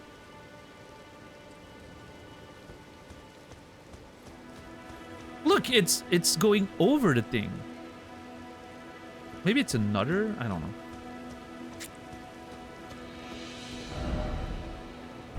Well, do I explore this now? And then we go to the tree later. Hold on, I want to peek upward a little bit. Yeah, it's almost too easy. I mean, although to be fair, it's a little hidden, right? Like if you, I could imagine not finding this thing if you just pass by and you don't look in every corner like I do, right?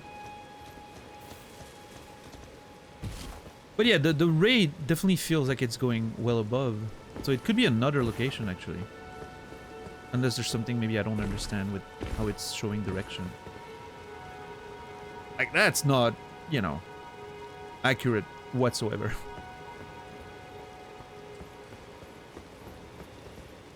What's your opinion on cauliflower mash? Pretty good or just overcooked cauliflower? Love it. It doesn't fully replace potato mash for me. Like, potato mash is just delicious. I love potatoes. But cauliflower mash, you know, if you're looking for a healthier, lighter alternative, I like it. Yeah. I used to eat quite a bit of it.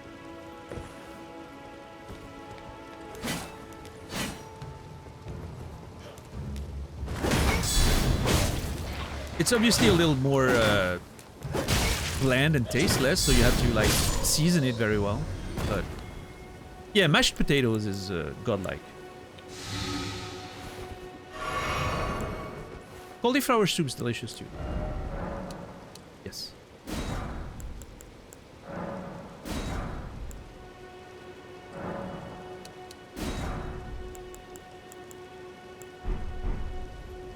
Cauliflower rice, unforgivable? I don't mind it. I really like vegetables. I like cauliflower. I like broccoli. I like everything. Vegetable is the only food group where I don't think I hate anything. There's some meat that I don't like. There's some starch that I'm not a fan of. Vegetable, I don't think there's a single vegetable that I don't like. You know. As a replacement for rice? I mean, rice is good, but I don't know. I feel the same way as I feel about the mash with mashed potatoes. I like rice better, I think. I like mashed potatoes better, but I'll take the replacement. It's fine. What's up, Strange Pie? How are you doing today? 1 second, I need to check something real quick.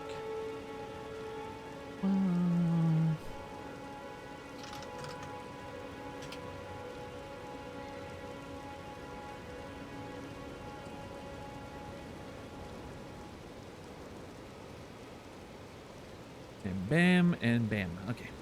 What's up, Musty Mirage? How are you doing today? Strange Pie, always good to see you. Did you ever eat bitter melon? I don't know what we call it here, so maybe. I'm not sure. Yeah, I think I feel exactly the same way about cauliflower rice as I do about the mash, right? It's really a seasoning thing. If you season it well, you put a lot of stuff on it, delicious.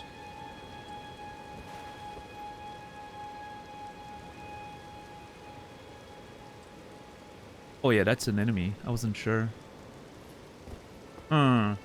Catacombs or this first? No, I mean, there's a whole lot of... Yeah, no. Catacombs. There's a whole lot to explore up there. Let's do the catacombs first. Let's be, again, organized. Cheddar soup. Broccoli cheddar soup. Yeah, broccoli is delicious. Well-seasoned broccoli, amazing. Cauliflower, amazing. Brussels sprouts. Oh. Sauteed Brussels sprouts, well-seasoned. God, it's so good.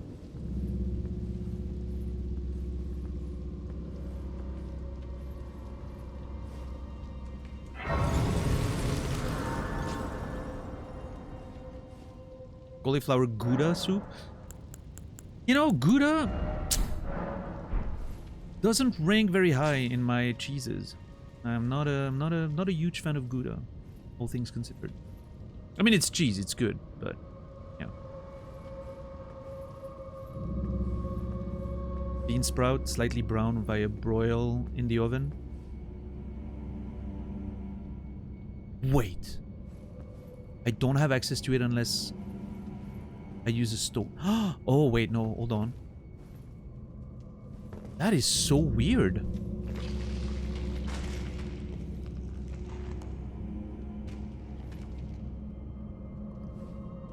How'd you cook Brussels sprouts? Oh, how you cook Brussels sprout is a litmus test on your cooking. Yeah, to me it's like, I mean, there's various ways. I like them boiled, just fine. But to me, like, the best way of cooking them is in a pan, you know, saute with nice seasoning and all that. It's very simple, but it's just very effective. Okay. Use a stone sword key. We have like 4 of them, right? I need to be careful with those things, because I don't know if I don't know how the game works. I don't know if it's like in Dark Souls 2 where you have a limited number of them and you'll never be able to open everything. That was the shittiest part about Dark Souls 2. That one fucking cave. What was the name of that cave again? Pharaoh's something? Was it Pharaoh's? God, I hated that place. The fact that you don't have enough keys to open everything made me so mad. It made me so mad. I hated that. So I'm like, you know, I'm hoping in this game that I'm gonna have enough for everything. But the game tells you to think well before using one, so... You know. I guess, I mean, I have 4. And this is only the second I find, I think. We found one that I didn't open at the very beginning of the game, and one now. So that's 2 total.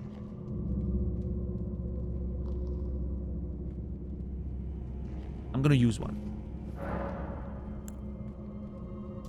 What's up, SkyPie? How are you doing today? Welcome in.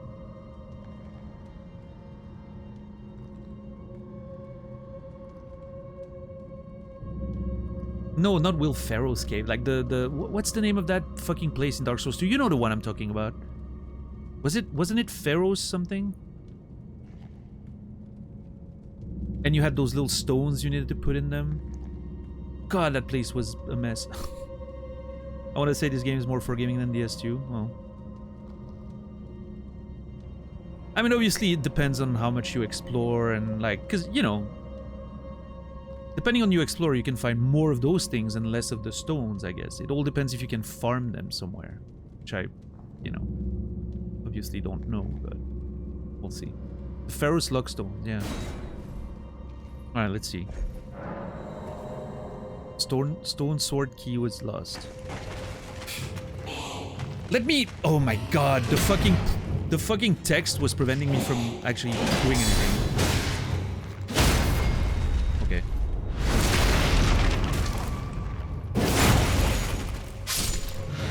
Are you dead or are you coming back? Shit, no. Game. Thank you.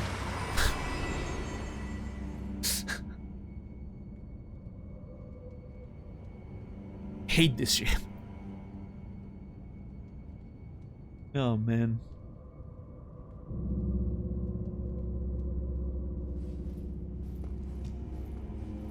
All right. Oh god. The reward better be worth it.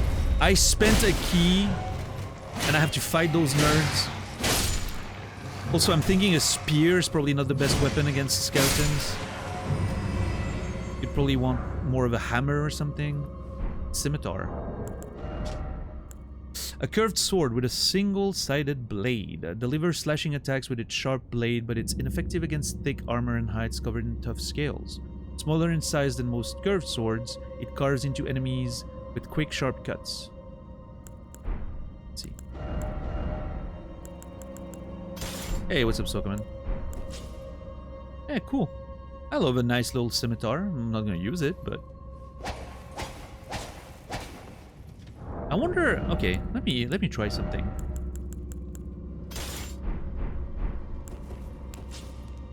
How does this work?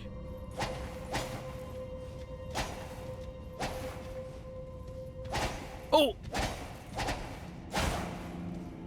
Okay, so Dark Souls 3 style.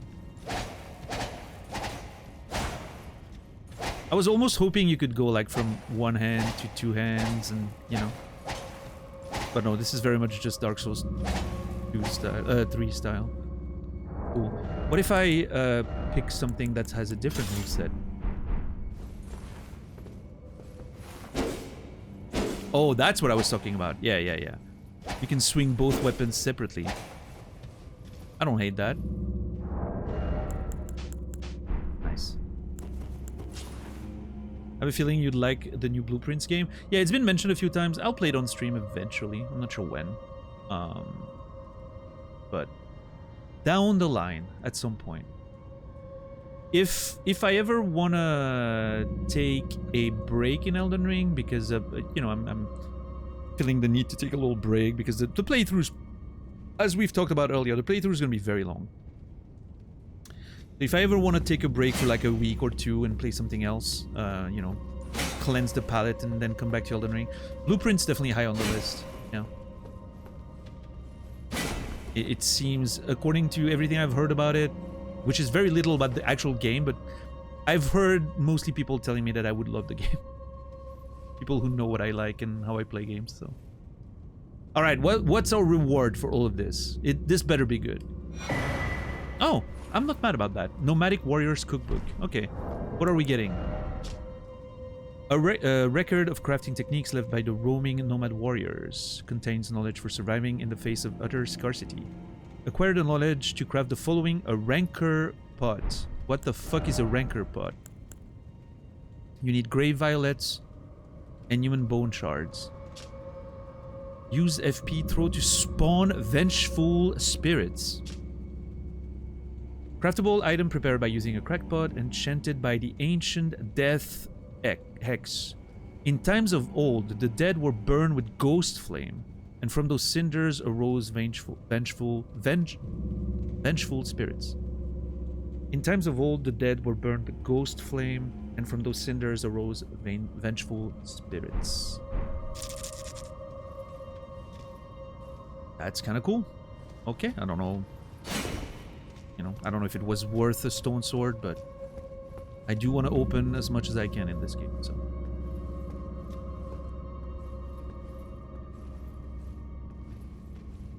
Okay. Barely use the crafting menu, yeah. I actually kind of like crafting in this game. Being able to craft your own tools, and it rewards you for collecting all those items. It's neat. I don't know. To me, it adds to like the feeling of adventure, of like crafting your own stuff by collecting items and all. Yeah, Kuma, the Rancor. I remember that in Star Wars. Okay, so that's the boss opening.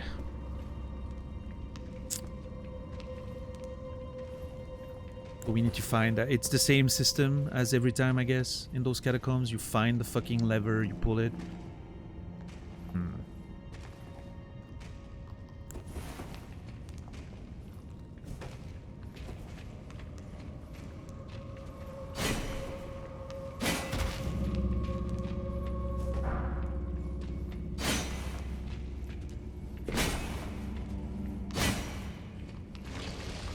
I wonder if there...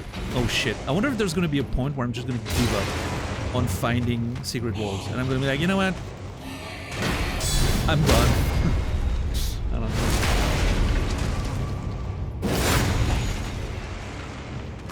Probably not. I'm a very stubborn individual. No, sorry. I'm not stubborn. I'm dedicated. I'm not stubborn. I'm dedicated. I'm not predictable, I'm consistent. I'm not slow, I'm meticulous. My point, chat, is you need to love yourself. Reframe the way you think about yourself.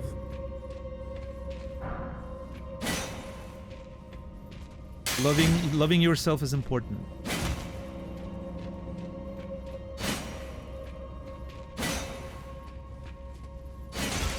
What makes you think there are secret walls? Because there's secret walls in every other fucking game.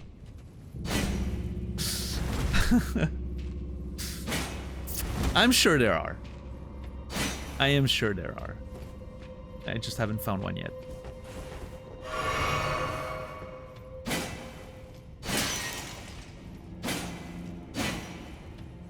Okay, that's the lever. So these poor walls didn't deserve it. I'm being gentle with them. I'm just, you know, gently poking them. Making sure they feel comfortable. Oh my god, there's two of them.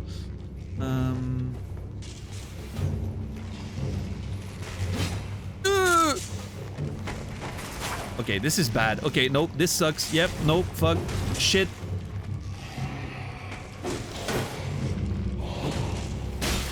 Shit.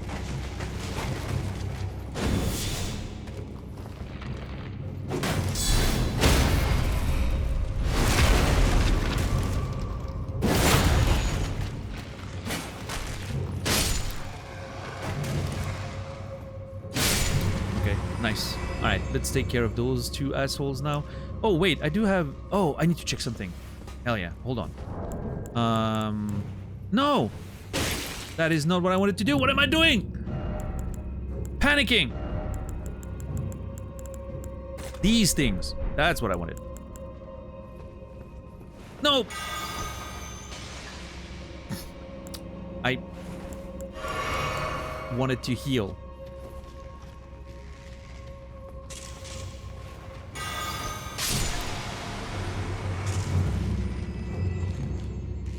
Oh, it makes them disappear entirely.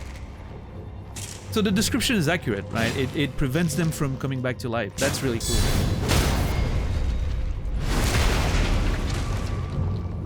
Are there hints in previous games about secret walls? So some of them are just... Some of them, you know, really random. Like you find them in weird places and you're just lucky, pretty much. But there is sometimes a few hints at secret walls in Dark Souls. Notably, you know, I would say something that looks like this, for instance, right? Like an arch. Typically, you would be like, you know what, that there's a chance there's a secret wall there in Dark Souls, right? That's why I focus on those a lot when I see arches and stuff like that. Yeah, sometimes the environments help you, like, find them. But sometimes there's just, like... There was that one in Dark Souls 1 that was behind a chest in the Great Hollow, or whatever it's called, in Blighttown, like down Blighttown. That one I found completely randomly by just hitting the wall like an idiot. I even think I wasn't trying to hit the wall. I was trying to hit the chest, and I hit the wall at the same time just to check if it was a mimic, right? And like I hit the wall at the same time, which was completely random. I would have never found that wall otherwise, right? And I would argue that it's likely that the devs put that chest here so that maybe someone checking for a mimic suddenly finds a secret, right? Which I think is brilliant in terms of like level design. But yeah, I don't know. In this game so far, I haven't found one, so we'll see. Player messages were put on fake. Well, yeah, that's true. Like, if you play with messages, you would probably get that sort of help. I don't. But then you also get all the lying messages and all that. The trolls, you know. But I always play offline, so I don't deal with those messages. I don't care for them very much. Oh. Okay, more of those burning things.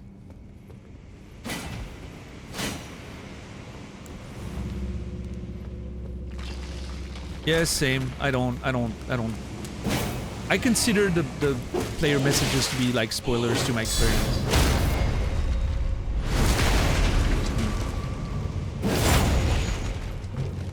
But I understand why people enjoy them, right? It's a fun part of the game if you enjoy that.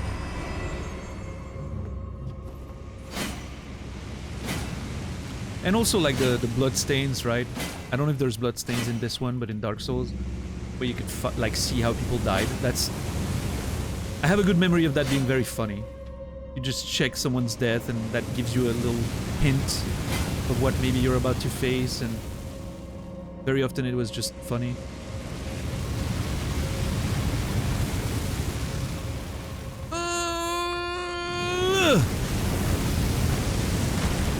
Yeah, I figured. I knew there was gonna be an enemy there. They did the same trick in a previous dungeon we explored. Exact same fucking trick.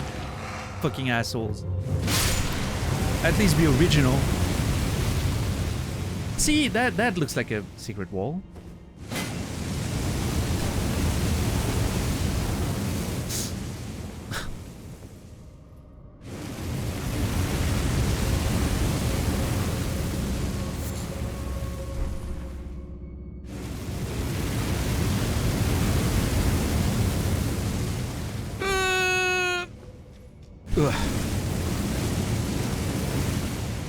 Oh, it fires in both directions. Oh, that's neat. Ah!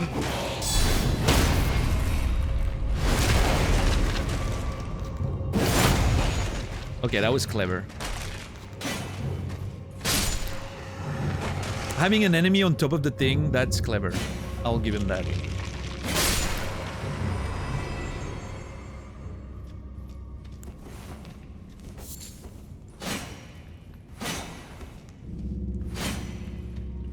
Game.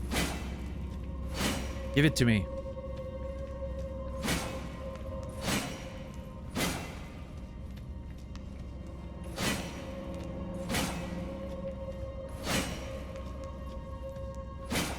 How is this one not like? See, that's what I mean. This one even looks different. You can see like these ones have like a little bit. They're a little bit inside the walls, right? This one is flush. If that's not.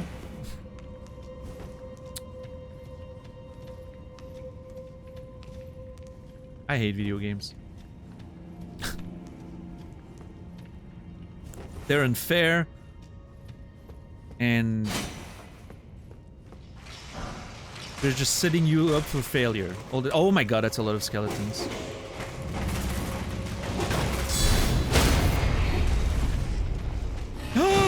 That is a lot of... Oh my god, yeah, I'm so dead.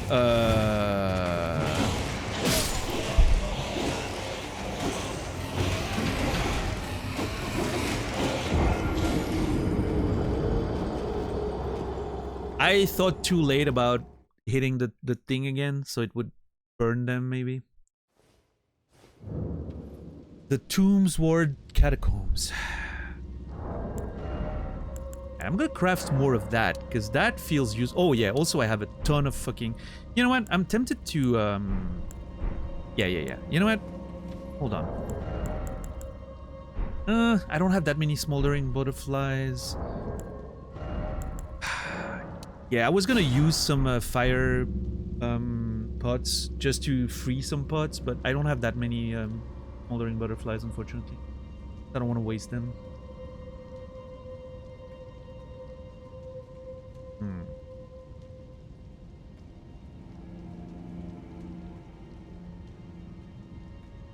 Hey, what's up, Aquarelic? How are you doing today? We are here right now. Yesterday we finished this part, right? And now, and a bit of this part. And today we finished the forest. This, look, the gorge here.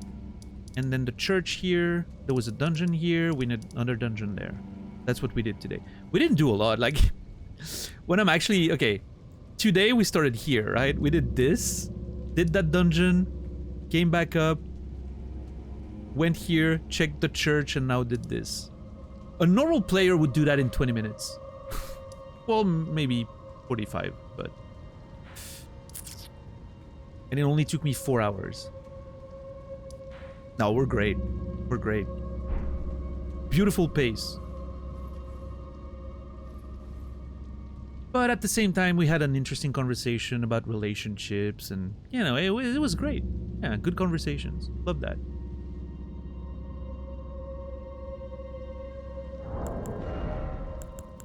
It's not just about the game. That would be sad if it was just about the game.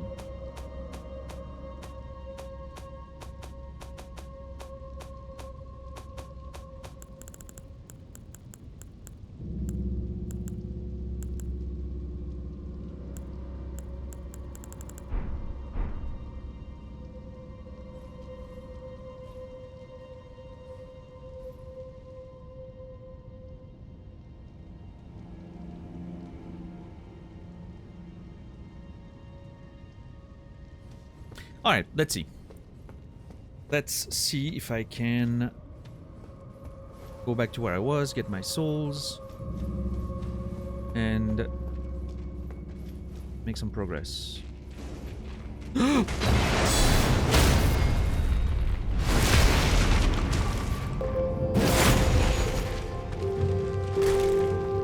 What?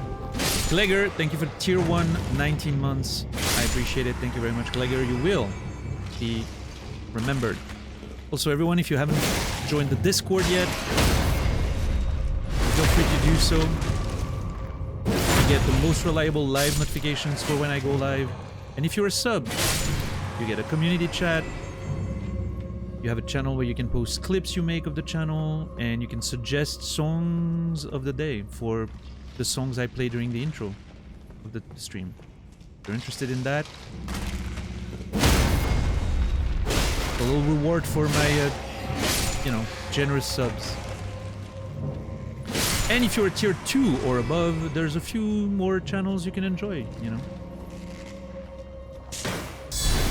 There's a spoiler chat to talk about the stuff about the game that I'm playing that you can't mention in chat because spoilers. I want to heal. That's not what I wanted. Fuck me. sideways. Okay. And maybe private streams at one point of me playing games I wouldn't play on stream, or just grinding whatever offline game I'm playing these days, like Tekken or whatever. Okay, plenty of stuff to enjoy on Discord. More to come. I'm trying to find more ways to provide, you know, rewards to people supporting the channel a bit more, so.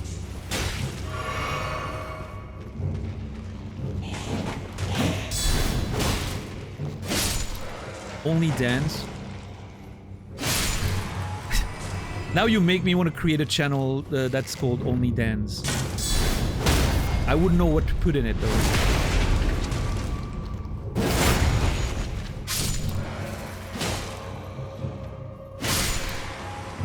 Yeah, what if I made a tier 3 only channel that's called Only Dance?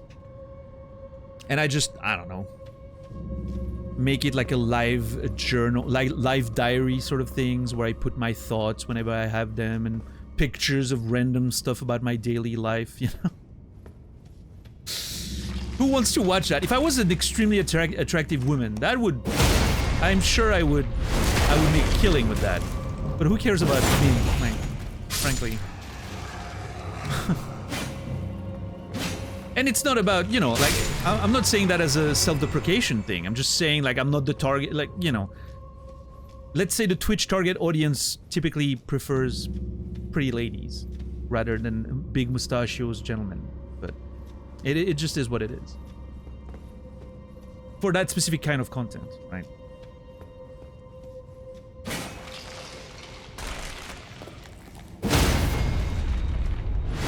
The Daniel Meat, where you post stuff you cook. Oh, you got me there for a second. What's up, Tioma? How are you doing today? Only pictures of people named Daniel. That's clever.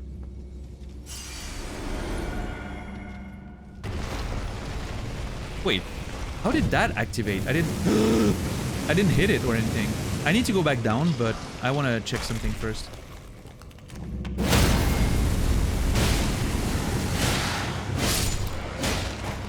Anybody can do a hot stuff stream, don't let anyone tell you otherwise. Oh no, I know that, right, but I'm just saying, typically, you know, it would be foolish to pretend that, you know, that there's not more interest for attractive ladies than there is for dudes when it comes to that type of content.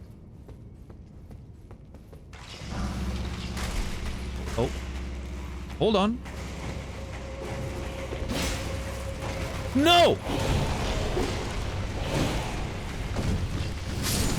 Oh, that works. Oh yeah, that works.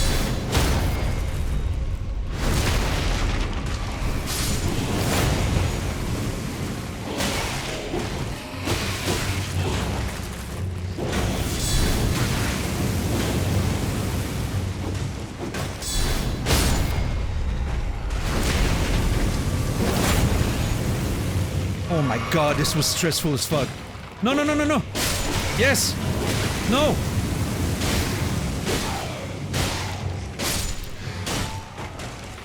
I cannot believe I survived this.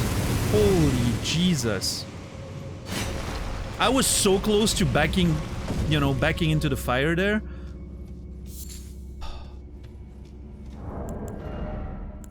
Prattling Pate. Thank you. Twisted clay sculpt in the shape of a human head emits a voice that says, thank you. A wistful fetish that imparts voices and words on an eternal journey. Thank you. Thank you.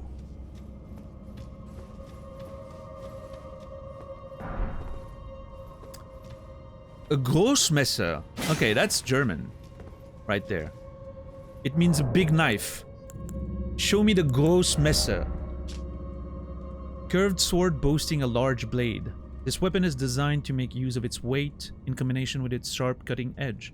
Thoroughly reliable choice of weapon for those who can master its particulars.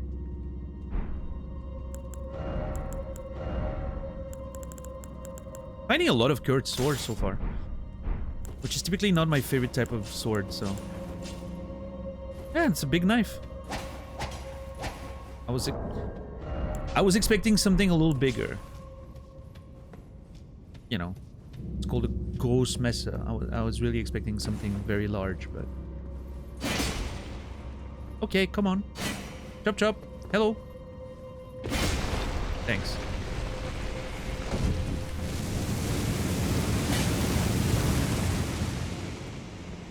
Actually, let me poke it down.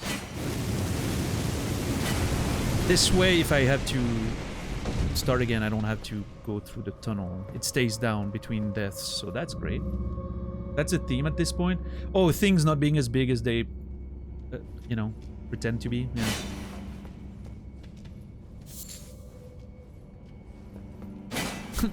Well, yeah, Holo, I guess so. That's true. But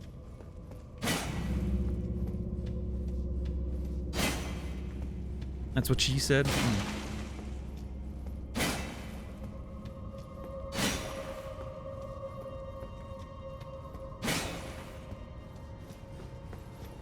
But yeah, no, I don't necessarily hate the idea of a, you know, Discord channel where where things are a little more personal about, you know, my daily thoughts and adventures, which aren't plenty, I would say. I don't know.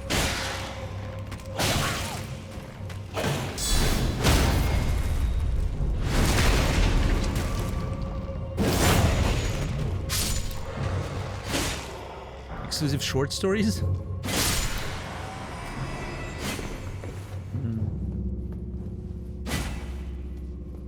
Okay, that's it. Nice.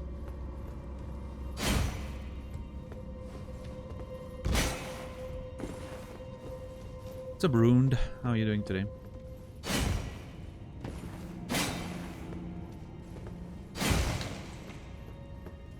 I used to have a friend who always joked about how small his sword was and said this way many women would be pleasantly surprised that it was a medium sword. That's one bet you can make, yeah.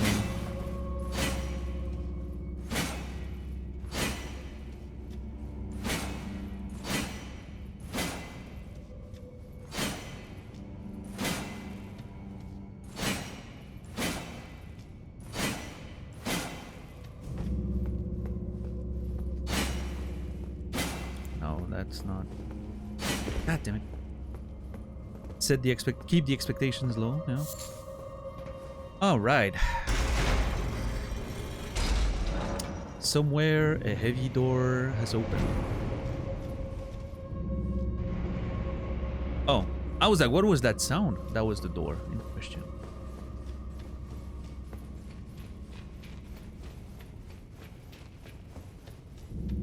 All right, let's hit the grace, refill. And then we can get to it.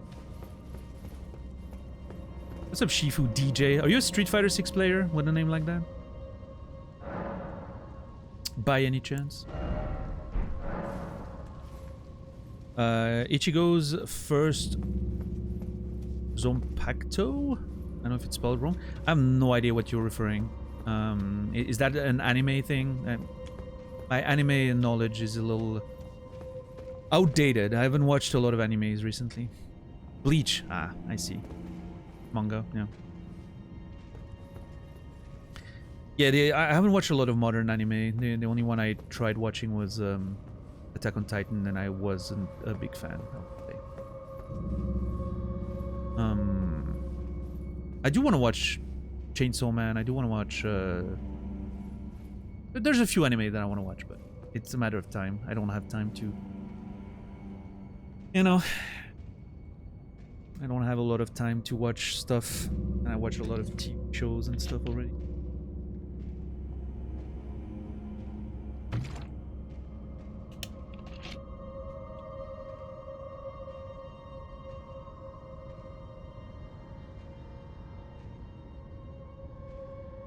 You have played Street Fighter 6, yeah?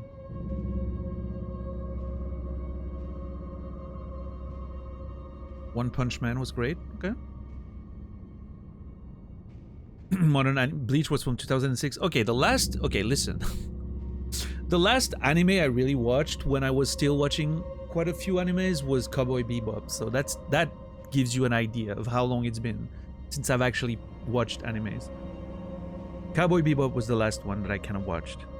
I don't know, maybe I watched Cowboy Bebop and I was like, you know what? I think anime peaked. It can be better than that. I'm just gonna not watch them anymore. I don't think that's true, but it was a fucking good anime.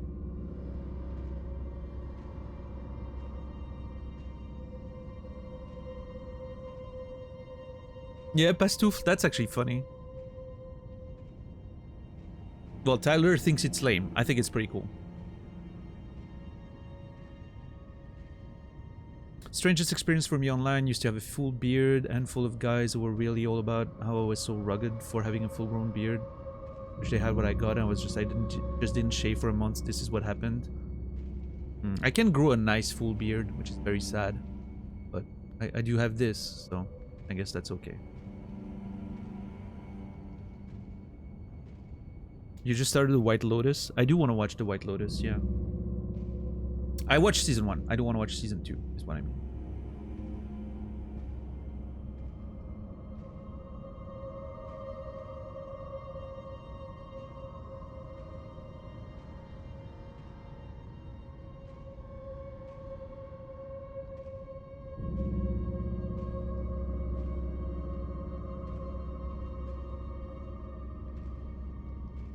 All right, we have a boss fight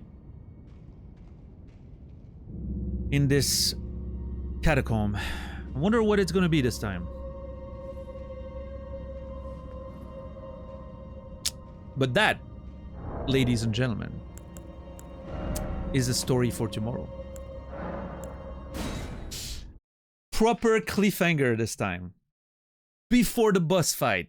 I haven't done one of these in a while.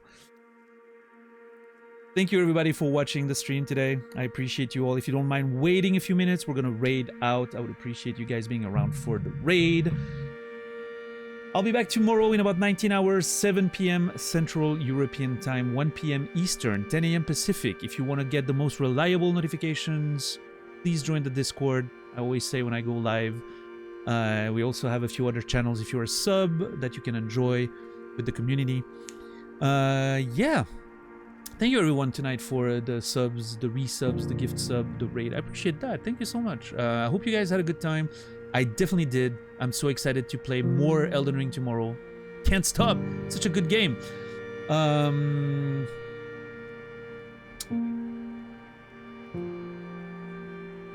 But yeah, I'm very, very excited. Let me find a red target that we can go give some love to. Boom.